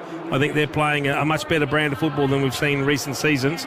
I've certainly tipped Port, but it wouldn't surprise me if the Bombers were right there. And the last time at the Adelaide Oval the Bombers played, they touched up the Demons in gather round. Collingwood up against Sydney is the 3:20 game, the one we're doing on Sunday. The Pies? Yeah, well, the Pies are the most exciting team at football at the minute because, as they say, you've got to play the full 4 quarters, 120 minutes to beat them. The Swans have been really inconsistent. We know they've had some injuries across the back line and been exposed at times. I just think the MCG, the Pies' ability to move the footy and just take you on at all costs won't do the Swans any favours, and I think the Pies will win that one comfortably. And Ash, the Kangaroos and the Saints, do you give the Kangaroos any chance? Will you get the Spar on? No, the Spar will definitely not be fired up Sunday, and no, don't give us a chance whatsoever against the number one ranked defence team in the competition. Well, yeah. Positive? No, you're going to be a realist. Real positive. Yeah. Well done, Ash. All right, second half just about to get underway. Want to go anywhere, you'll need Australia's toughest off-road caravan. Titanium caravans are purpose-built to tackle Australia's uncompromising conditions. They have everything you need to stay off the grid and off-road for longer. Look no further than Titanium Caravans. Visit titaniumcaravans.com.au. Righto, well, both teams are in position. Let's hope we get more of the first quarter action that we saw rather than the second quarter. 10 goals kicked in that opening term, just the 3 in that second term. How do you see this one panning out, Chief? Who looks the better? Well, I think Brisbane's had the better of the first half, or at least they deserve to be leading. But as I said to Tommy before, Carlton are right in the game. If they can just stop turning it over and getting hurt on turnovers, there's no reason why they can't come back and win. But Brisbane deserve to be in front. For a Friday night feed, this week only score a small Big Mac meal and a cheeseburger for just $6.90 only on the My Macca's app. As we get set, third term underway for McDonald's and Ream Hot Water. And it's Cripps who tries to get the hands free, did well. And the umpire that was 40 metres away, and the other umpire was standing 5 metres away, let him play. The other one called a throw. So the free kick goes to the Brisbane Lions, and Kadeen Coleman goes straight down the middle, inside 50. Charlie Cameron trying to take on the Newman tackle. Got it to McCluggage. He was tackled as he kicked the ball, so it dribbles out of bounds next to the left-hand point post. That was an interesting call by the umpire here, Daisy. Triple M Harvey Norman replay. Yeah, it was it looked like he did get a handball to it. Oh, might be a good call. Correct call. Good really good decision. Yeah, well done. I was about to give him a good scolding too. So the boundary throw in. Akers tracks the ball towards the boundary line and snaps around his body, but as he's done most of tonight, he's turned the footy over again, straight back to Zach Bailey. If you're going to dump kick out of defence, it's got to clear the 50-metre arc. You cannot dump kick it blindly and not clear the 50 arc because you're likely giving someone a shot for goal. The goal in the first quarter did Zach Bailey. Put the Lions back in front after the Blues kicked 3 in a row. This to make it back to 16 points. Have to kick from right on the 50. 45-degree angle. Bailey called to play on. That's a high ball, it's a long ball. The umpire doesn't move. Big kick by Bailey. And the Lions are out by 16. 8-7-55 to 6-3-39 Titanium Caravan scoreboard. Really nice finish and a good start to the third term for the Lions. Pretty poor from the forwards of the Blues not to roll up. Once that ball had gone down, Zach Bailey was the one who popped out. The kick didn't do the forwards any favours in terms of the depth on it, but you'd expect somebody to roll up to the most dangerous and allow the spare to be the deepest one out, not allow someone to stand unopposed at 45 metres. But he's one player who, once he starts to get busy, he certainly makes the most of his opportunities, and he is a beautiful set shot for goal.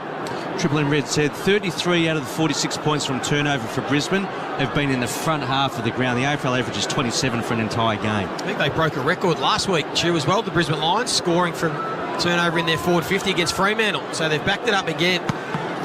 Their forward pressure is matching their forward talent, and they deserve their 16-point lead for McDonald's and Ream Hot Water. Dunkley gets the centre clearance. Mitch McGovern has to go back with the footy. Couldn't take the mark. Akers now. That's going to do his confidence a little bit of good. He gets the Bronx cheers too from the crowd as he finds Doherty just back of the wing. Fair enough too. Can't be nice.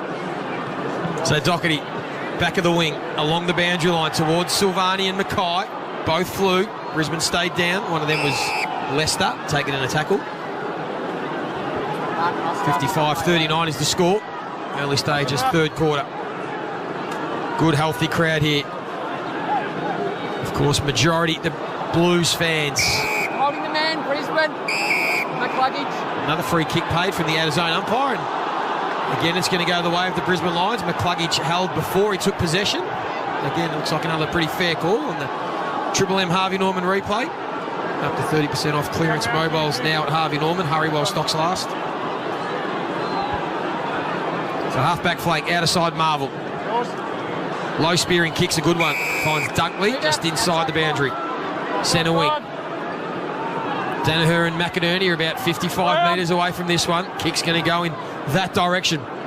Danaher was able to slip his man, Kemp it was, who came across, got two hands to it, couldn't take the mark. McCluggage won the crumb, handball to Danaher, screws it to about 30 out. Berry in a one-on-one with Ed Curnow, got two hands to it, just dropped the chest mark, and now Carlton get numbers and lay the tackle.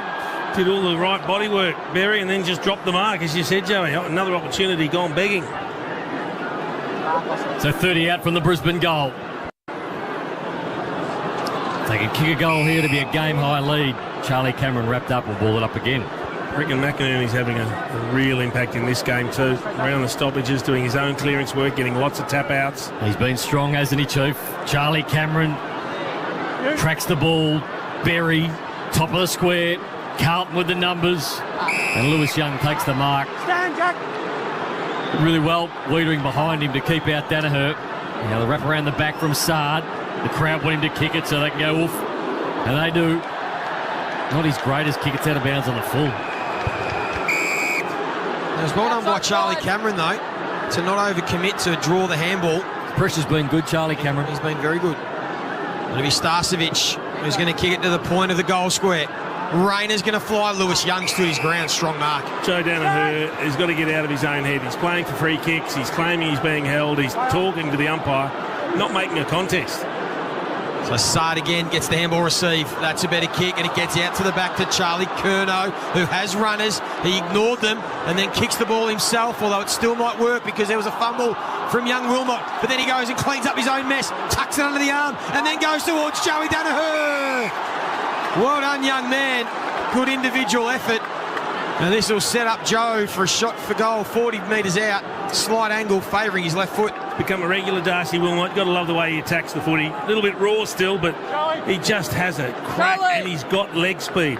And that is a great weapon to have in this game. 57% set shot. Kicky is Joe. We know it'll do two things. It'll go straight through the middle, or he won't strike it well at all. Let's see how he goes. And that's the one that doesn't strike well at all. Just sneaks in from behind. Gee, that's a poor kick. 8-8-56. 6-3-39. A let off for the Blues, who keep giving it back to the Brisbane Lions. And we saw what happened to Adelaide when they did this last week against Collingwood. You keep the opposition in the game, eventually they'll get a few things on their terms and you could be in trouble. So Sard to do the kicking in. That's a big ball up the middle of the ground, but straight back to Dunkley. He was looking for Doherty, who'd found a pocket of space, but that was a really difficult kick.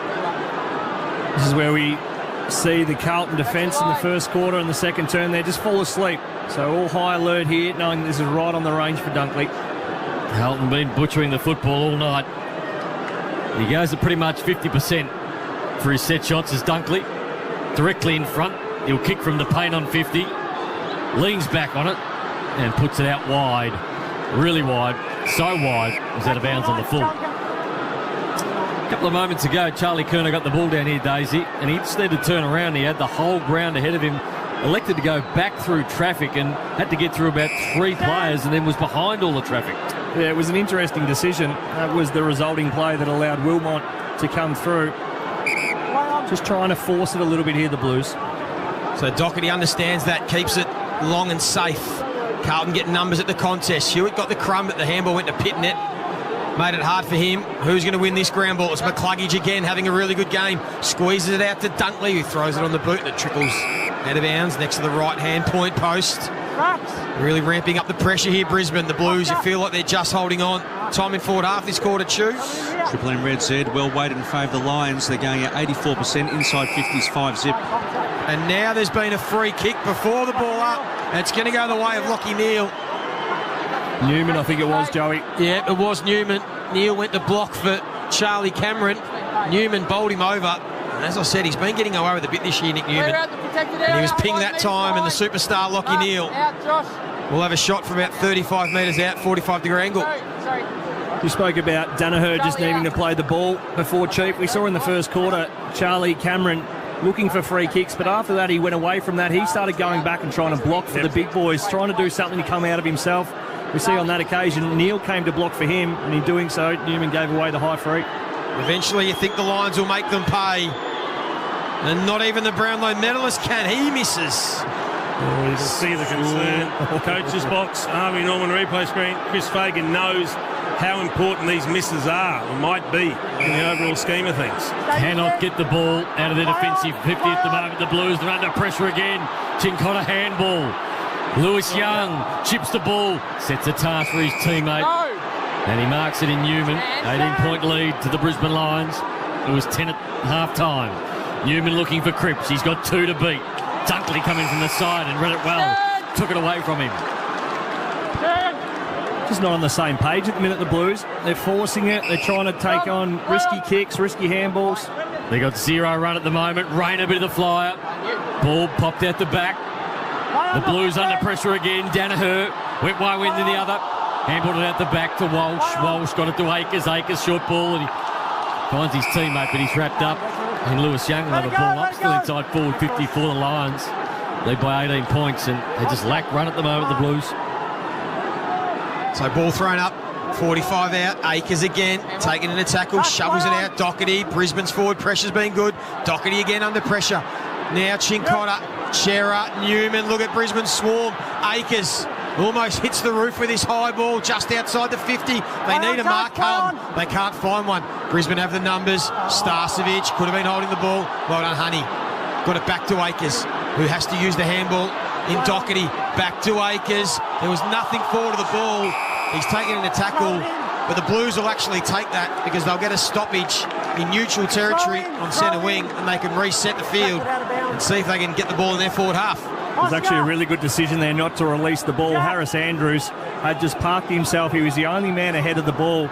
So as he looked up, Akers, if he had released it, he would have been kicking to Harris Andrews in 50 metres of space. Mackinnon do the ruck work against Silvani. Silvani held his own against the bigger opponent. Chera did well, spun out of trouble.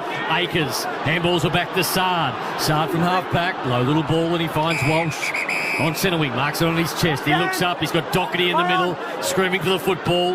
Now goes back down the line and kicks it straight back to the Brisbane Lions, and an easy mark taken by Leicester.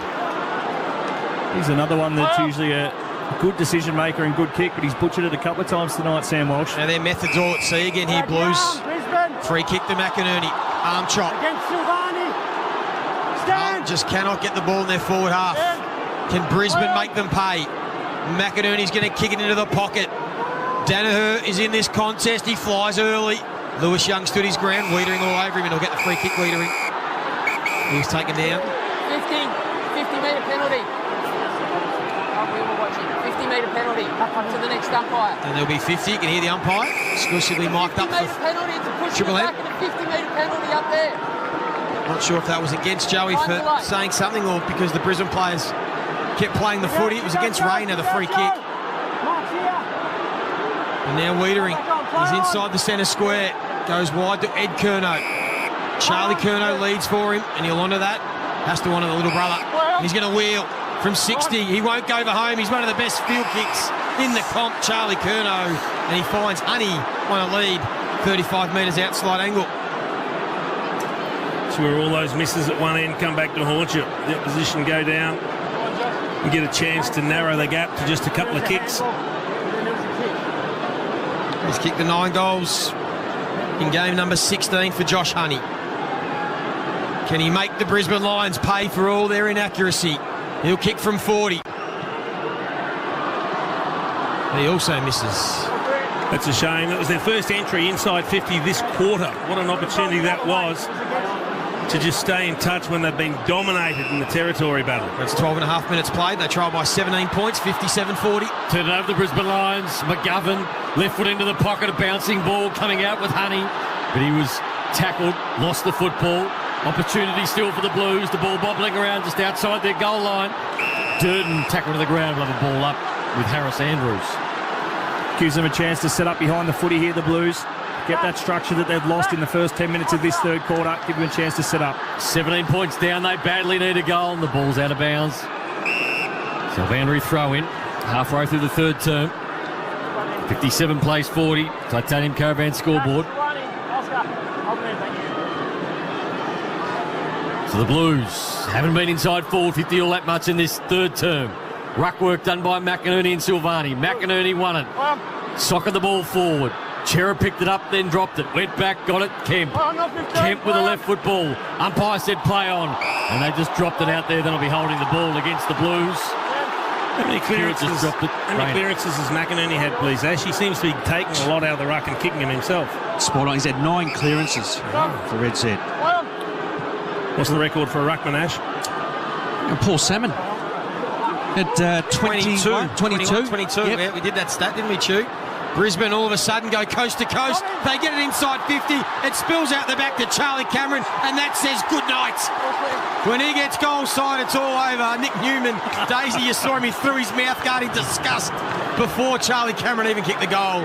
He knew once he had it, he was goal side. He's got 3, and that hurts the Blues.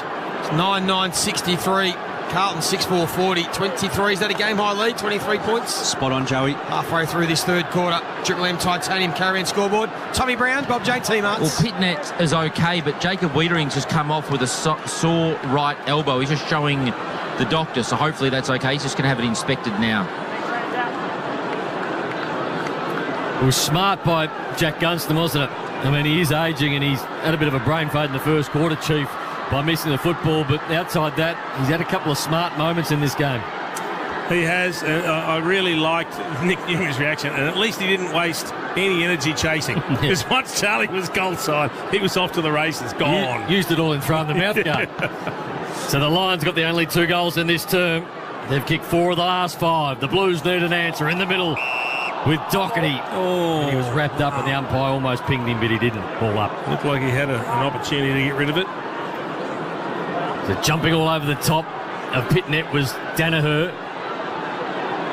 Footy in the middle of the ground. McCluggage was on his knees and he handballed it out. He shoveled it out in the end. Sard at half back.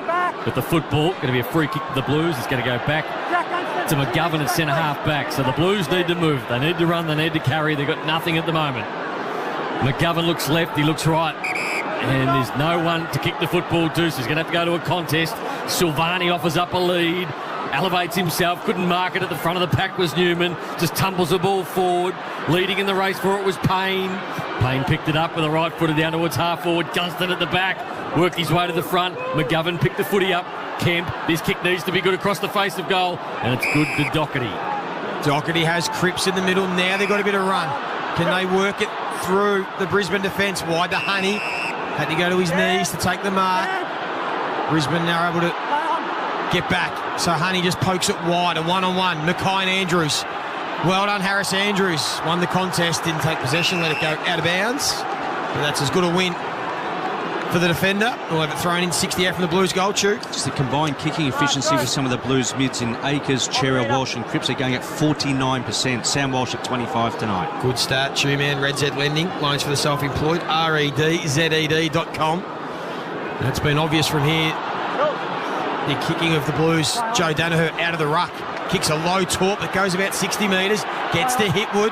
Has some numbers. One of them's Gunston. Good pick-up. Sard on his hammer. Broke the tackle with good pressure. Kemp slapped it out of bounds.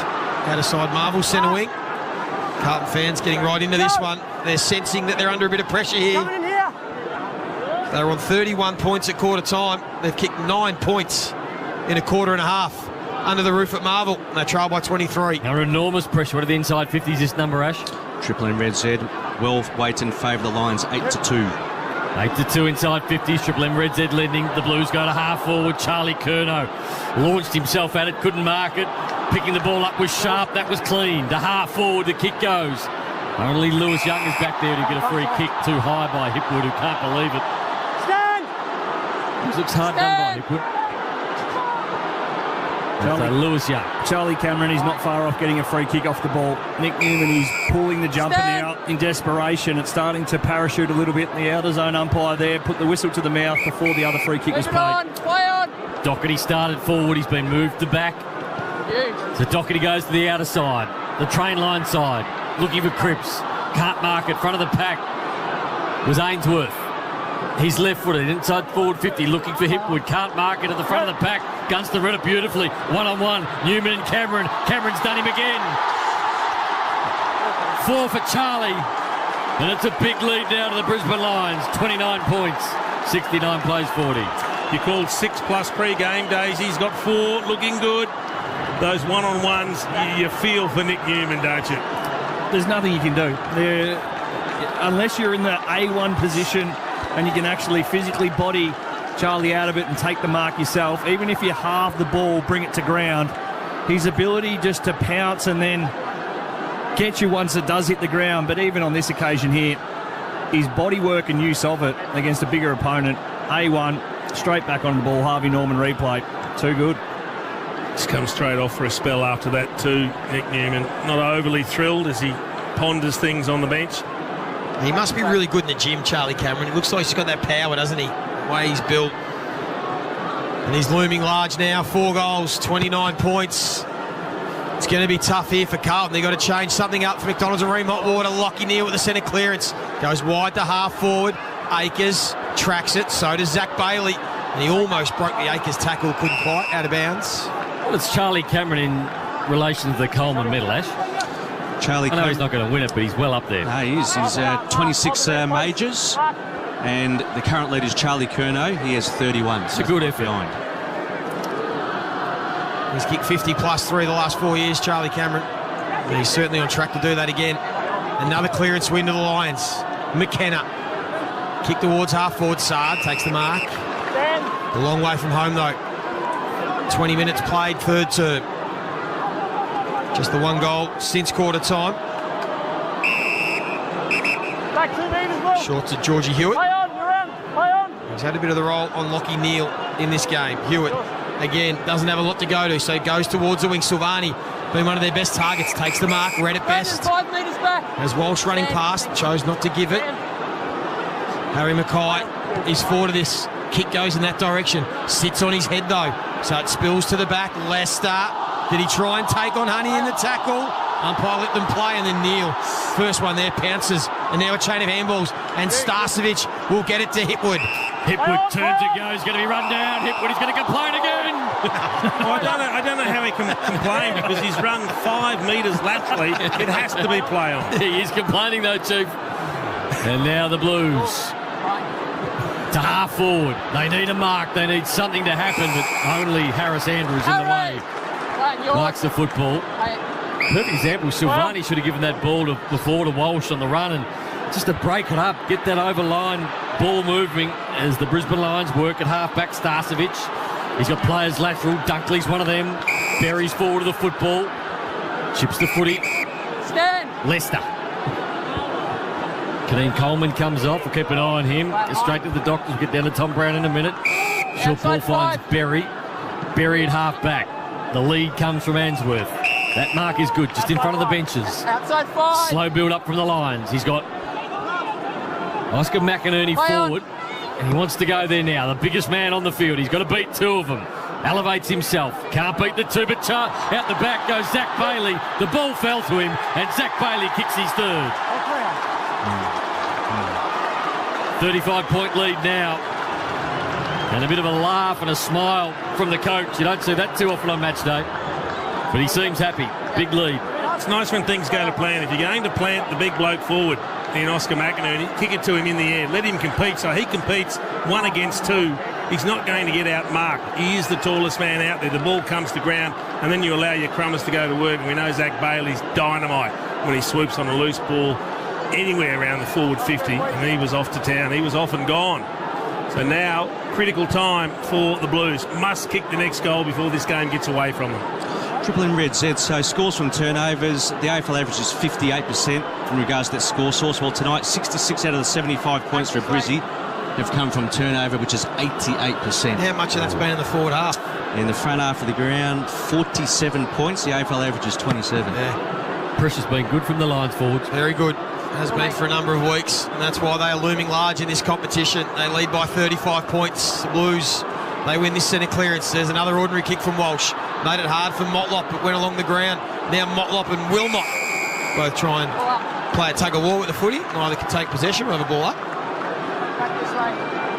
You can see Kadeen Coleman just doing some exercises down there on the boundary line. Harvey Norman replay. Walsh again squeezes out a quick kick to centre half forward. Brisbane always seem to have the first number at these balls. Berry got back handball to Harris Andrews, and then there's that laconic little kick, and it went across the face and out of bounds. He comes over and apologises, Joe. Puts the hand up. Why he tried to kick a little one round the corner when he could have chipped a drop punch beyond me? Oh, that's just Harris. Know your limitations, Harris. Down to get Tom Brown. Boundary, what update on Kadeen Coleman? Yeah, a bit of activity. Kennedy from Carlton looks like he's warming up. Coleman looks okay at this stage, but Lyon looks like he's ready to be subbed on at some stage. So I think there could be a bit of movement down here soon. Thanks, T-Bone. And the ball comes back for the Blues to the top of the square, but only the Brisbane Lions, and Payne just doesn't lose a one-on-one. He's playing another great game, Jack Payne. A lot to like about him. Just does the simple things really well, doesn't he? He does. And the other thing he does is he kicks the ball well, Daisy, when he gets it. Makes good decisions. When to spoil, when he thinks he's a chance to mark it. Looks like the Bison's about to come on, Daisy. Oof.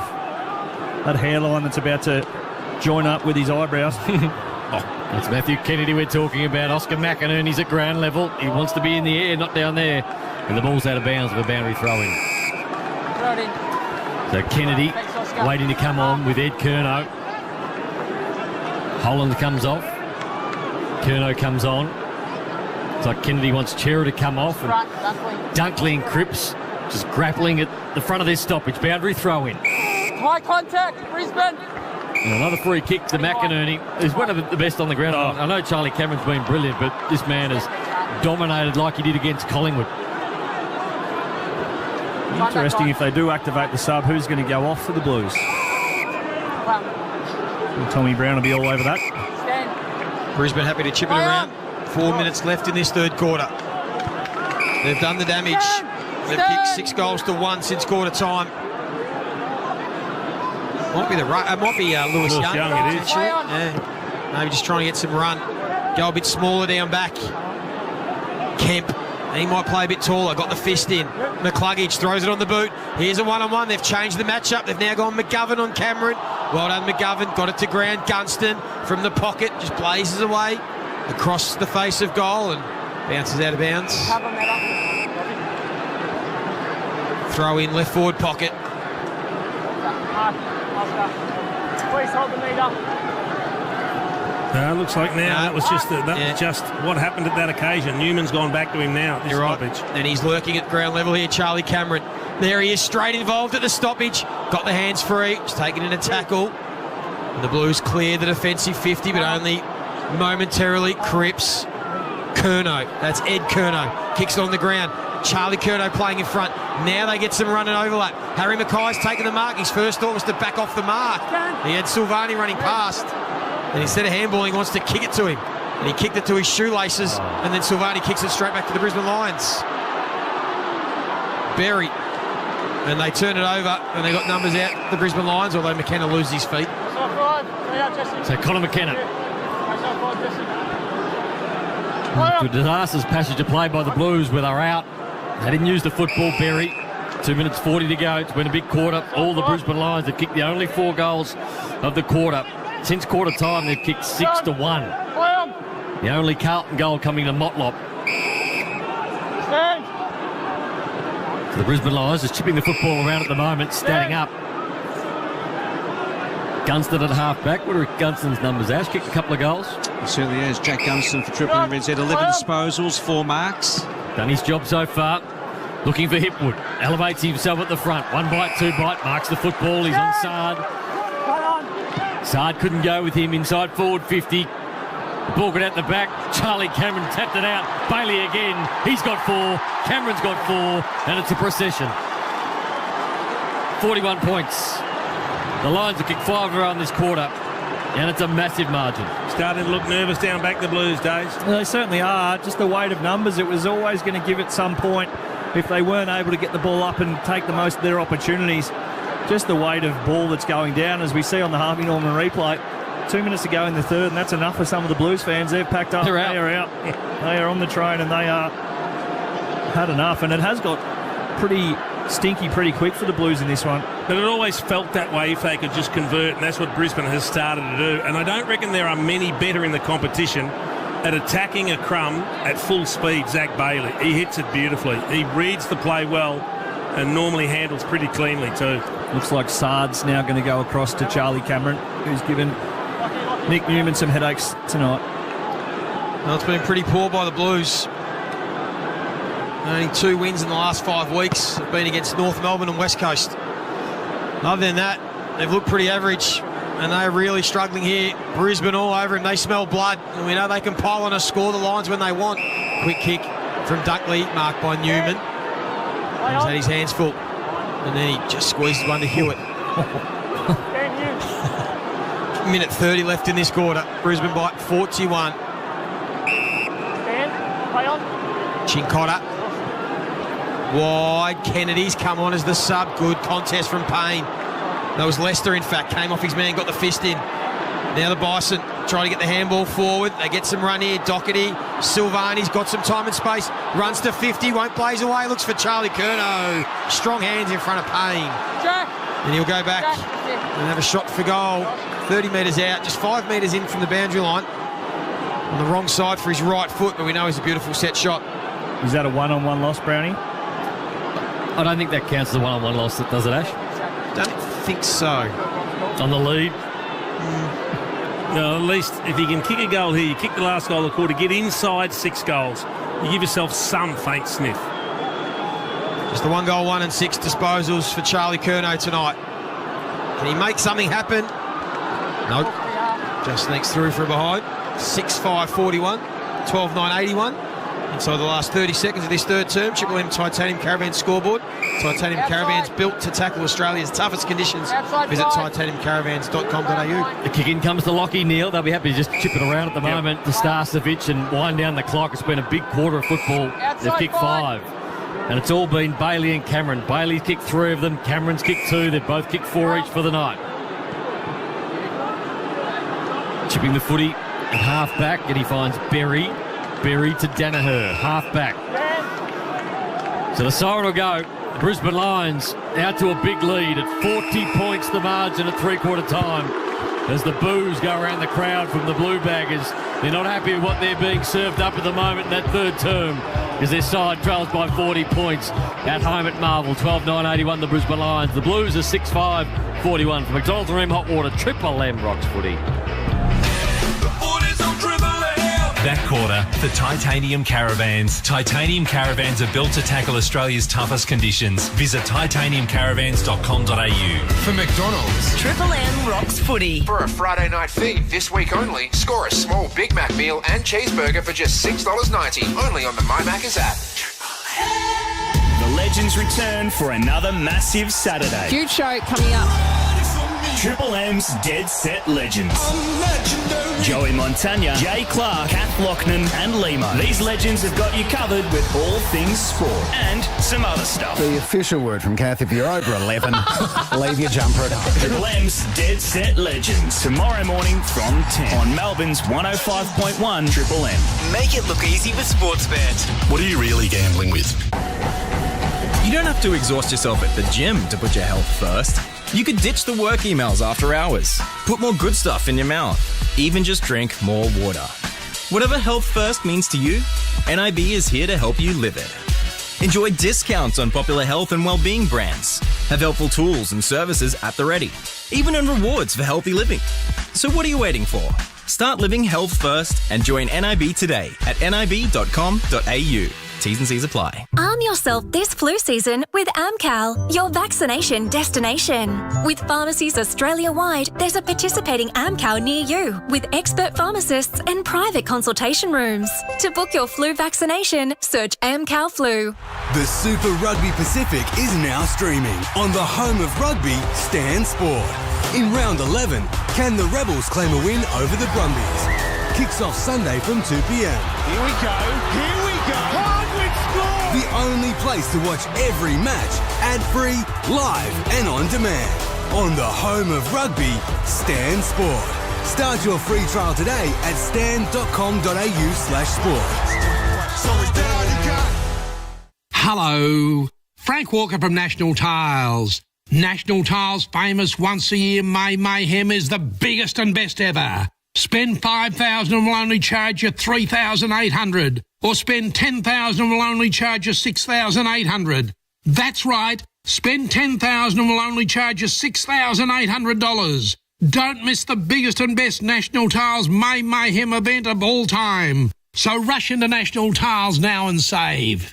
Melbourne's best buys. Arm yourself this flu season with Amcal, your vaccination destination. With pharmacies all across Australia, there's an Amcal near you with expert pharmacists and private consultation rooms. Just search Amcal Flu.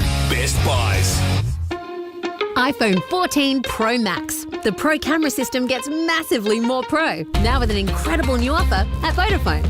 Featuring an all-new 48-megapixel main camera for up to 4 times greater resolution and 4 zoom options. And right now at Vodafone, save a huge $200 on iPhone 14 Pro Max when you stay connected to an eligible plan over 12, 24 or 36 months. Only at Vodafone. Offer available until withdrawn. T&Cs apply.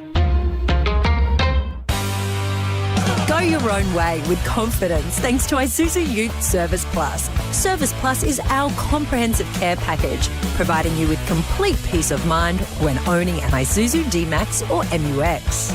Every new vehicle comes standard with a 6-year warranty, up to 7 years roadside assistance and up to 7 years cap price servicing. Terms and conditions apply. Visit your local Isuzu Ute dealer today. Shut up! The foot is on the radio!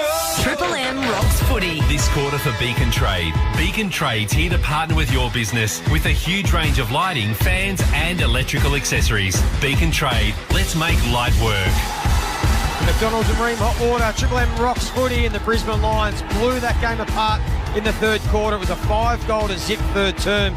Bailey kicked 3 and Cameron kicked 2, all in that quarter. They've got 4 apiece. And they're 12-9, 81. Carlton 6-5, 41. They went goalless in that third term after kicking just 1 goal in the second quarter. Charlie Curno's got 1, Harry Mackay's got 1, and a few smalls, but that's about it. It was a disappointing term for the Blues, but the Brisbane Lions are doing all the damage. Two-man, the Red Z lending numbers, what do they tell us? Well, 72 out of the 81 points for Brisbane from turnover, 47 of those in the front half of the ground, and since quarter time, Brisbane only 5 more entries, but they've posted 7-6 to 1-4, and Dunkley, number 1 ranked player, 27 disposals, 5 clearances and 10 tackles. They are Red Z lending loans for the self-employed, redzed.com. We'll go down to the boundary line. Tom Brown. Just in terms of Carlton, they have activated their strategic sub during that quarter. Lewis Young came up for Kennedy. Now, Brisbane haven't done it yet. There's been some signs they're sort of edging towards it, but they haven't activated that sub. Just in terms of some other injuries, keep an eye on tonight. Mackay had a cut above his eye, but it's A-OK. Wiedering had a bit of a concern with his right elbow. Again, OK. Pitney had an issue with his ankle, but OK. So no major injuries apart from that perhaps strategic sub, but it's a pretty big margin now, so it'll be interesting to see what happens in terms of whether Brisbane activate theirs shortly. Thanks, Tommy. Sounds like everyone's A-OK down there. Bob Jane T-Marts have a great buy 3, get 1 free deal, plus instant cash back. Call or order online today. T's and C's apply. Chief, Daisy, what do you make of it? Well, the Blues just started playing safe again. Couldn't get the ball out of their back line. The Brisbane pressure was really, really good. We thought their inaccuracy might have been keeping the Blues in it, but once they flicked the switch and were able to score, it got away from the Blues pretty quickly. Just disappointing, the Blues. Impressive, Brisbane. I think they're gathering momentum and they're probably going to be there come the business end of the season. But the Blues, you think, well, a forward line built around Mackay and Curnow, it's going to be a great setup. But the way they are torching the footy, the midfielders just cannot hit a target. It's just been really poor foot skills from the Blues. Bill, tough Aussie conditions when it comes to water heating. Ask your plumber to install a room. Last quarter underway. Bounce in the middle's a beauty. Ball down to ground level. Chera was there picking the football up. Was the big Bison Kennedy, and he's socking one high. Get underneath that one and mark it if you can. Fisted back 20 metres. The Lions through. Oh, I thought Rayner might have got one high. The umpire said play on. Eventually got his kick forward, and the advantage ball came towards the Blues, and Wiedering wrapped it up, and we'll have a ball up at centre half forward for the Lions. The scoreboard's going to make the Blues play with at least some freedom, and they're going to take the game on. So expect them to be going with a bit more overlap run, which is going to suit the two big forwards that have been starved of it tonight again. Sard, quick kick out of the pack. Coleman read it well. Honey fisted away from him and then tracked the ball really well. Honey, can he pick it up on the run? He does. He needs some support. He's got Coleman tackling him. Handball went backwards. Dunkley lays another tackle, and it's been a highlight of the Brisbane Lions tonight, has been that tackle pressure. Good call by the umpire. Quick whistle. Dunkley had Kennedy wrapped up. Centre wing. Cripps. Every time he's tried to get a clearance, he's had a couple of lines all over him. Another stoppage. His night, Paddy Cripps, Chew. Just the 13 disposals and only 2 clearances. He's had his work cut out. Good job by Dunkley.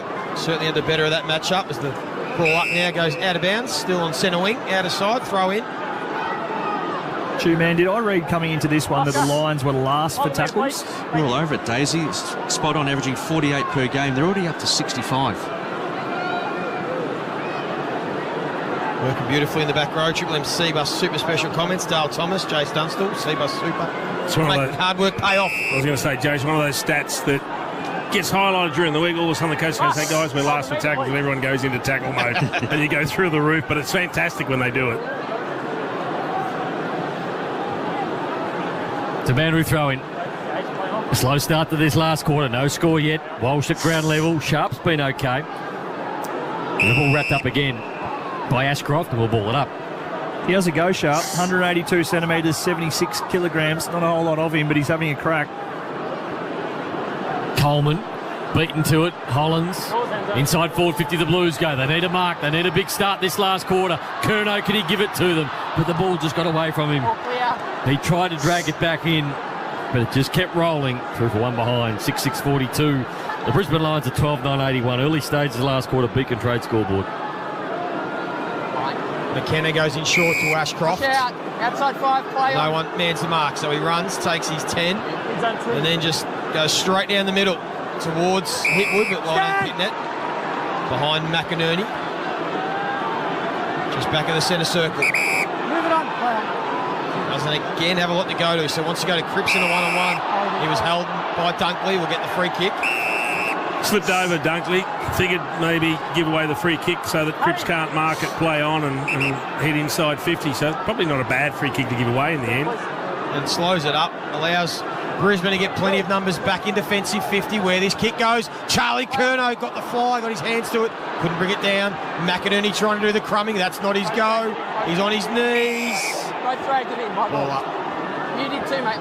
You did 25 out, straight in front for Carlton. Mark, Oscar. Can they get a goal here? Pitnet, Kennedy charged through, couldn't take it. Honey picked it up, couldn't get through the ball. Good contest from Chera, and then a snap for goal. He might have done something here. Adam Chera snuck it home. Good start to the fourth quarter. They needed that. And the Triple M Beacon Trade scoreboard there, 7-6-48. Brisbane 12-9-81. Still plenty of time. Beacon Trade is here to partner with your business and a huge range of lighting, fans and electrical accessories. Beacon Trade, let's make light work. Well, there is plenty of time if they're good enough. That was just persistence. That ball was at ground level. A number of players had their hands on it. Chera wanted it more, found a way to squeeze the kick out and did very well to snap it from there. So it just keeps the Blues' hopes alive. Again, it was Sharp coming the other way. Just the bigger body in the end, Chera was. Stood up in the contact. Good finish. I was expecting the Blues to take the game on a little bit more. We saw Pitney get the ball, nobody able to come through, get a handball receive, ended up having to go slow and wide. Just look like they're pretty flat out on their feet out there at the minute, the Blues. There's a bit of Joe Dirt about him, Sharp. He does, looks wise, you're right. It's a good call, Brownie. So for McDonald's, Rem Water, Triple M Rocks footy, Dunkley in the middle.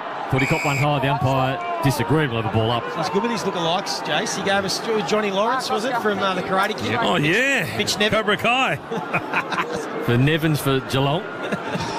They separated at birth, those two. So now the Blues go forward again. Curnow fell over. Payne beat him to it. They took the mark. So does that go as a one-on-one win? Absolutely. Yeah, it does, and he's still got a clean sheet. Has not lost a one-on-one contest. We verified that at so he's up to 20 now. Yeah, spot on. Interesting that the backman gets that as a one-on-one win, but when the forward gets in before, it's not a one-on-one loss. Payne just inflicting that on the Blues. Sard, handball to Hollins. Cherrett, the last goal scorer. Left foot's nice, down a half forward, and Charlie Curnow. Chance to move it quickly. Silvani at the back, Mackay can't mark it. Harris Andrews is there to mop it up. A laconic one with a boundary throw-in. Had a 2-on-2, so a little bit of pressure. Good patch for Carlton. Try and put a little bit of doubt in Brisbane's minds if they can kick another. Wouldn't Charlie Curnow love to kick the ball to himself? Yeah. Just wheel and get it in there. Brendan, face the footy. Good kick. They get a stoppage here. Boundary throw-in, 35 out.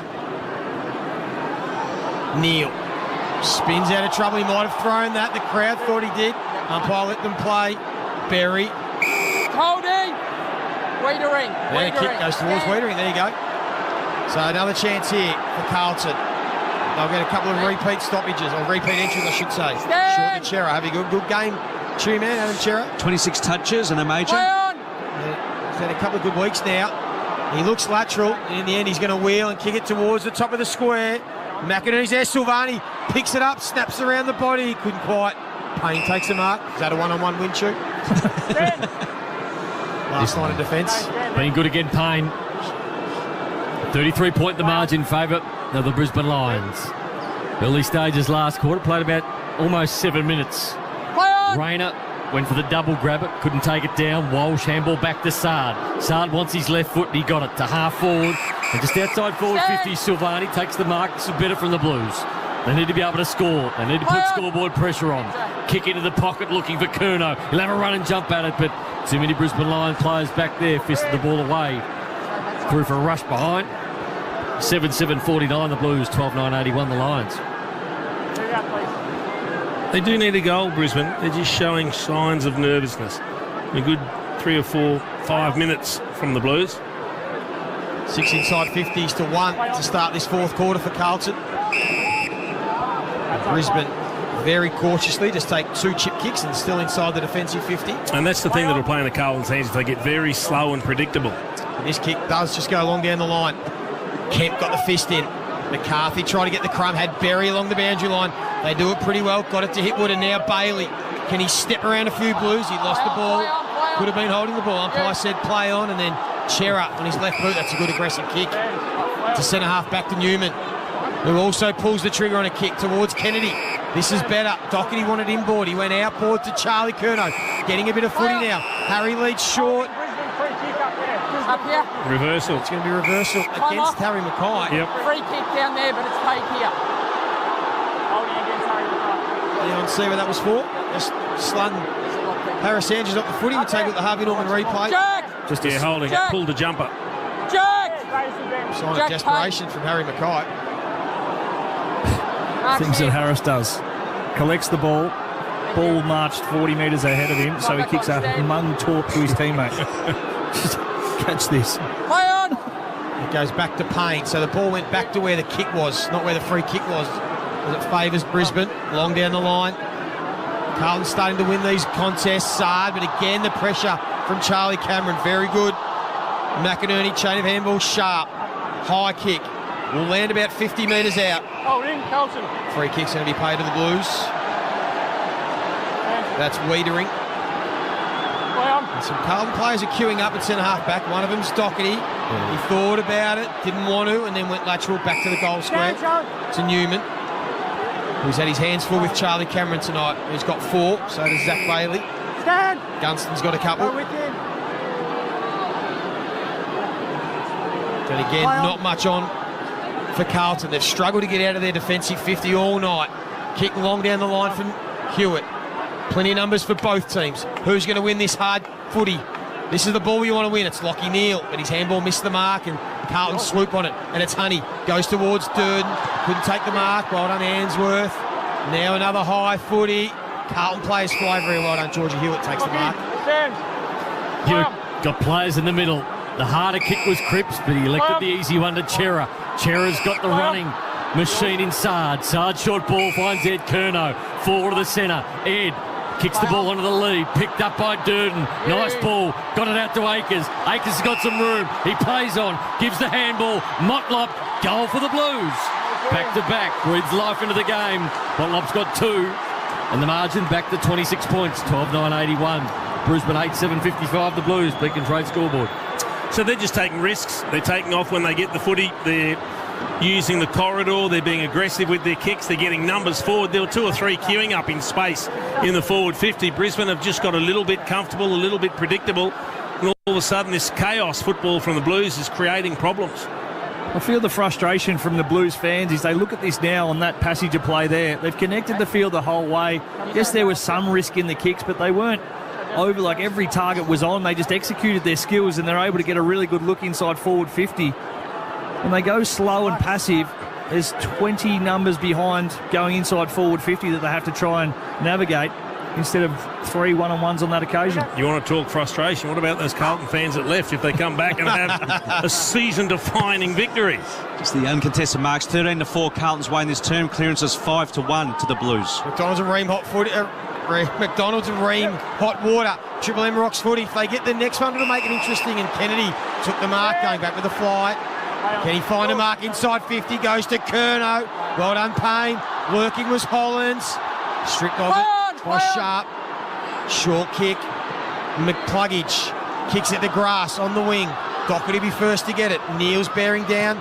Doherty tries to go to Harry Mackay. Bounces in front of him. Not a good kick. They've lost the plot right now, Brisbane. They have really lost a handle on this game. They're panicking when they get the footy, not finding targets, and the work rate's dropped off. This is a big issue for them. Jared Lyons, the sub, is on the ground. So boundary throw in at half forward for the Blues, doing all the attacking at the moment. Silvani to the ruck work, fists it forward. Only as far as Ainsworth, he couldn't take it. Ball at ground levels, McCluggage, clever handball, got it out to Ashcroft. Ashcroft gets it back. He's tackled a little bit high, get a free kick, and he got the Brisbane Lions. Rain is going to be run down. Got the handball, got the kick out. Opportunity for the Blues now to win it back. In the middle of the ground, Chincotta. He's got runners on the outside. Curnow run down too. Opportunity now for the Brisbane Lions. It's pinging around this ground. Down to Marvel. Down to the pocket. Can they get it back here? The Blues, they do. Under pressure. Handball. Went into the back pocket. Newman. Newman short ball and he finds Hollins. There are loose players everywhere at the moment. This game's open right up. Charlie Curnow starting to get really busy in this quarter. Has a runner in Ollie Hollins. He goes short to Doherty. 80 out, gives it back to Hollins. That's a poor handball. And it went back to Doherty, now to Motlop. 55 out. They've got 3 on 2 in the goal screen, the Blues. Can they make it work? No, Harris. It's a big Chiefs time. boy got the fist in. Big time spoil, Joe. Well done, he needed that. They are just running forward and Brisbane aren't working hard. They're just letting them go. Back to 25 points, 56-81. Still plenty of time, Daisy. If that handball from Doherty hits Hollins, the 3 that we saw out the back were on. Yep. That extra possession in that passage of play allowed the Brisbane defenders to scramble across. 13 minutes in this last quarter and it's all been the Blues. They're going again. Kennedy run down, but he's able to get his foot to it. Oscar McInerney standing start. Hoiks it as far as he can. It's a bouncing ball. First one there is Kemp. And he gets it over the boundary line.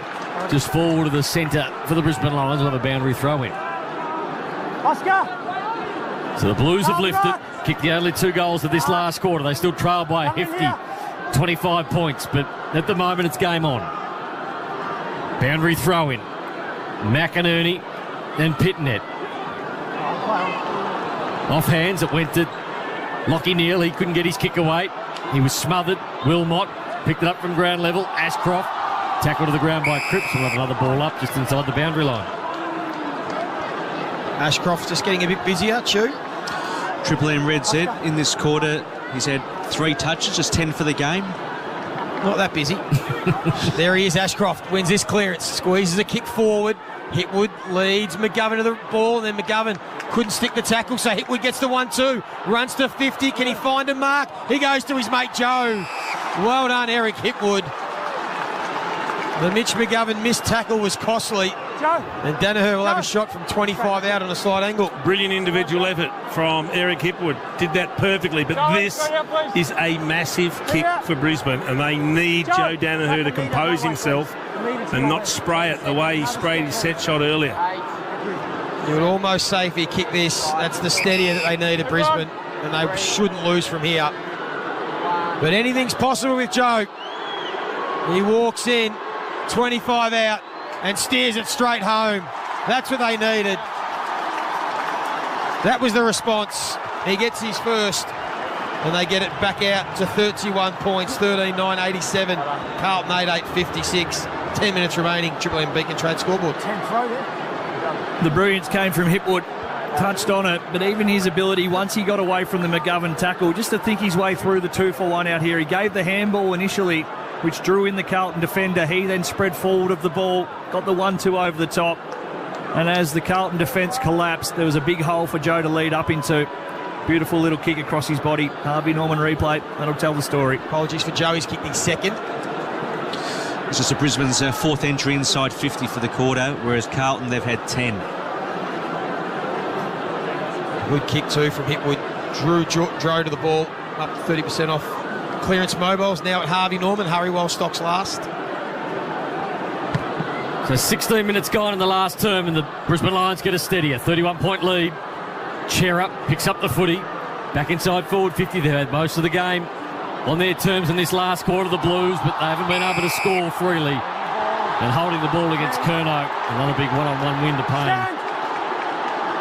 Stand. Might be in the votes tonight, Payne. Been that good. Play on. Joey raises his eyebrows. Or one of them.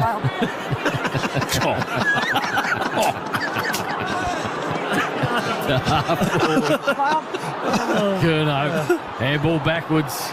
Inside forward 50. Hollands. Opportunity for the Blues. Does he play on? He does. Closes to 20 and kicks the goal. The Blues are back in it. 25 points again. 87 plays 62. They just keep running forward. And Brisbane is slow to react. McCluggage was the one who was too slow to follow Hollands as he ran forward on that occasion. So this is the sort of football they were looking for early in the game. It's a shame they had to have their backs to the wall before they could play this brand where they just run and gun, take the game on. It's been a really exciting quarter from a Carlton perspective. Something we'd like to see more of. The movement in and around the ball just provides options. So every time they look up, because they are rolling the dice a little bit, there's options to go to. In that first half of footy, they were so stagnant in and around the ball. You look up, no one moving, no one catching an eye, so you just haphazardly kick it forward to a big contest. Well, stranger things have happened. I've seen Collingwood do it so often. If they can just get the next one, get it back to about 3 goals, they can make Brisbane nervous, but they need to get the next in a hurry. Pitnet. McDonald's and Ream Hot Water punches at 30 metres. Kennedy having some influence as a sub from 55, goes to the top of the square. Payne again. Oh, he's in the votes, Brownie. Strong mark in front of Charlie Kerno. Gee, that's a big mark. Impressive mark. And the kick's even better from Payne. It was a beauty to Neil, who's going to get the free kick. Front on contact. The Blues fans that are left are not liking the umpire's decisions. Turn around. Josh, turn I'm going to go with the big call, Montagna. Yep. He could be All-Australian. Oi, big call, Brownie. All-Australian. Jack Payne. He's been very good. As is that man. Kick long down the line. Carlton again are winning this ball at half-back. They're flicking it around by hand. Shearer had a good game. See, he doesn't elect to kick that time. He chooses the handball. That's the better option. Now they can generate something. Switch a play, Newman. Mackay. He's going to handball it again. No, he wanted to. Well done by Berry on the mark. Held him up. Really important. They had the 2v1. And Harry's going to kick it to Ed Kerno. Harris Andrews got the hand in. There's Payne again, the All-Australian fullback. Couldn't keep the ball in, out of bounds, in front of the change gates. 8 minutes remaining. 25-point margin to the Brisbane Lions. Harry Mackay couldn't have done that any worse. Oh, it was It hurt my head to watch it, to be completely honest with you. He's a forward. He knows the pain that happens when you slow the ball down. It was a good transference of play, and he went back and just gassed every option. They go to half forward again, the Blues. Fisted away. Walsh at ground level. Durden was picking it up. Out the back to Hollins. Chera ran into a big wall. Got a high contact. You heard the umpire. Poor tackle from McCarthy. Had him cold. He's had a quiet night, Ash, McCarthy. Triple M Reds Ed, 6 touches, 1 major. They can get the ball down to Silvani. Relatively space on his own in the forward 50. Looks for Cripps. Got a nudge under the football. And now we'll have a ball up. Jack Silvani puts his hands up and says the option was a nice, easy weighted kick to a mismatch. So ball thrown up, 40 out, Brisbane under pressure, quick kick from Berry. Carlton have a 2v1, Doherty and Hollins. Hollins and Doherty, they work together. Doherty gets to 52. McKenna closes, so Doherty's forced to handball again. Akers on the left boot, goes to the top of the square. Curnow couldn't take the mark, and the Crummers couldn't quite get there in time. Ball out of bounds. Tommy went for 21,000 here tonight. The crowd ended up at 45,548. You did roll him late, Tommy. I'll look after you. No, I corrected that. I meant to say high 30s. It was just a Freudian slip. Low 20s instead of high 40s. Still a Freud can't count. So the ball in dispute, we'll have a ball up. Ash. Just some key ball winners for the Blues in this quarter. Top 2 ranked players there. Chera, 10 touches, 2 clearances. Kennedy, 9 and 2. Akers has turned the footy over a bit, but he's worked hard up and down this wing. Just hasn't quite had his kicking boots on tonight. Free kick picked out. Going to go to the Brisbane Lions. If they kick one more, it makes for a really nervous last 5 minutes here for Brisbane. They've stopped to a walk. Dunkley's numbers, Ash, he's been up against Paddy Cripps. 30 disposals, 12 tackles. Cripps has had 15. He's giving him a hiding tonight. Hollins was looking to get the ball off the pack, but he couldn't quite get the footy in his hands. Now Hipwood on centre wing. Left foot, long, poor ball. Only the Blues are back there and Newman marks it. Got to get moving quick though. His kick misses Hollins, but Hewitt might support him. McGovern now gives the handball to Hollins. He's at half-back. Brisbane have got 5 or 6 players around this footy, and they'll turn it over again.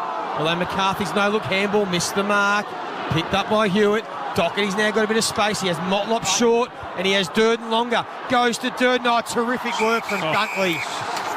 Got across, made the ground, went for the spoil, and in the end took the mark. He's knackered. He's had a huge night against Cripps. And he went short to Harris Andrews, who finds Connor McKenna outside the defensive 50. He's had a monster night, Josh Dunkley. Absolutely monster night. He might get it back here. Still a lot of time on the clock. So you run it down when you're allowed to. A little bit of time off the clock. A few chip kicks won't hurt the Brisbane Lions right now. Although that was missed. It's gone to the shoelaces of Harris Andrews. Oh, no. Just as we spoke about Dunkley's night, the kick bounced at Harris Andrews' feet. He makes a ground ball look difficult sometimes, and it rolled past to Durden, who's kicked his second. And all of a sudden, it's 19 points and 5.5 minutes left. Game on. That was the one thing we didn't expect. A gift just handed over. Dunkley didn't have the energy in the leg to kick it 15 metres. He'd worked so hard. And then Harris Andrews, ever agile. he made it look hard. He looked like a baby giraffe walking for the first time. And then he fumbled around, and then Durden was off and gone. Again, now the scoreline is going to force the Brisbane Lions to actually try and go forward and score. They've been so passive with the ball. Joe Danaher now coming up into the ruck.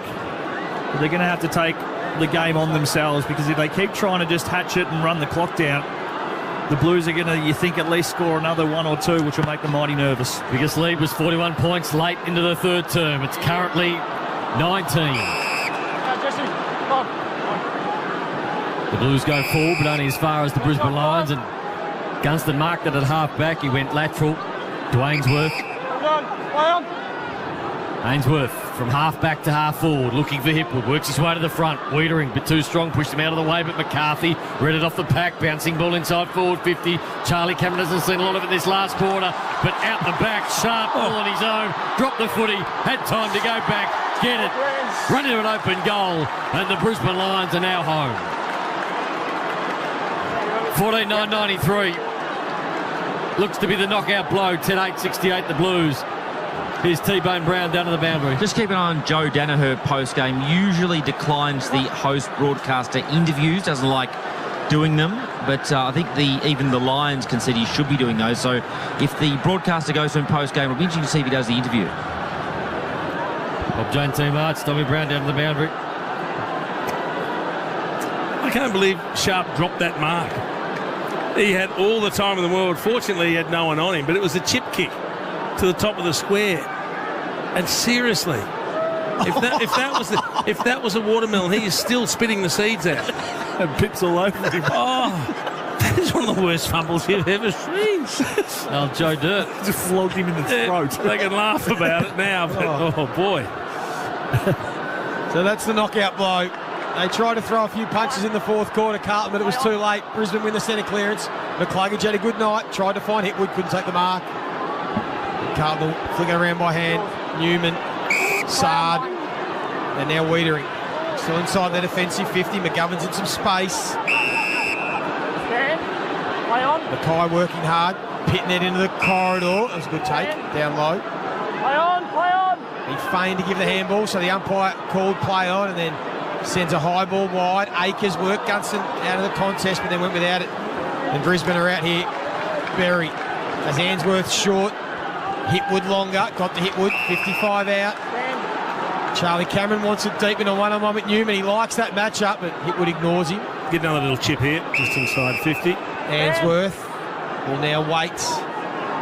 55 out. Jared Berry just offers a short lead. He should just honour it. I'm not sure why he ignored that one.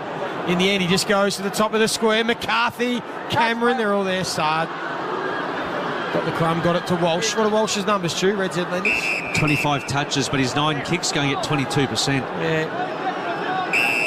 Hasn't been as effective as I'd like. Well, that handball put him under pressure. Dunkley saw it a mile away and ran from 20 metres to nail him. And it's going to be a ball up. We tick down to 26 and a half minutes. 3:20 left on the clock. Great decision there from Dunkley to come in, press from laterally, close down the space of Walsh. But then when you do come in, just to steady himself at the last moment and execute the tackle. It's been an untidy performance by the Blues. A few mistakes and the Brisbane Lions lead by a comfortable 25 points. McCluggage from centre wing, now towards half forward, bouncing ball at the front of the pack was Berry. It was a great front and centre, left foot into the pocket, Charlie Cameron being held. He was appealing for the free kick, now he's hit the deck. Handball come from Doherty to Sard. Sard stepped around Lockie Neal. Wants his left foot and he's got it now. Bouncing ball and he's got players on the outer side. One of those is Ed Curnow. He pumps it long towards centre wing and he finds Chincotta. Hasn't been the worst tonight. Been okay. That's a good kick inside forward 50. Looking for Harris Andrews, who punched it away from Mackay. And now they go back the other way to Leicester. How does Charlie Cameron not get a free kick down there in the forward pocket? He's been pretty stiff all night when it comes to the umpires giving him a decent look at it. Wrapped up there in that forward pocket. Jumper pulled everywhere. Couldn't get a look at it. No free kick coming. 2 minutes 15 left on the clock. Touch play on, kick to a contest, just forward of the wing for the Brisbane Lions. Crowd really starting to thin out now. A lot of them have left. Got 21 in now. I reckon there's about 21,000 in here. Walsh on hands and knees, again taking in a tackle. Hipwood throws it on the boot, kicks it to grass. Foot race, Charlie Cameron and Kemp. Kemp and Charlie Cameron. Ball trickles all the way through towards the goals. Over for a rush behind. 14-10-94 Brisbane. Carlton 10-8-68, minute 40 left. Collins, short ball and he finds Doherty. Doherty chips the ball again, but turnover. It's been the story of the Carlton night. McCluggage chips it to Berry. Berry marks it on the 50. He's got Charlie Cameron calling for it. He goes there, but Chera got back and sensed the danger. Chera bites a bit off with his kick. It's not a bad one, and he finds Durden. Kicked a couple of goals. The latest one was their last one to close the gap. Now to Walsh on centre wing. But this game has been done and dusted after the last goal through Sharp. Now Chincotta. Underground ball. Didn't execute the left foot that well. Went back and tried to take it off Leicester. Now Starcevic went to ground with the ball up. Who the Blues got next week, Chew? I think they've got a tough run coming up, don't they? They certainly have. They play the Bulldogs next week at Marvel, followed by Collingwood at the G, Sydney at the SCG, then Melbourne at the G. Seeing vision of Mitch Robinson at the footy wearing his Brisbane Lions jumper. There's a kick from the stoppage. There's a good goal from Matty Kennedy, who's had a good quarter as the sub. And they get one in consolation. Too little, too late. 74 to 94. Now he's holding up a medal. I saw something, him thinking it's the Mitch McGovern Cup or something. Mitch Robinson Cup he posted. Of course, played for both these former sides. It's Brisbane by 20 points, 94-74 inside the final minutes. Bit of humour from Mitch, Chief. Am I the only one finding that a bit floggish? I think not at all. Wow. I'm with you, Chief. Well, mind you, he's making a very clear statement about which team he's barracking for, isn't he? I wonder if he actually came with 2 jumpers tonight. Has he taken his Tassie one off, has he? Oh, 3 jumpers. Yeah. I think he's got a Blues one underneath. You're right. And he's loving the attention. Look at him.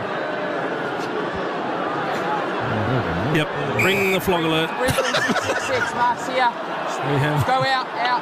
We have a felony committed. Free kick to the Brisbane Lions in the middle.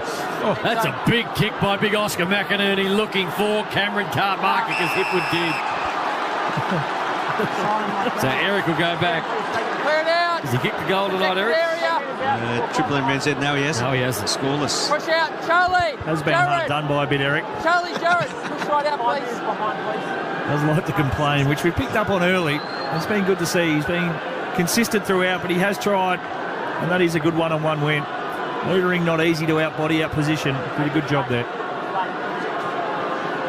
So he'll kick this just before the siren sounds. We're down to 8 seconds. Eric Hipwood. They lead by 20 points. It's been a big night for the Brisbane Lions. For 26-point lead. He gets it. He gets his first. And there's the siren. Brisbane Lions, their season is up and about at the moment. Another big win. They've come to Melbourne and taken the points. 15-10-100 for the Blues. 11-8-74.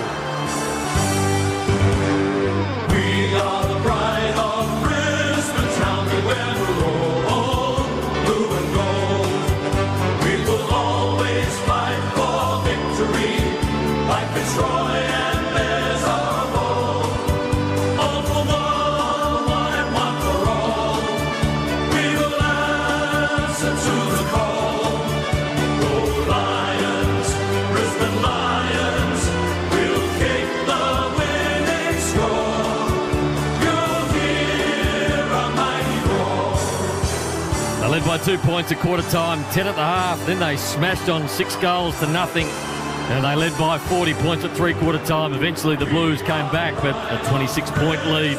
Charlie Cameron and also Zach Bailey kicked 4 goals apiece. And it was a pretty clinical performance by Brisbane Lions in the end. They haven't won away that well this year yet, but on this occasion they've got the job done as we head back to Chief and also Daisy Thomas to get their thoughts. I think you summed it up perfectly, Brownie. It was clinical in the end by the Lions. A little nervous 5-minute patch in this last quarter where they played really slow.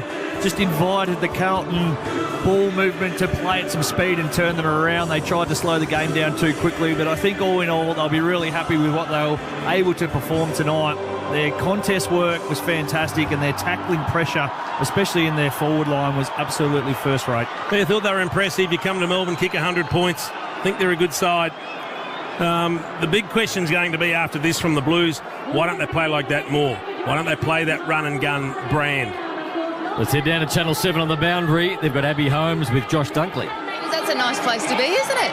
Yeah, it is. We knew coming into tonight that they were going to, bring the heat, and it was a massive game for us. Obviously, lost to the Dogs here in round 3, and just a very uplifting win for the boys. It's great. Of course, Fags a few headaches late. He was pacing in the box, but your boy's good enough to get it done.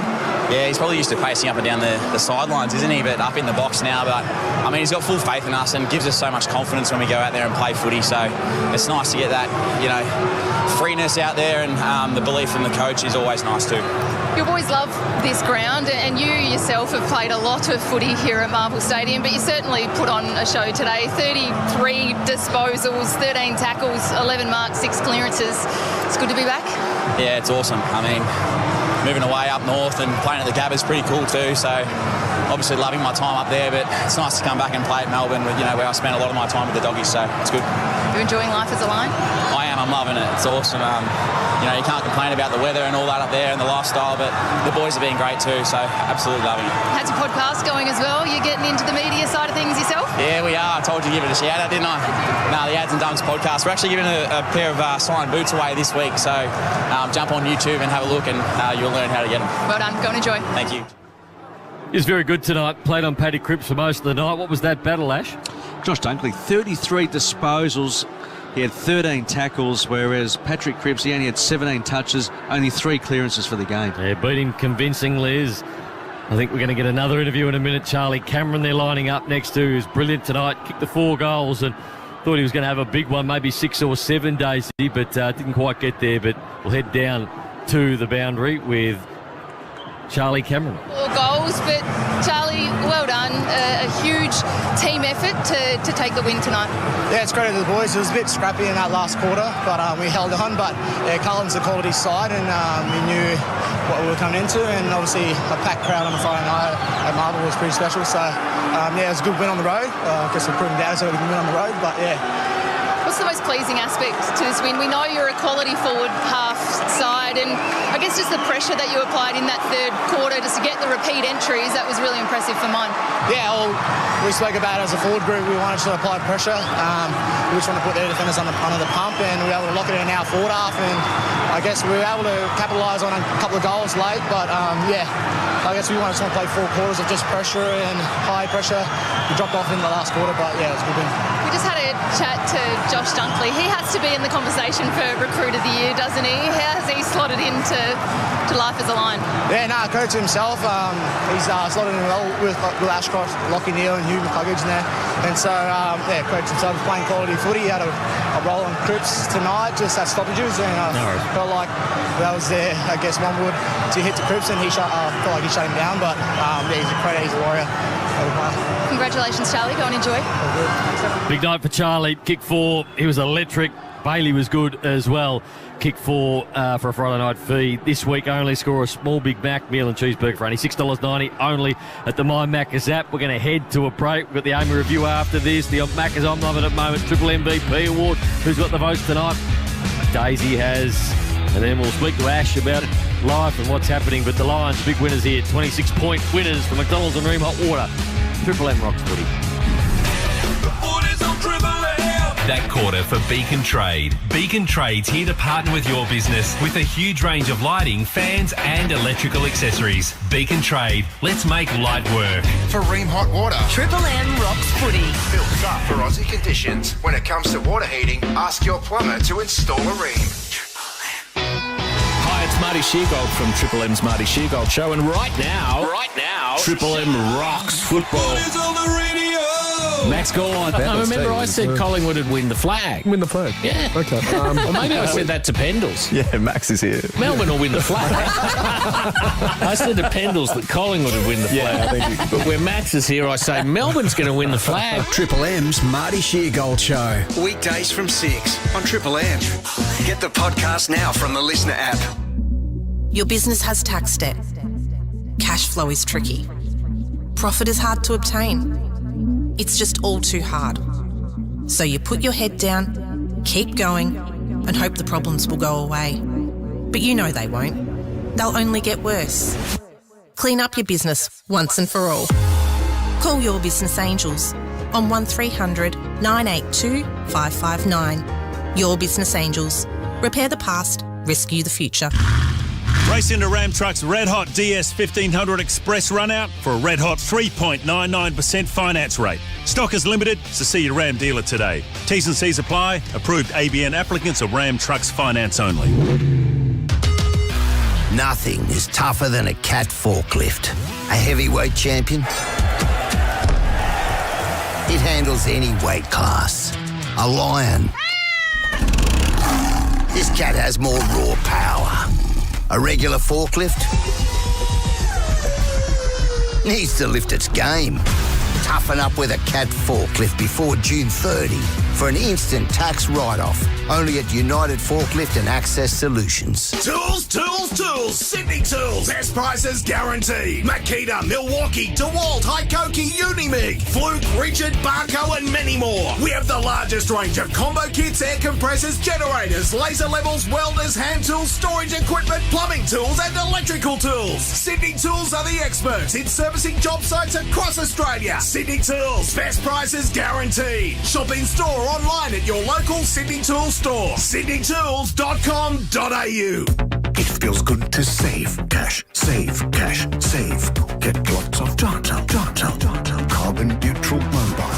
Get a Belong mobile plan, 20 gigs for $25 per month. For use in Australia, it feels good to belong. Iceberg lettuce, $11.99. Inflation has hit 7.8%. Interest rates have increased by another 0.25%. Let's focus on the number one. One is powerful. One act of kindness can produce a flood of joyful tears. And $1 means 2 meals for someone doing it tough. Donate at foodbank.org.au. $1 donated is 2 meals created. Treat Mum with the gift of choice this Mother's Day. A Westfield gift card is the perfect gift to celebrate Mum. Whether they love fashion, a day at the spa, a trip to the movies or dining out, a Westfield gift card gives Mum endless possibilities to choose what they really want. Because they're more than just Mum. Get it right on Mother's Day with a Westfield gift card. Purchase at your local Westfield or buy online. For T's and C's, visit westfield.com.au/gift cards. Shut up! The footy's on the radio! Triple M rocks footy. The Triple M Footy Review. Amy. Who covers clangers? Amy does. Lucky you're with Amy.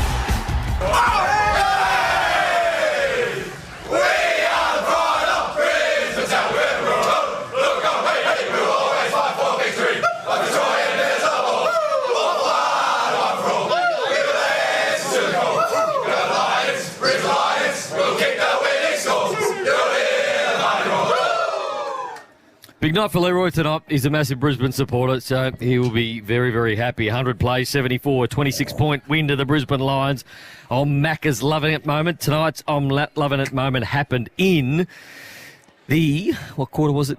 Last quarter, and this is how we called it on Triple M Footy. Sard couldn't go with him inside forward 50. The ball got out the back. Charlie Cameron tapped it out. Bailey again. He's got 4. Cameron's got 4, and it's a procession.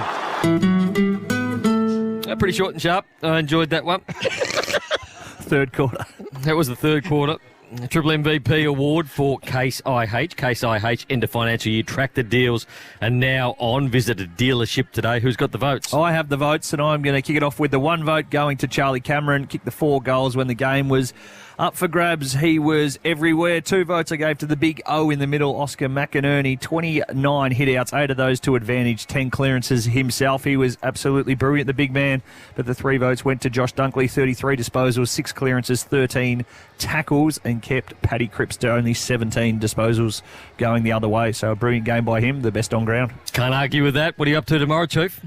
I'm doing the Suns-Melbourne game. That'd be a ripper. What about you, Daisy? I've got a 7:03 tea time at Rosebud and then coming back to do the Richmond game, I believe. Joey? I'm doing the really, really cold one down at Geelong Adelaide for Fox Footy. What about you, Nave? Basketball at 8 a.m. tomorrow morning, Jude. Oh, who are you playing against? And then, I'm not, Jude plays. And then they're no longer undefeated. Netball tomorrow afternoon. So we lost our first game last week, which was a little bit disappointing, but it was 18-16, so we'll bounce back. What do we think Leroy's doing tomorrow? Just bubbling a few up? What about you, Ash? I've got Richmond West Coast like Daisy at the G tomorrow for Triple M. Well, it's been a big night. Brisbane have won by 26 points, and they've done the job, kicking 100-74. Thank you to everyone. Leroy back in the booth. He's done a great job. The snorkel, and also Jace up the back. Everybody helped put us to air tonight. It has been a big night for the Brisbane Lions. Charlie Cameron was outstanding. For McDonald's Ream Hot Water, Triple M rocks footy. The Triple M Footy Review for Amy. Who covers clangers? Amy does. Lucky you're with Amy. For Ream Hot Water and McDonald's. Triple M rocks footy. Haven't settled on a Melbourne breakfast show to wake up with yet? Triple M's got one we think you'll dig. Under the cover of darkness, drop all the soil in the middle of the bay. Everyone who lives in Yarraville would still have their hair. The Marty Sheargold Show, featuring Marty Sheargold. Ooh, yeah, he's loose. Takes on a redskin. Can't say that anymore. And he does not care, so you might want to buckle up. Put your belt on, you're not needed yet. If you're about good times and rock's greatest hits, the Marty Sheargold Show's for you. Weekdays, 6 to 9 a.m, only on 105.1 Triple M.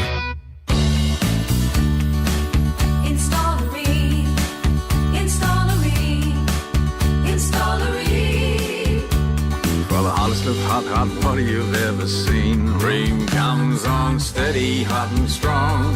It just keeps on and on. Install a Ream. Install a Ream. Install a Ream. Install a Ream. Ask your plumber for Ream, Australia's #1. Every small business is on a journey, but some are on an obstacle course, jumping from invoicing to marketing to social media. That's why you need Thrive, the all-in-one management software built for small business. Search Thrive, THRYV today. On now at Harvey Norman, up to 30% off clearance mobile phones. Save a huge $150 on the Nokia G65G mobile, now a low $398. Get the Samsung Galaxy S22 mobile and save $250, now only $898. Scoop up the Galaxy Tab A7 Lite, now just $198, save $50. Hurry while stocks last. Up to 30% off clearance mobile phones. Don't miss out on these incredible deals and more at Harvey Norman now.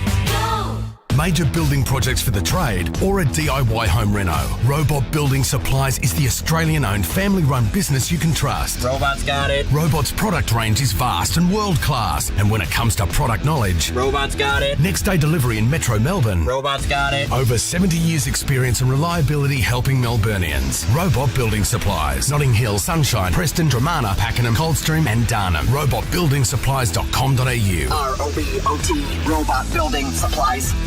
For mums who love radio, DAB Plus is the innovation that gives her 20 plus extra stations. All her favourites will still be found, but the difference she'll love is digital sound. With news, talk and decades of hits, it's a Mother's Day gift that never quits. A DAB Plus radio surprises all year, making mum smile from ear to ear. So go to Harvey Norman and show mum you care. With up to 15% off, you'll have money to spare. Exclusions apply. 120 years ago, in a small shed, four mates pushed the limits of what was possible on two wheels. That day, they created Harley-Davidson. Celebrate 120 years with finance so low, they're mates' rates. Because every mate deserves a Harley. For a limited time only, at your local Harley-Davidson dealer. Available on 2022 models while stocks last. Credit provided by BOQ Credit Proprietary Limited. Criteria, fees, charges and T's and C's apply. Every Premier League season, keepers make thousands of saves to protect their goals. Just like Castrol Magnatec protects your car. It clings like a magnet, locks to protect. Castrol Magnatec. Instant protection from the moment you start. You get the good times with the Marty Sheargold Show for breakfast. God movies are long now. The Lord of the Rings Extended Edition. Yeah. 4 hours, 11 minutes. I reckon Tolkien wrote it in less time than that. Just shoot an elf in the face with an arrow and get on with it. And rock's greatest hits all weekend. Melbourne's 105.1 Triple M.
Triple M's Awesome 80s Friday.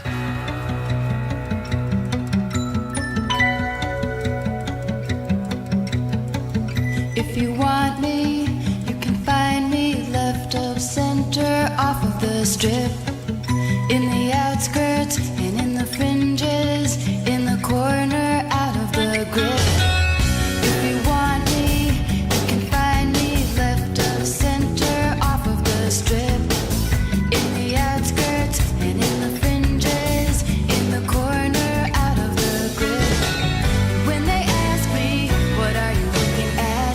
I always answer, nothing much, not much. I think they know that I'm looking at them. I think they think I must be out of touch, but I'm only in the outskirts and in the fringes, on the edge and off the avenue. And if you want me, you can find me left of center, wondering about you. Think that somehow, somewhere inside of us, we must be similar, if not the same. So I continue to be wanting you left of center against the grain. If you want me, you can find me left of center off of the strip. In the outskirts and in the fringes, in the corner, out of the grip.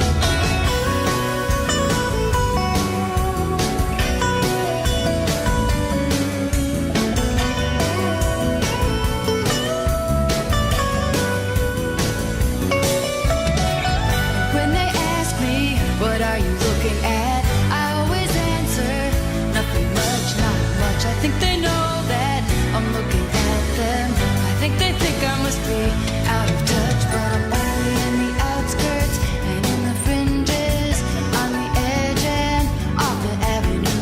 And if you want me, you can find me left of center, wondering about you.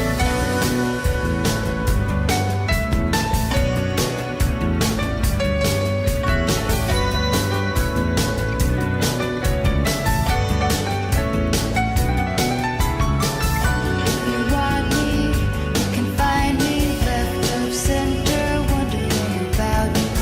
If you want me, you can find me left of center, wondering about you.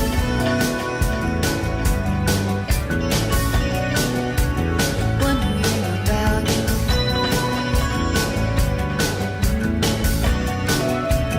Wondering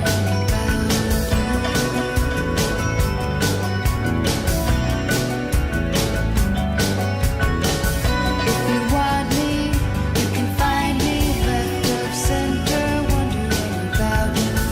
If you want me, you can find me left of center, wondering about you.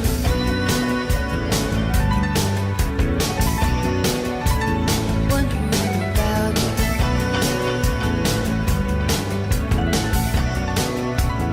Triple M. Good time. Good time. Rock's greatest hits.